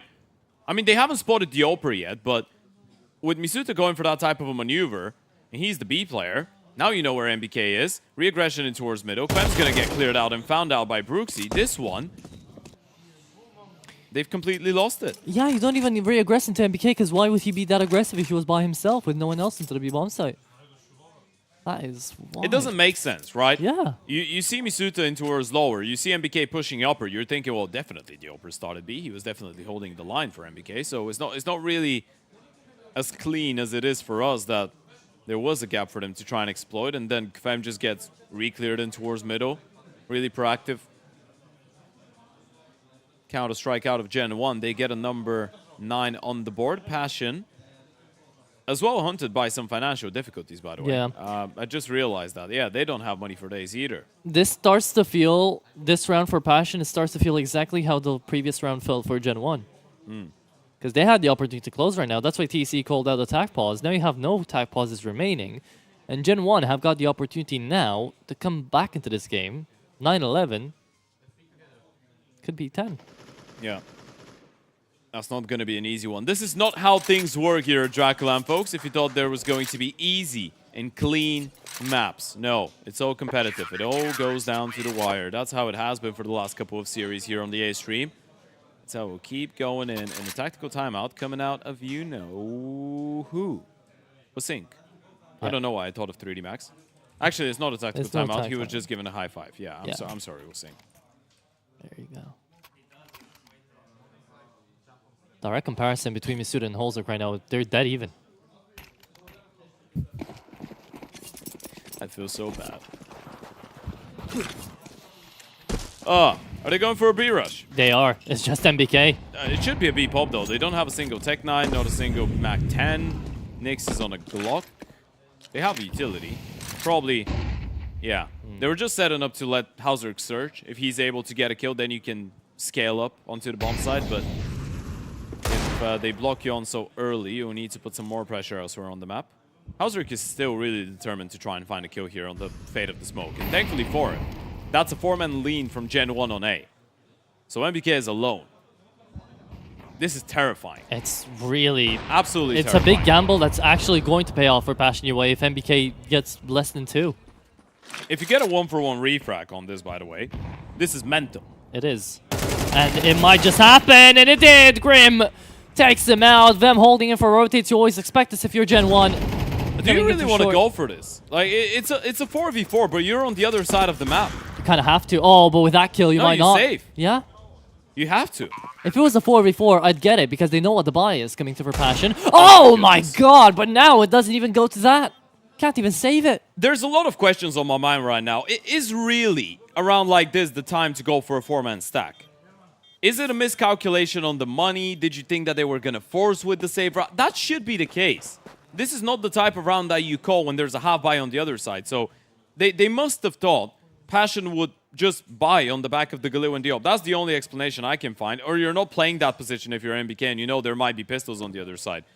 The early block was good, but it felt too static out of the 4 players on A. Yeah, exactly. If they had pushed up into short, if they had pushed up into long, you'd get to understand that play because they're taking up the space, they're figuring out where they are, and MBK can be a little bit more ready for what's about to come. But yeah, they just outplayed themselves a little bit. Or maybe Passion UA outplayed them by not going for a full investment, but still. A B round, and that wasn't the quickest one ever. MBK blocked them. They waited out the smoke. They just sent one player with a Deagle into our short to show some presence. That was it. insane. 12-9. Tac pause now will come out of Weesing. And he has to. What does he even say to them? That's a bit of a tough one. You just got it wrong in the previous round. That's about it. Nothing more to it. Sure, but the stakes are so high. It's 12-9 on the last map. Again, just focus. Try and play round for round. Passion have been known to let some advantageous situations slip in the past. Sure. But this is a golden opportunity, isn't it? Poor Joko is going to be on an MP9 in the most important round of the game so far. Yeah, let's see whose mind is touched out here for Passion UA if they want to close it, though. It's been a team effort, really, on the last map. No standouts. Gen 1. In the same boat. Will be looking for a 2-3 hold. And now you've showed him that the B bomb site could be really volatile. They're just taking all of that space in towards middle. Chucky, time to shine. He hasn't really been having the best of maps so far. They're so quick on this. He needs to hit the shot. Oh. There goes the first one. Refrag. A little bit too late. He's able to drop down CT, and that opens up the possibility. Brooksy can now try and help him out. There goes another headshot, and the defense is standing tall. It is standing tall indeed down on mid. JT trying to take up away a little bit of attention. Try to figure out this rotation. It's huge, but there's still one more where that came from. Misuda has got to be the man, and he will be the man. Finds one. Halzek, is he running him down with a P250? Still he doable is. if they find him. Trying to take him down. Misuda takes them down both. Well played. That was the first one. That was the scariest one probably. And Misuta goes absolutely nuclear. A triple kill in towards the B bomb site. Nicely handled by the Oper and the rifle on A as well. Passion tried to be creative and switch up the tempo, go for something a little bit different. But it doesn't pay off. Yeah, but if Misuda isn't there and they go for another 4-man stack again in Gen 1, this could have been a really bad round. Either way, looking on the positives, it's 12-10 right now, and a force buy to come through for Passion UA. There is a real chance for Gen 1 to make it to OT. Timing. not really going in minute 40 seconds. Nyx is already thinking about going out mid. Split smoke deployed. You put some pressure into towards long early on to assure that there's going to be 3 players engaged with that. And you spotted the double HE as well in towards long. So that's the reason they are being so brave in the way that they take that space. It's Misuda again to hold them down from the split. First responder needs MBK to look from window as well. Calling it out on the timing. Good grenade. Will deal some decent damage. But it's Tech 9 of Nyx who has to peek in first, and that will be Misuda overrun. The smoke doesn't really help out too much. Look at the damage dealt already to Grim and Vem, and the entry into the site hasn't been made just yet. MBK took a while to die there. It's a 3v3 on the retake, but the HP is really not helping out Grim. Yeah, Steps hurt. JT needs to win that fight. He's the only high HP player as well. Couldn't afford to lose it and gets the instant headshot. Doesn't get tagged down. This is suddenly the best opportunity Passion have had to close out the game here and now. Fem able to reposition, dodge the fire. Flash goes high. Op on the retake. Couldn't be harder for that type of a situation. And JT's been spotted out, but it's just a bait and switch setup. Fem actually does go down a little bit of traffic jam. Grim gets another one, and it's a 1v1. A standoff between Chucky and Grim, and the rifle does the job as Passion UA survive and get past Gen 1. My lord, the best of 3 is over earlier than I anticipated, than anyone really, out of that situation. Well played, Passion UA. Well played, Gen 1. Yeah, absolutely, man. That's the type of a game that you're just wiping off the cold sweat off of your forehead after if you're Passion UA. That one came down to the wire. It was so damn close from start to finish. They probably feel like they should have closed it out in a 2-0 fashion. Couldn't really happen. Gen 1 deserve all the respect in the world for the performance that we've seen out of them. Not only were they able to make it to day 4, not only were they able to secure those 5 games that they needed to get their VRS, but they were able to eliminate FlyQuest and give a really good run for their money to Passion UA.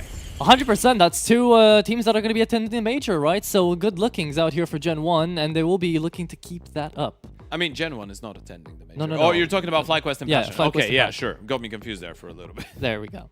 Yeah, but now that they're able to do that, Passion UA are going to be coming up to the winners interview, and they will be looking to try to maybe find a rematch against the Basement Boys. Yeah, they're gonna be going into that winners game. Winners of the first losers game of the day later on against Zero Tenacity for an opportunity to try and make it into the consolidation final tomorrow. Obviously, still a lot more Counter-Strike to be played out. Still a lot of things to be talked about when it comes down to Passion, because they need to start preparing for Zero Tenacity, and in comparison to Z10, Passion will not really have as much time to look at the games, prepare as well. So yeah, it's going to be interesting to see what's going to happen in that matchup, considering Zero Tenacity did end their game against Ecstatic much easier and much earlier. So yeah, that one's going to be a bit of a banger, and we obviously have the Basement Boys taking on OG, but those are the 4 last remaining teams here in DraculaN. Commiserations to Gen 1, man. I'm almost a little bit sad that those guys are going out, and obviously we're gonna have a quick look at the MVP of this most recent map. That was Hauser. On the CT side, it felt like at a certain point he was everywhere around the map, looking for opening kills in towards long, in towards short, in towards top middle, in towards lower, on B. He was ahead of the curve many a times, and that's exactly the type of performance you want to see out of Hauser. There was initiative to be taken on that 3rd map, and he was the one to do it. And you can't even fault Chucky for that. He was just all over the place right there, and Passion UA manages to really play together in such a way that that was a team effort. Sure, Halzik was amazing on the AWP, but everybody else have to be given their flowers too. Grim, JT, Vem, they were all over the place. And it felt like at some point, whoever you were trying to take the fight up against, Passion UA, were going to have a response. So hats off to them. Yeah, absolutely. And I think if we're talking about the context of the entire series as well, we have to give Grim his flowers, because he was the reason that they won map number 1. Considering what happened on Inferno as well, he was incredibly consistent all around the series, so massive impact coming out of him. But shifting the conversation over to the side of Gen 1, considering that this is a team that has been together for around 10 days, 2 weeks, with just 10 days of practice coming into this LAN tournament, being able to make it that deep into the event, they're going to be sharing that 5th, 6th spot with Ecstatic. This is a great performance out of those guys, and I really hope this is not just going to be some kind of a honeymoon period, but they will have something to show in Tier 2, Tier 3 online Counter-Strike, because there is some exciting pieces on this team. I want to see more out of Chucky and out of Brooksy and see how they develop. I want to see if Misuta is going to be able to go on that redemption arc, and in the end of the day, it is always nice seeing NBK and Joko play as well. I still think Joko is an incredibly high-level piece for online Counter-Strike and for Tier 2 and Tier 3. And for NBK, it's just, I mean, the longer he plays, the better for all of us. Yeah, I felt like definitely this Gen 1 roster was just, had a piece of everything, had something to show. And because of it, this French lineup could actually go on after these 5 matches being played out here at DraculaN to get some good invites to go on over. But we can see it on the screen. They're being mounted to the wall of the night. Yeah, unfortunately, this is going to be everything that we see out of the Frenchmen. They have fallen into the darkness of DraculaN's castle, and it's Kvem to put them on there. Well, we will remember them for a little bit until we get into the next game. Then it's all about the teams that are playing there. Of course. But yeah, congratulations to the side of Gen 1. They played a really good tournament, and I think they have a lot of reasons to be happy with their performance. And I think that now they've played well enough to get enough VRS points to also get on over invites towards the online series, right? So we've seen them on LAN, then we'll get to see them on actually online events and see how they're figuring that out. Yeah, absolutely. And yeah, it's a bit of a shame, but I feel like for French Counter-Strike, this is really good news that they get another team that is able to go over to LANs and play some good CS. Obviously, 3D Max is a top 13, 14 team in the world right now, so the difference is quite massive. And we're not saying that Gen 1 will reach that level, but they can definitely be that second team that plays online Counter-Strike from the French scene and have some good results every now and then. I mean, you don't know this. If this is a honeymoon period, which you hope it's not, we will wonder when it's going to stop, right? They could rise really big heights at the beginning of the org, of the beginning of the roster. I mean, it's always different when you're playing online in comparison to LAN as well, but we will wait no more. We have Graham on the sidelines ready to talk to one of the Gen 1 boys. I'm here with MBK from Gen 1. Unfortunately, just lost to Passion 1-2 in a very, very close game, actually. Did you expect to be finishing top 6 at this event when you came here? I mean, if you look at the LAN and, before the tournaments, with the amount of practice and stuff, we would have taken that result any other week. We obviously have frustration with the way how that last best of 3 went. But I mean, overall, I think we did what we wanted, which is coming here, get 5 games, get a VRS ranking, and we played very good days and games. So, I don't know, not necessarily expected, but that's what we wanted. Yeah, as you say, you guys came together quite recently as a team. I think only last week you said that the team sort of final roster composition came together. Can you explain a little bit more about how that all happened? Sure. So yeah, I was talking a little bit with Wasing, so our coach, about potentially making a French team. He just came to me and he was like, "Yeah, I'm gonna just check." And he kind of crafted the team with the names that we had and that kind of stuff, with all the ecos from like other players and how they were. And so 2 weeks ago, we just started practicing, and there was the opportunity as well to work with Gen 1, with KRL behind, to have the opportunity to go to like all the lands of the circuit mainly, and to try to climb the ranking and do that kind of stuff. So it just naturally just went in together, and yeah, we started practicing 10 days 2 weeks ago. We just knew, like, we started practicing the first 2 days, and it was like, hey, by the way, you're going to LAN in 10 days. And so we were like, yeah, okay, cool. And so we just put in the work for like these 2 weeks, and we gave everything we had, and yeah, the result is above what we expected. I think we would have taken that any day of the week. So no, very happy with it, and the team is looking forward to continuing together. We want to just grind and be as good as we can, and we have hard workers, and we really want to create our own shot pretty much at making good things. Yeah, so very promising signs already very early on for such a quite a young project. What is next up for you guys? Do you have any events locked in, or are you still searching for that next opportunity? I'm not 100% sure. Now that we have the VRS ranking, maybe it's going to be a bit easier, especially to get online tournaments. But the goal is to go to as many lands as possible. So, like, I think there is the next edition of the DraculaN, because everything was great here. That it was a very enjoyable time.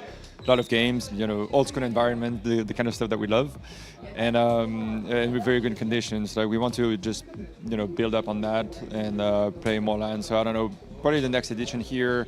Online tournaments, whatever LAN, I don't know. I just played so much lately that I just don't even know what's next. It was just like this LAN, and then we'll see what happens next. Great, thank you very much for your thoughts. Back to you guys at the desk.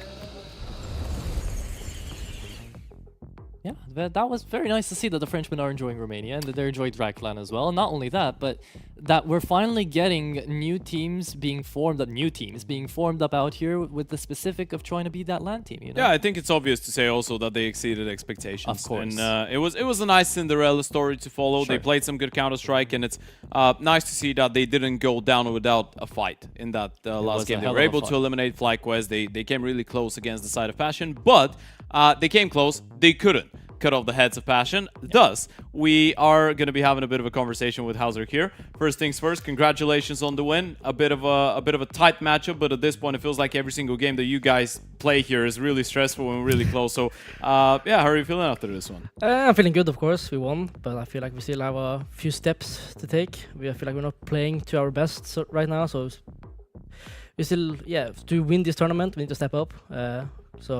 But at least I'm very happy. We won, of course, so that's what matters right now in the moment. And then we can go after and look back at it and see what we need to do better.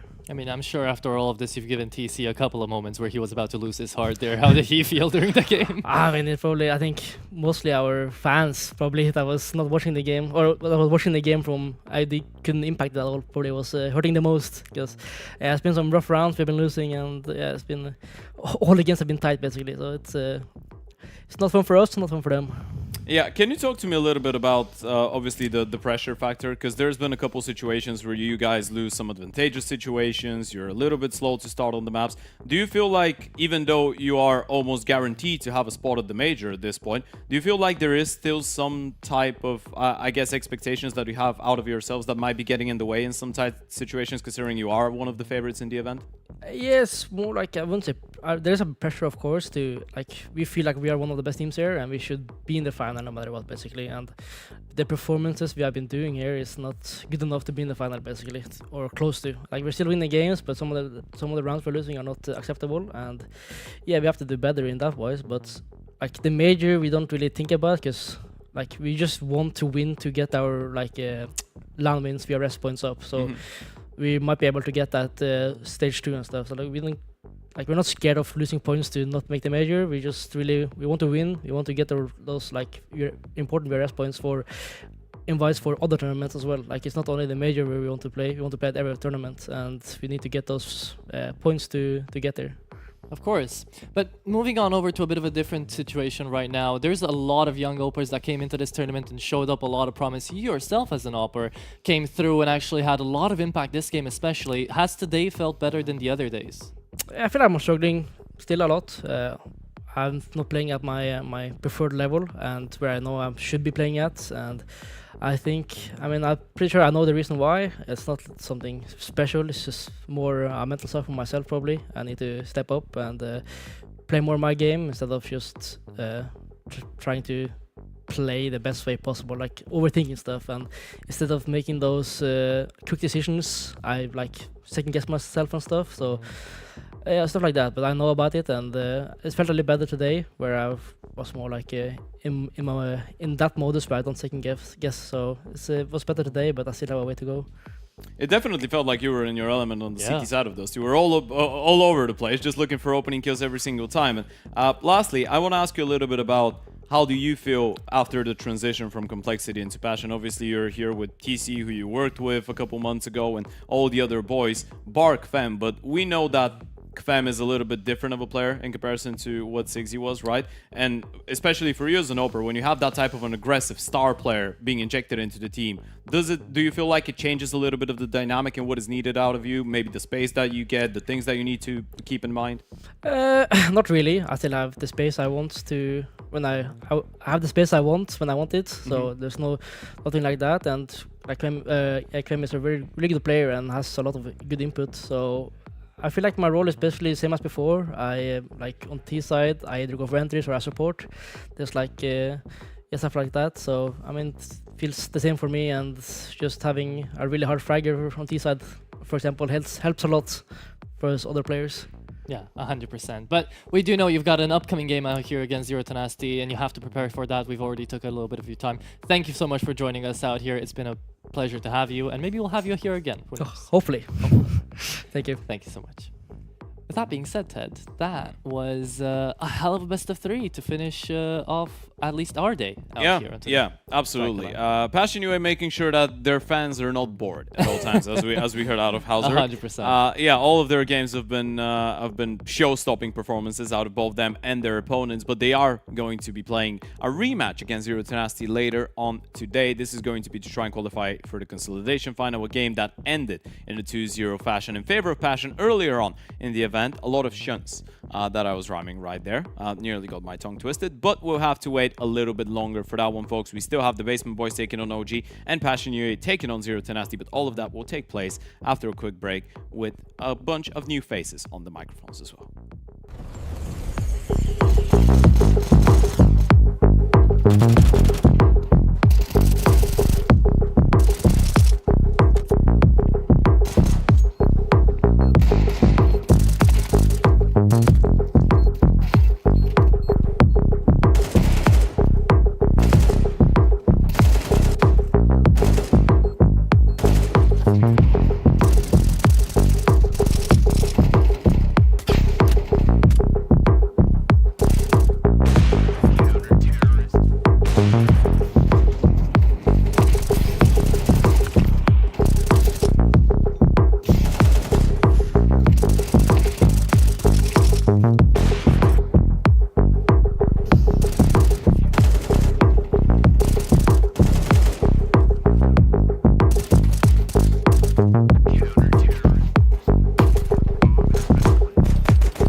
you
taking no loss, no loss, no. I'm winning again and again and again, and it's all a repeat. I'ma just sit in the tuck 'cause I'm winning it, dog. I don't know defeat. We don't talk, better know the grind. That's my walk. I'ma keep cold, I don't take no loss. No sense, run up the score. All I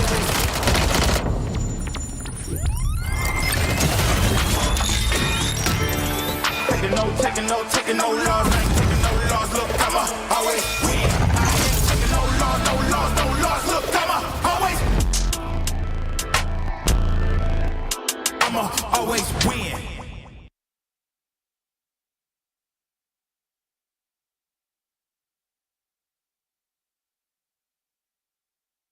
Accidentare gravă pentru Radu DraculaN. Urmează o recuperare grea după operație. Ultima victorie?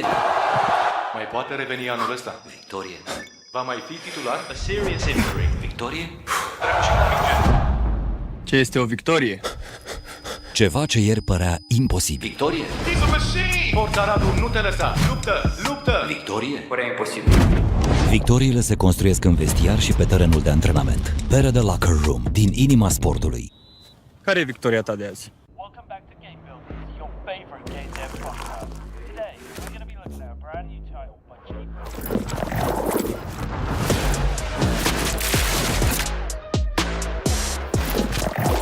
Yeah, I bet on myself. Can't be so mean and it think I'm crazy. Let out the beast, no, they can't tame me. Tell them we bringing the table. Yeah, I bet on myself. I bet on myself.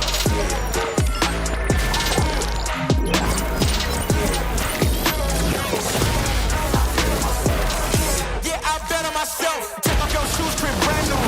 Light up the wax, I can handle. I've been on fire, watch me heat up the track. I took the crown, I ain't giving it back.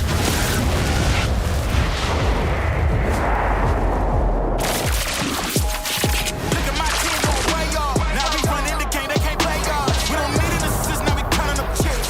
I think it's time that they pay y'all. Let's go.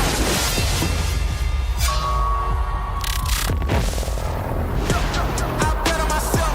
I don't need you, I do it myself. You get it back, that's silly. I'm about to run the game, no kidding. I'm way too cold, too chilly. Yeah, they ain't wanna hear me, and they gon' feel me. You dig? Look at my team gon' play y'all. I think it's time that they pay y'all. Let's go. Yeah, I bet on myself. I don't need you, I do it myself. Yeah, I bet on myself.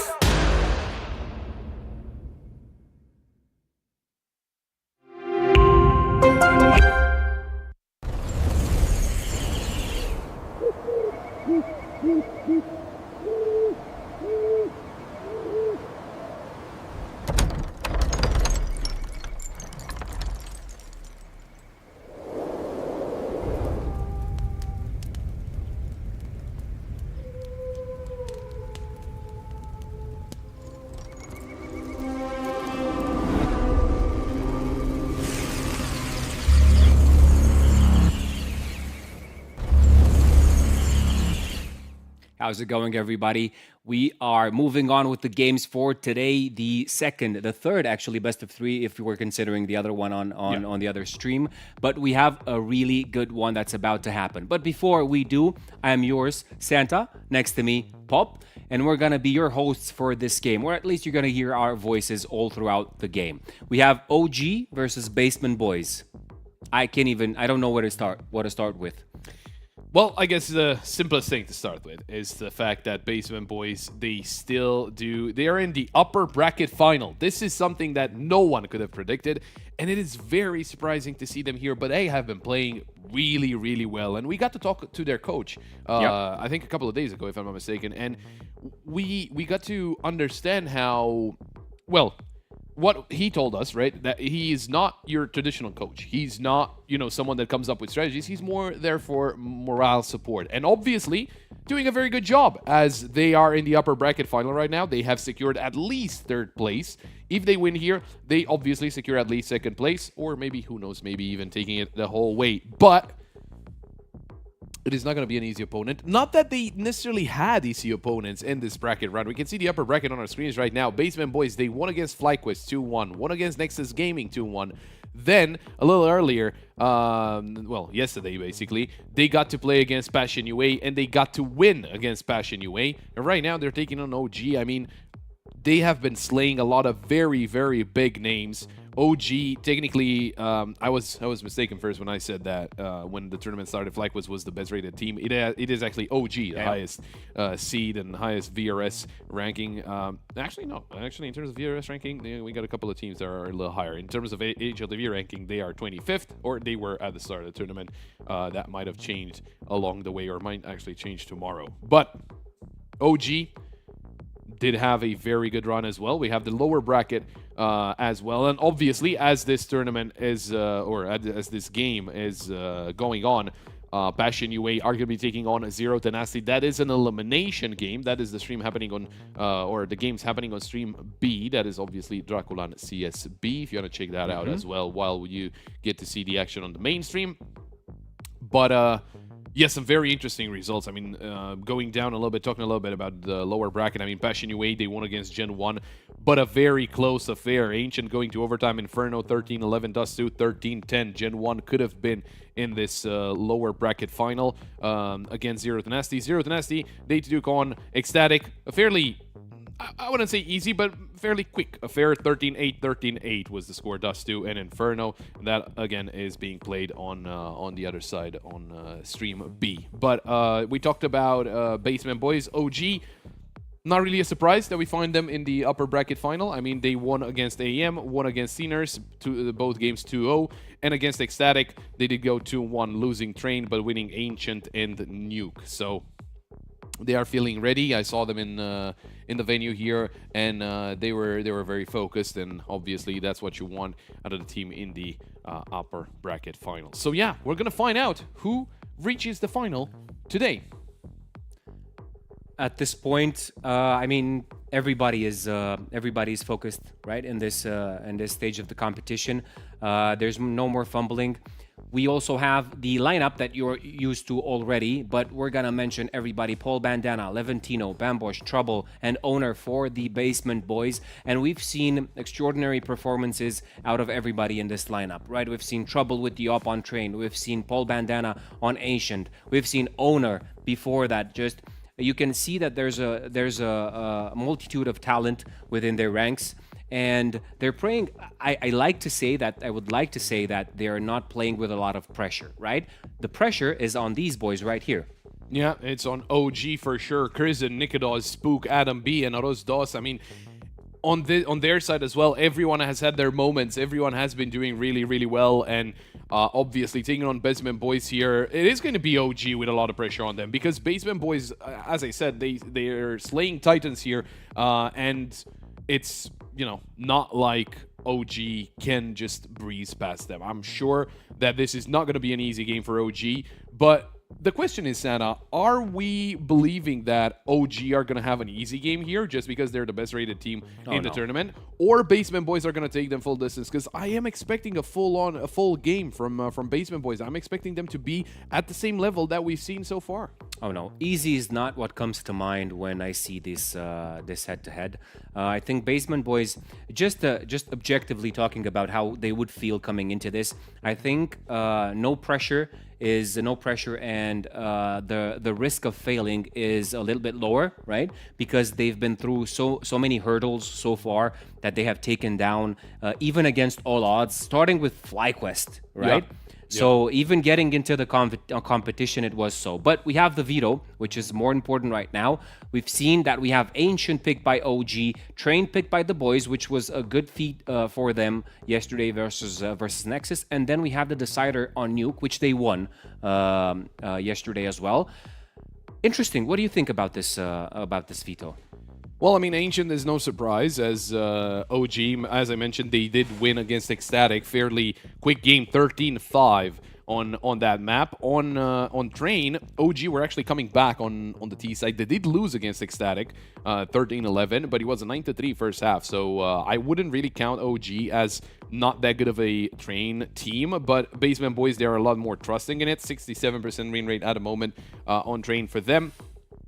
And then on Nuke, as you mentioned, we did see them play against Passion UA. Basement Boys actually, well, they did lose against Nexus, but they did win against Passion UA 13-9. Fairly close games, and that is still something that I'm expecting right now. But at the same time, we do have to remember for OG, we've had different players overperforming with the team also performing. That's the scary part, because we were comparing in the previous matches, right? The idea of having one of your players overperform while the rest of the team is on the lower side of kills. Not necessarily the thing here, because for OG, they are used to, having either Krizen get a lot of kills or having, Nikados have a lot of impact with Yop, and then everyone else still getting kills, still doing damage. And you can see the odds as well that are favoring OG. This is something that we always mentioned. Of course, the odds brought to you by Superbet. All of the teams that have been playing against Basement Boys have been better seen by the odds. But Basement Boys have been able to win every single game in the playoffs so far. Dropping a map here or there. No one's saying that they're winning flawlessly. They did win flawlessly against Passion UA, which was, again, it's not necessarily a surprise that they managed to win against Passion UA, because, again, they are the underdogs and they keep on surprising. It's the fact that they won 2-0 is what is a little bit surprising. And you can see here the odds for, for Trouble to go over 15 kills is actually lower than to go under. He's expected more to go over 15 kills, and obviously just very good individuals. That only tells me that he is a constant player. He always delivers, and you want to have one of these guys in any lineup, right? And considering that this is going to be an ongoing project, as Kearney said yesterday, their coach, which is just a side note right here. It is kind of not really common, but it is some common thing to a motivational coach, just to boost those spirits, create the synergy, make sure that they respect each other within the team. I think that serves as a good foundation for a good project, and that only tells us that we're going to see Basement Boys more in the upcoming future. I've heard that they're going to come to DraculaN Season 3, by the way. Seats are open, so don't forget to go on DraculaN.gg to claim your spot. But coming back to what I was saying, I think you really love to have guys like Trouble and as Adam B on the screen. We've seen him in numerous positions where he didn't take one but two and even three enemies down whenever he was needed in clutch rounds and in hard situations. Seeing him in that connector on Mirage, just dominating all throughout when OG needed him. But let's see if they're going to need him now. We are starting with the first map of this upper bracket final. Basement Boys versus OG. Here we go. Starting on the CT side, it's Basement Boys, and OG will be on that T side, as they're looking straight towards the B site. Smoke coming through. Prison. Spotted a couple of players. That's information. Very valuable, but it's 4 players here. All Bandana finding himself a double kill to start things off, and they start aggressing towards ramp. They've got Prison around the corner. No problem for Levantino. Nikados around the double doors, and look at Basement Boys go. It's Nikados all alone all of a sudden, and Trouble will take him down. It's a flawless fist around and some very spicy early words coming in from Basement Boys towards the side of OG. I do think they're kind of far away, and also with the headset, I don't think they can hear anything. But, it's self-motivation that you get out of that. Yeah, definitely. No bandana today. Maybe the buff would still be there, even without the bandana. The bandana is there in spirit. Yeah. Basement Boys, flawless first round. Moving on to the second, there's not going to be anything spicy or anything pricey bought by OG in this one. Haven't managed to get a lot of kills, not the bomb down, so they have to take into consideration that they need a slight surprise right now for the main objective of this round, to plant the bomb. And A side seems to be the case.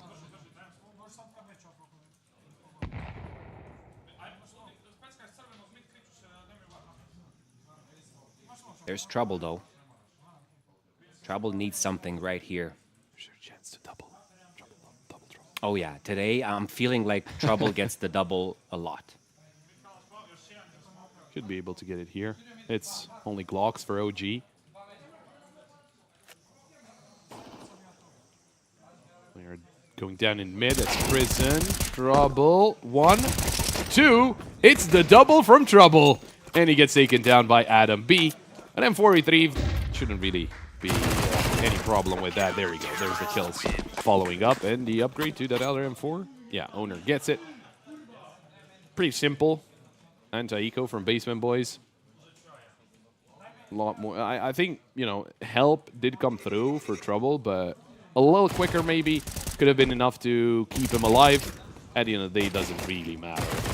It's a weapon that they do have to reinvest in, but it was only an anti-eco. They only lose a player. That's good.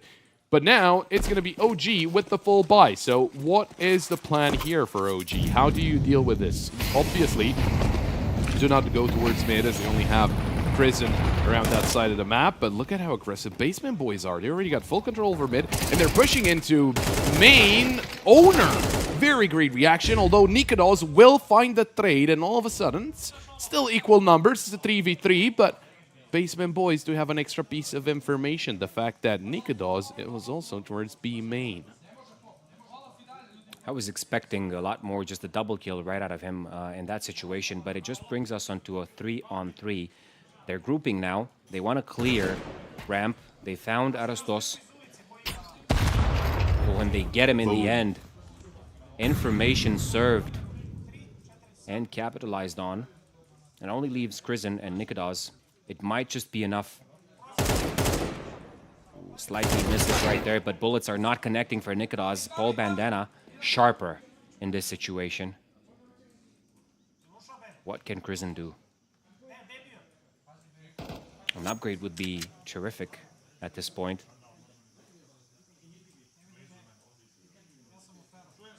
Usually, in the games that they have played so far, Basement Boys usually a little better at the T side, OG at the CT side, but they're not bad at T either. 72% win rate for OG. Percentage-wise, they're third best map behind Nuke, which is the decider, and Overpass, which is bad out.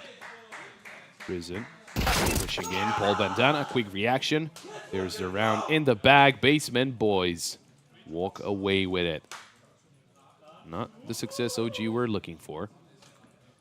Maybe it's just me, but I'm noticing that Basement Boys don't really give you any chance once you come in contact with them.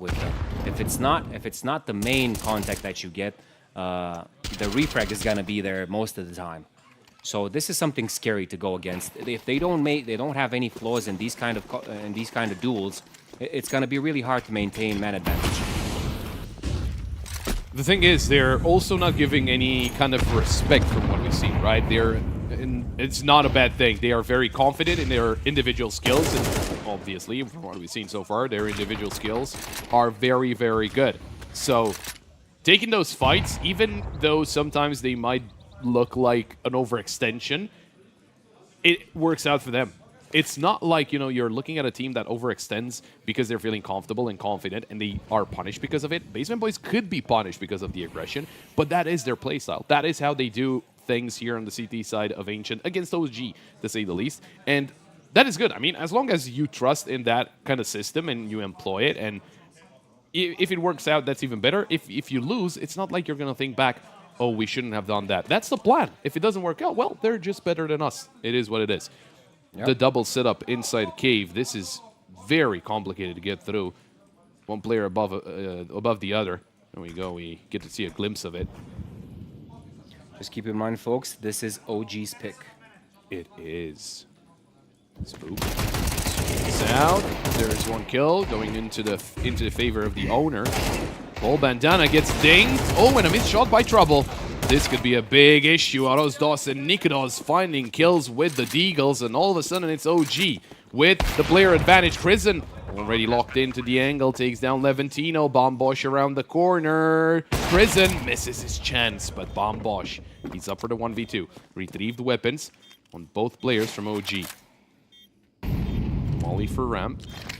A flash coming through. Nikados around the corner. Bombosh finds one more, but there's Nikados with a swing.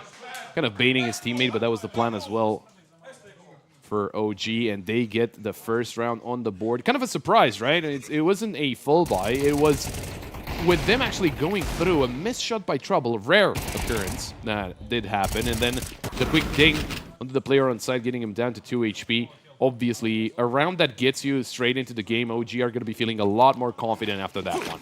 Oh, they needed this one.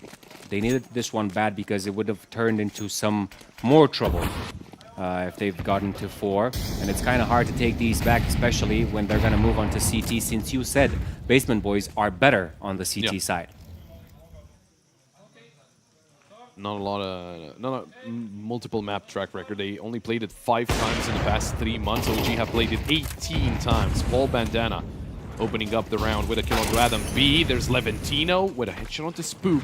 The flashes are very effective right now. Miss Molly, but Rostos will take down Leventino. Now that Molly will make the bomb plan a little awkward. And they've also got Prism passing by. Rostos goes down to Bombosh, but the bomb has been planted. And what about the flank from Crimson? It might be a little too late. Trouble coming in from T-Spawn should be able to take down Nikodos, no problem. Oh, the timing. That's just perfect for Trouble. There's a couple of dings. There's the kill. Crimson sees them getting closer. Only good for 1, almost eliminating Paul Bandana. 1 HP, but he's still alive, and he's going to be the one to defuse. Basement Boys, they might have crumbled against the force buy of OG, or the half buy of OG. But they're back to winning ways straight away. This was an impressive feat. Really loved the flash after OG started getting into the site. Securing those 2 kills made it a little bit more close to effortlessly overwhelming OG on the site. I'm so mad that we don't get to hear what they're screaming about. You're mad about it? Well, maybe at some point. It's not strong enough right now. Otherwise, we could have heard it. Oh, that's a missed jump onto heaven. Yeah, trying a run boost there, but Leventino gets there either way. Prison swings out. This is good. Well, this is the first time OG do fight for mid, and it looked fairly easy to force Basement Boys to back away. But you do have control here. What do you do with this? There's a player in red room. That's obviously Leventino. Flash needs to come. Oh, without the flash. Great shot. Rostos find that kill. Owner hears the steps. Paul Bandana will be the one to fight, but the smoke is in place. Great shot out of Trouble. Spamming away Owner. Low HP, dangerously low. Paul Bandana just pushed through the smoke, and he gets himself a double kill, even a third. It's Nikodos all alone, but Bombosh will shut him down, and what a play from Basement Boys. Whenever do you see that? Paul Bandana pushing through the smoke as his teammate is spamming through, kind of getting the attention. Crazy stuff there from Basement Boys and OG. They need to take a breather. 30 seconds to understand what the hell just happened. Wow. The confidence level is through the roof in this kind of situation. And you said something really interesting earlier. The respect given is on a lower scale right now. Just going through that smoke, getting those kind of results. Sorry, on a lower scale, you mean 0? Because you don't respect anyone when you push to that smoke. I mean, sure. If they had weapons, he wouldn't have gone through that smoke, probably. But maybe they weren't in that situation to begin with. Yeah. But yeah, definitely a lot of cojones out of Paul Bandana. Look at that, Basement Boys. If they win here, 95 points they get. Wow. You don't get to see, you know, a big difference like that. They lose 3 points. Basically, nothing matters if they lose. They don't basically lose anything. I mean, apart from, you know, being in the upper bracket and potentially a spot into the grand final of DraculaN Season 2. You were saying something interesting, San, as well. The Season 3 signups are open. Head over. I thought you said cojones. Also that. But you can head on over to DraculaN.gg if you want to sign up and you want to try your chance at the prize here. At the pride of being champion of DraculaN. You can sign up there. And we have more news to come after that, but no spoilers. Do we? So far. I think he has. I don't know if I have. Did they tell you that they're hiring again and me? No. Oh well. Oh well. Depends on what we're gonna say next. Because if we find out if they don't hire us anymore, phew, this is gonna be a fun game. 5-1 for base. We're gonna go all out. Spook on only 2 HP at the moment, as OG are looking to work into the B site. Oh, Owner taking down Autos Dos, but there was still a kill in favor of Autos Dos. Owner right around the corner. He's got 2 enemies. Owner only good for 1 as Adam B manages to trade. Trouble for the sound of a bomb plant. And it's a wall bang from Trouble. That's the bomb denied, not defused. Not planted just yet. Trouble. Can he get in close? USB in hand. A little overzealous, and it's all down to Bombosh. 1v2 situation. Prison. Quickly dealt with by Bombosh. Barely planted in time, and it's going to be Adam B to find that final kill. Very low HP. 8 HP there for Adam B, but that's going to be plenty to win the round. And from our information we were getting during the round, there's going to be a slight tech issue that needs to be fixed. So will be. Just a quick one. Are we taking a tech pause? It's not pause yet, so maybe we don't need to go through that anymore. No tech. Nice. Man, we like fast. that. We like that. With experience. I don't know what they say after that, but comes great results. I just made it up. There we go. Flash comes through. There's Levantino with a double. Not the greatest advice here for OG. I mean, they did win the round, but they didn't really have a lot of money in the bank. Autos Dos good for the double, but he gets taken down. Spook eliminated, and it's Nikodos for the clutch. 1v2. Not the best weapon to have in a clutch situation. The AWP. He doesn't have the bomb. The bomb is all the way on the other side of the map. Closer to A, as a matter of fact. But there's a lot of time here for Nikodos. I mean, a minute left on the clock. You can do whatever you want. Is he going to play red into their hands? Seems not. He has to get the bomb first, so that maybe will give him a new trajectory. They're gambling on the B side. They have to clear this in order to get all the information needed, but you can only see that side of the map. Maybe he's lurking on mid. You have to take some gambles, but they decide to split now, which is interesting. You're facing against an op, and I think they know that. Oh, but I think he's gonna hear. Yeah, he should hear the steps. Yeah. Turns around. He does now, but there's also... He's gonna make a run for it into the A site, and he knows that he has an enemy coming in from main, so that's the first position he's gonna look towards. So many thoughts going through his head. Could there have been 2? Maybe I was baited by the sound. Oh, going into Donut, that's gonna be... could be an issue. Bombosh around the corner. Nikodos.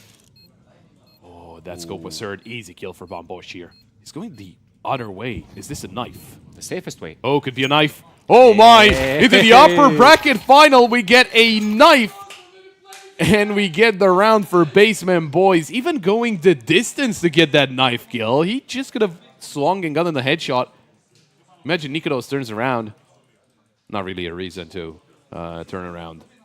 As an update on the other game, Zero Tenacity leading 9-1 over Passion UA. That's first map still. Just to give credits, or maybe throw a lot of shade on one of the admins that said Zero Tenacity might have this. It looks so. We didn't believe it at first, but now it seems to be the case. 9-1 is something, huh? Yeah, I mean, you know, it's a lot of our admins are either ex-CS pros or, you know, just players with knowledge of the game. With high elo. High elo, indeed, and that's what us level 7s say. You. I'm level 10. Don't put me in the same boat as you. He even pointed at me. Everybody predicts. That's the interesting thing about being at a LAN. Yeah, we love LANs. They're so fun. Getting to meet all of the players. And a Tech 9 to the head. You also meet that in-game, obviously. Owner taking down Adam B as a favor in return after Adam B gets that initial kill. Ooh, good reaction there out of Spook. Nikados will find one, but Krisen is found by Trouble. It's still a 3v2 favoring OG as they're trying to move into the A site. Do they expect the player in Temple? I don't think they should already, and getting on the site, but there's the M4 striking, and Owner gets himself a triple. It's Spook in the clutch situation. Bomb dropped on site. Trouble will make the rotation, will make the trip towards the A site. But Spook, I mean, obviously he cannot really be too quick about it. Needs to keep the element of surprise.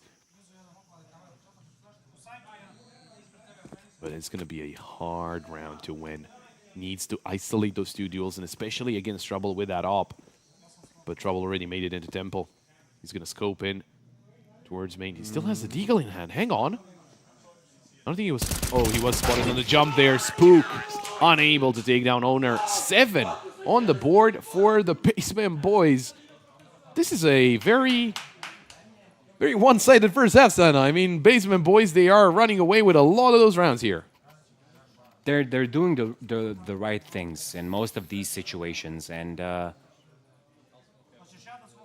I think this has helped them tremendously in the beginning of the match.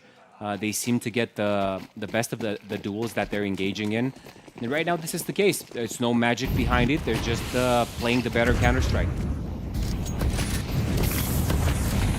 And that's what you need at the end of the day. We can see the score 9-3 at the end of the first half for Zero Tenacity. Ooh. Some more aggression from Basement Boys, but Levantino this time has been found. I think Basement Boys, you know, this kind of aggression, you can surprise, but up to a point. That's the thing.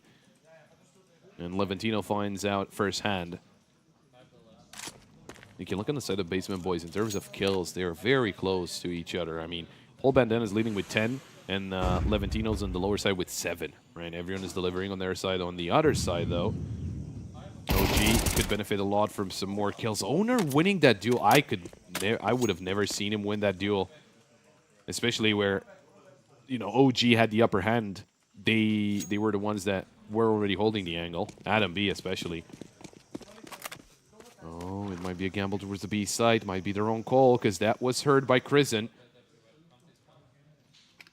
Trouble is still around, closer to that A side. Could swing his crosshair towards that side of the map. Nade could take down Owner, and it will. So that's with player advantage for the side of OG. Krisen lurking around to the A site. Great shot against the Opper, and that's going to be the bomb planted into the A site safely. And that should also be the round. I think Paul Bandana and Bambosh, I think, is safe here. Even though they're up 7-2, damage was being dealt constantly by OG, so the economy is not looking all that great. It could be the catalyst into building something more this round. But I've seen there that Levantino or Basement Boys' second attempt of pushing into outer cave and getting taken down. Maybe they wanted to surprise by doing the same thing. Maybe they thought that they weren't expecting this, but they were ready this time. Maybe this is a lesson to be learned, and I think that started to give away this round. Yeah, I'm sure they will adjust their strategies because, again, just constant aggression can work up to a point. I mean, you surprised OG surely with all those pushes. But they do start to understand there's a reason why they are the highest rated team in this tournament. Of course, in terms of HLTV ranking, in terms of VRS, at the start it was FlyQuest, a little higher. Ooh, the slow motion sip. At the end of the round there, getting some more energy. You can see the super stats here for Paul Bandana, brought to you by Superbet. Having a great game here, Paul Bandana. And again, not only him, his teammates as well. They're up still 7-3. Now, can they deny OG 2 rounds string together? That would be very important. Trouble going from an op to an XM. It's going to be a tough buy after this one. It could prompt OG to 7 rounds if you're having any missteps here in this 11th. I mean, it wouldn't be bad at all for OG to get 5 here. Just, you know, thinking about how how well Basement Boys started off. If OG end up the half with 5 rounds on the board, I think that's still good, because only then after we'll be getting to their favorite side of the map, obviously the CT side. They do have a very good T side against Ecstatic. 9-3, I think it was. Oh, good shot at it. Paul Bandana is once again, so far, the MVP of his team, delivering. Levantino will be going down to Crizin, but it's still player advantage for the Basement Boys. Nade deals a little bit of damage, and look at, again, the aggression. They re-aggress, basically. Paul Bandana will be going down as his teammate, they ran out of bullets and couldn't really help him out. Trouble got himself into a main. Now, with the XM, if they're coming through Donut, might be a little awkward to get those kills. He's going to need some help from his teammates to rotate over. Take a swing. No one's coming from A main, so that means that they're already on site. Through Donut. What a shot from Owner. And there's the XM shooting Rosdos in the back of the head. Basement Boys not allowing OG to get 2 rounds in a row. 8 on the board for the boys. And we're going to get ourselves into the last round of the first half.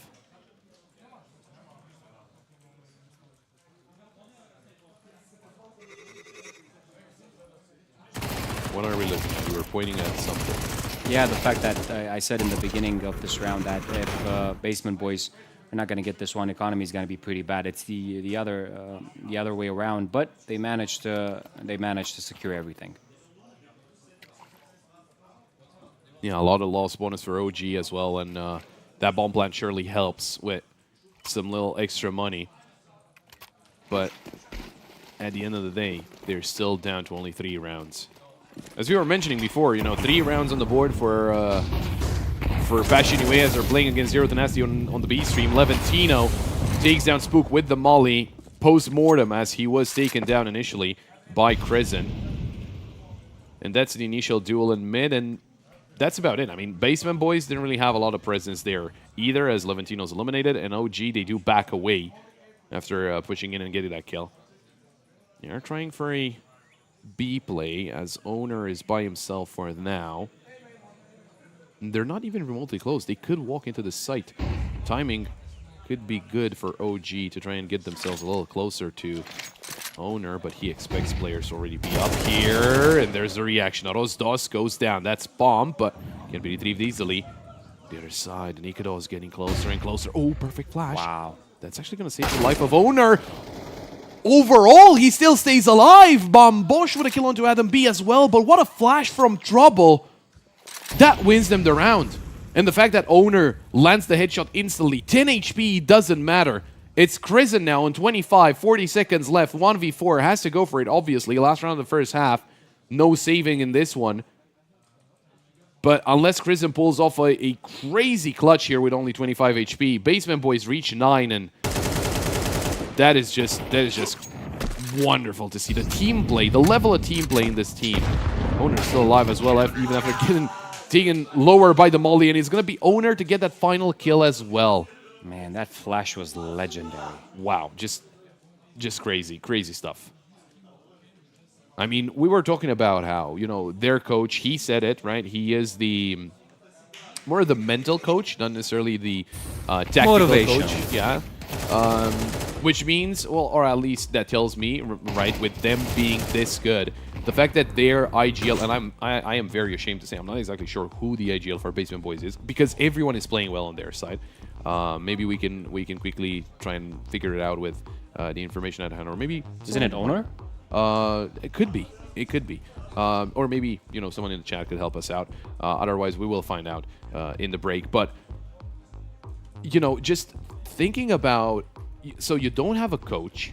I don't know what Trouble's showing us. He was showing us a pin, maybe.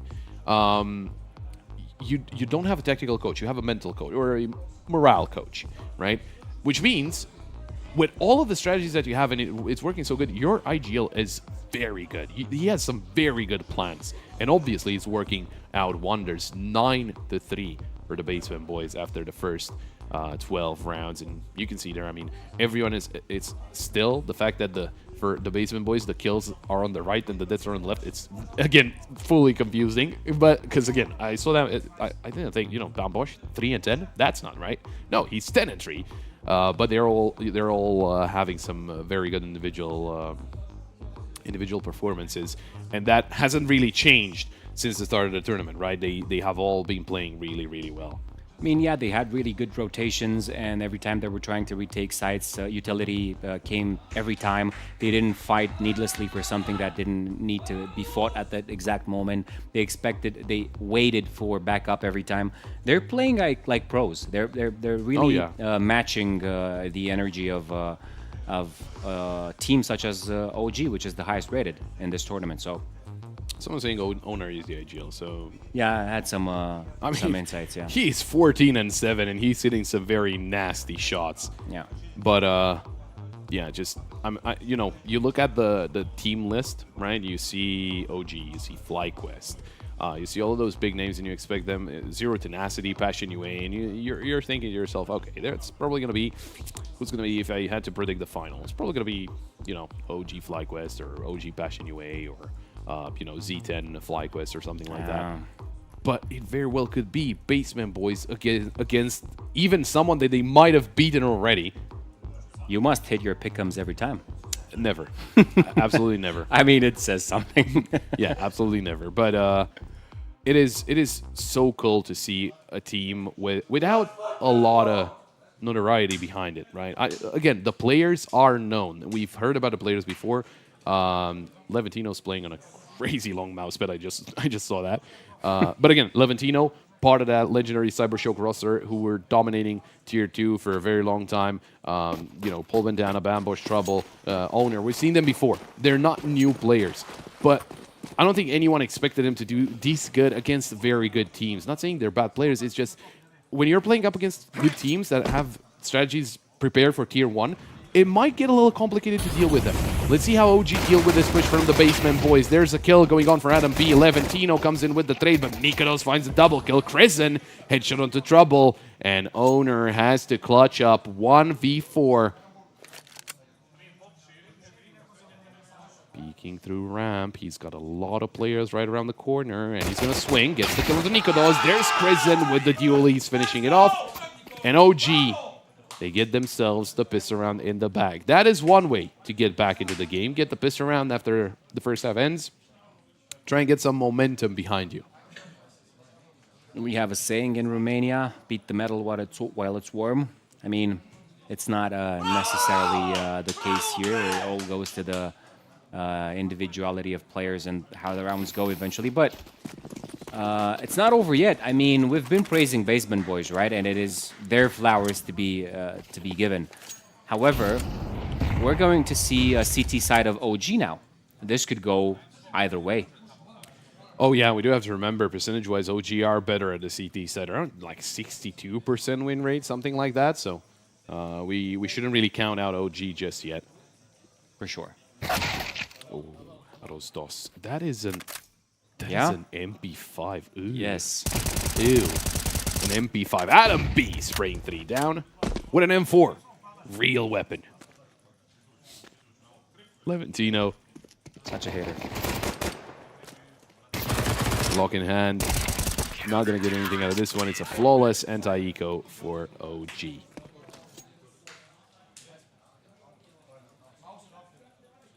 What about the first spy?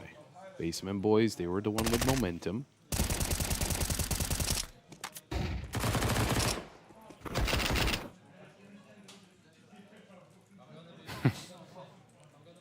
Prison, he has been on the side of OG. He has been the most vocal. He is the one potentially motivating the team, and some teams, even in the piss rounds, whenever you're down 3-9, if you win the piss round, some teams might not be as hype with that round 1. But you have to, get hyped whenever you can, just so you can get motivated. Motivate yourself, motivate your teammates, because the game is not over. As long as there's not 13 on the board in regulation, the game is still ongoing, and there's always a chance. F yeah. There we go. Not using bad words.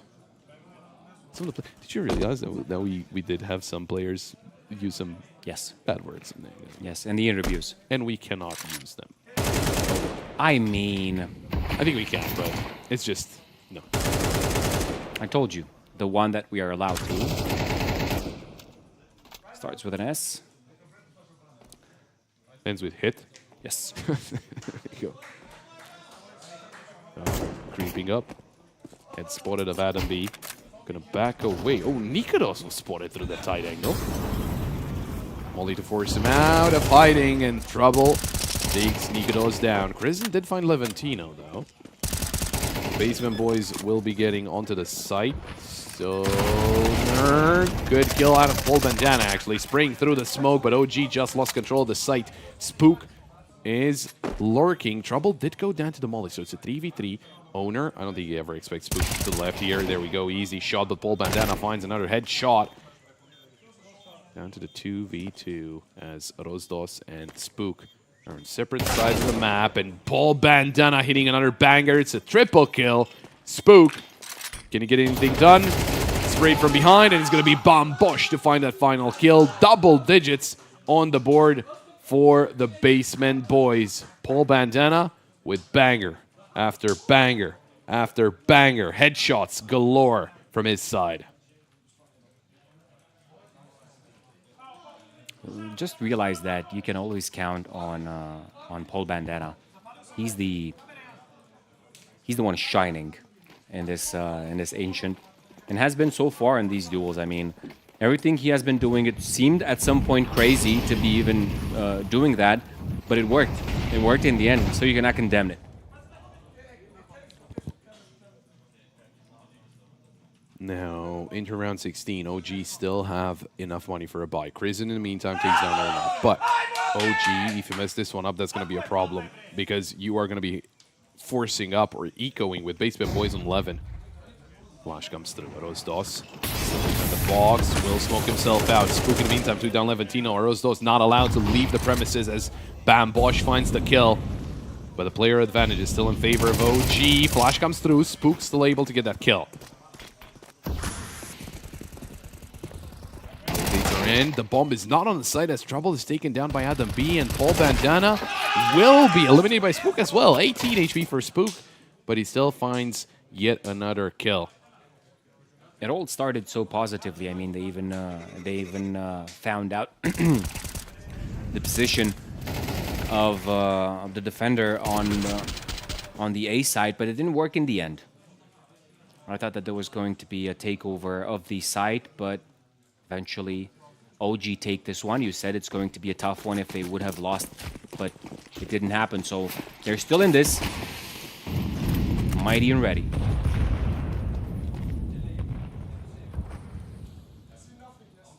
Deja Vu. Yeah, another A play. With some pistols in hand, though. Flash comes through. They're going to be a lot quicker this time around, but Rosdos finding a triple kill. Slowing them down to a halt as he's still fighting a quad. Denied the ace, but Nikados will find the last kill. And what a defense there from Rosdos, getting that quad kill, just very calculated with his bullets, with his spray, getting that first 2 kills with a spray down, and then readjusting for the third, being patient, not rushing into things. As Basement Boys, they rushed to their deaths at the hand of the young Portuguese player. Getting closer and closer. Oh, not too happy there, Bombosh, but they're still ahead. You should still be seeing the full half of the glass. You have rounds to work with. I mean, you're going to have an eco here, which you can predict, but let's see what Owner gets right here. Krisen is more than ready for that duel. Was trying to say that if these pistols surprise, you would expect them not to be so powerful against full rifles. But we'll live and see. Adam B farming some. And still, to my initial argument, they will have some rounds to play with here. 10-8. After this one, you're going to go into a bye. There's room.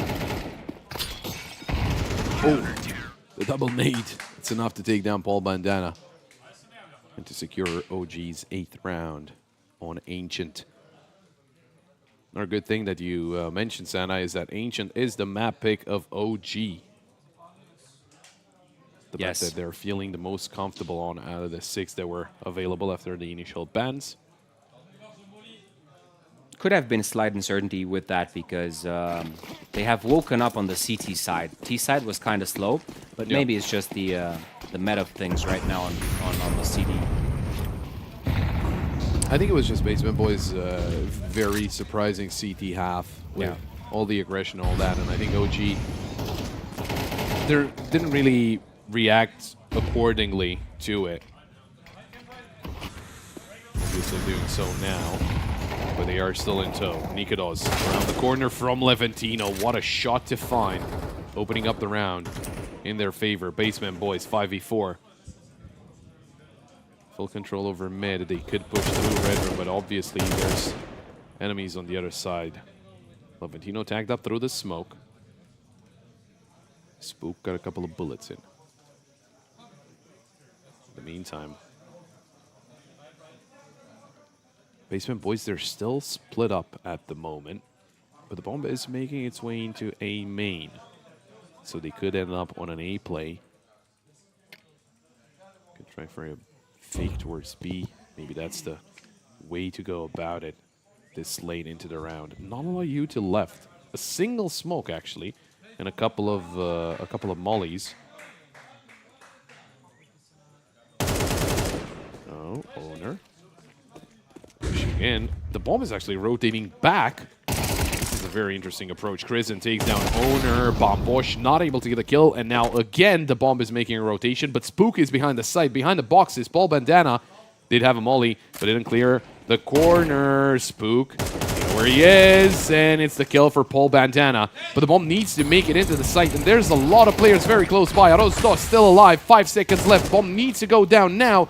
But they're not going to make it, because I think the bomb carrier was downed as they were pushing in. Basement Boys, I think they can start to feel the pressure.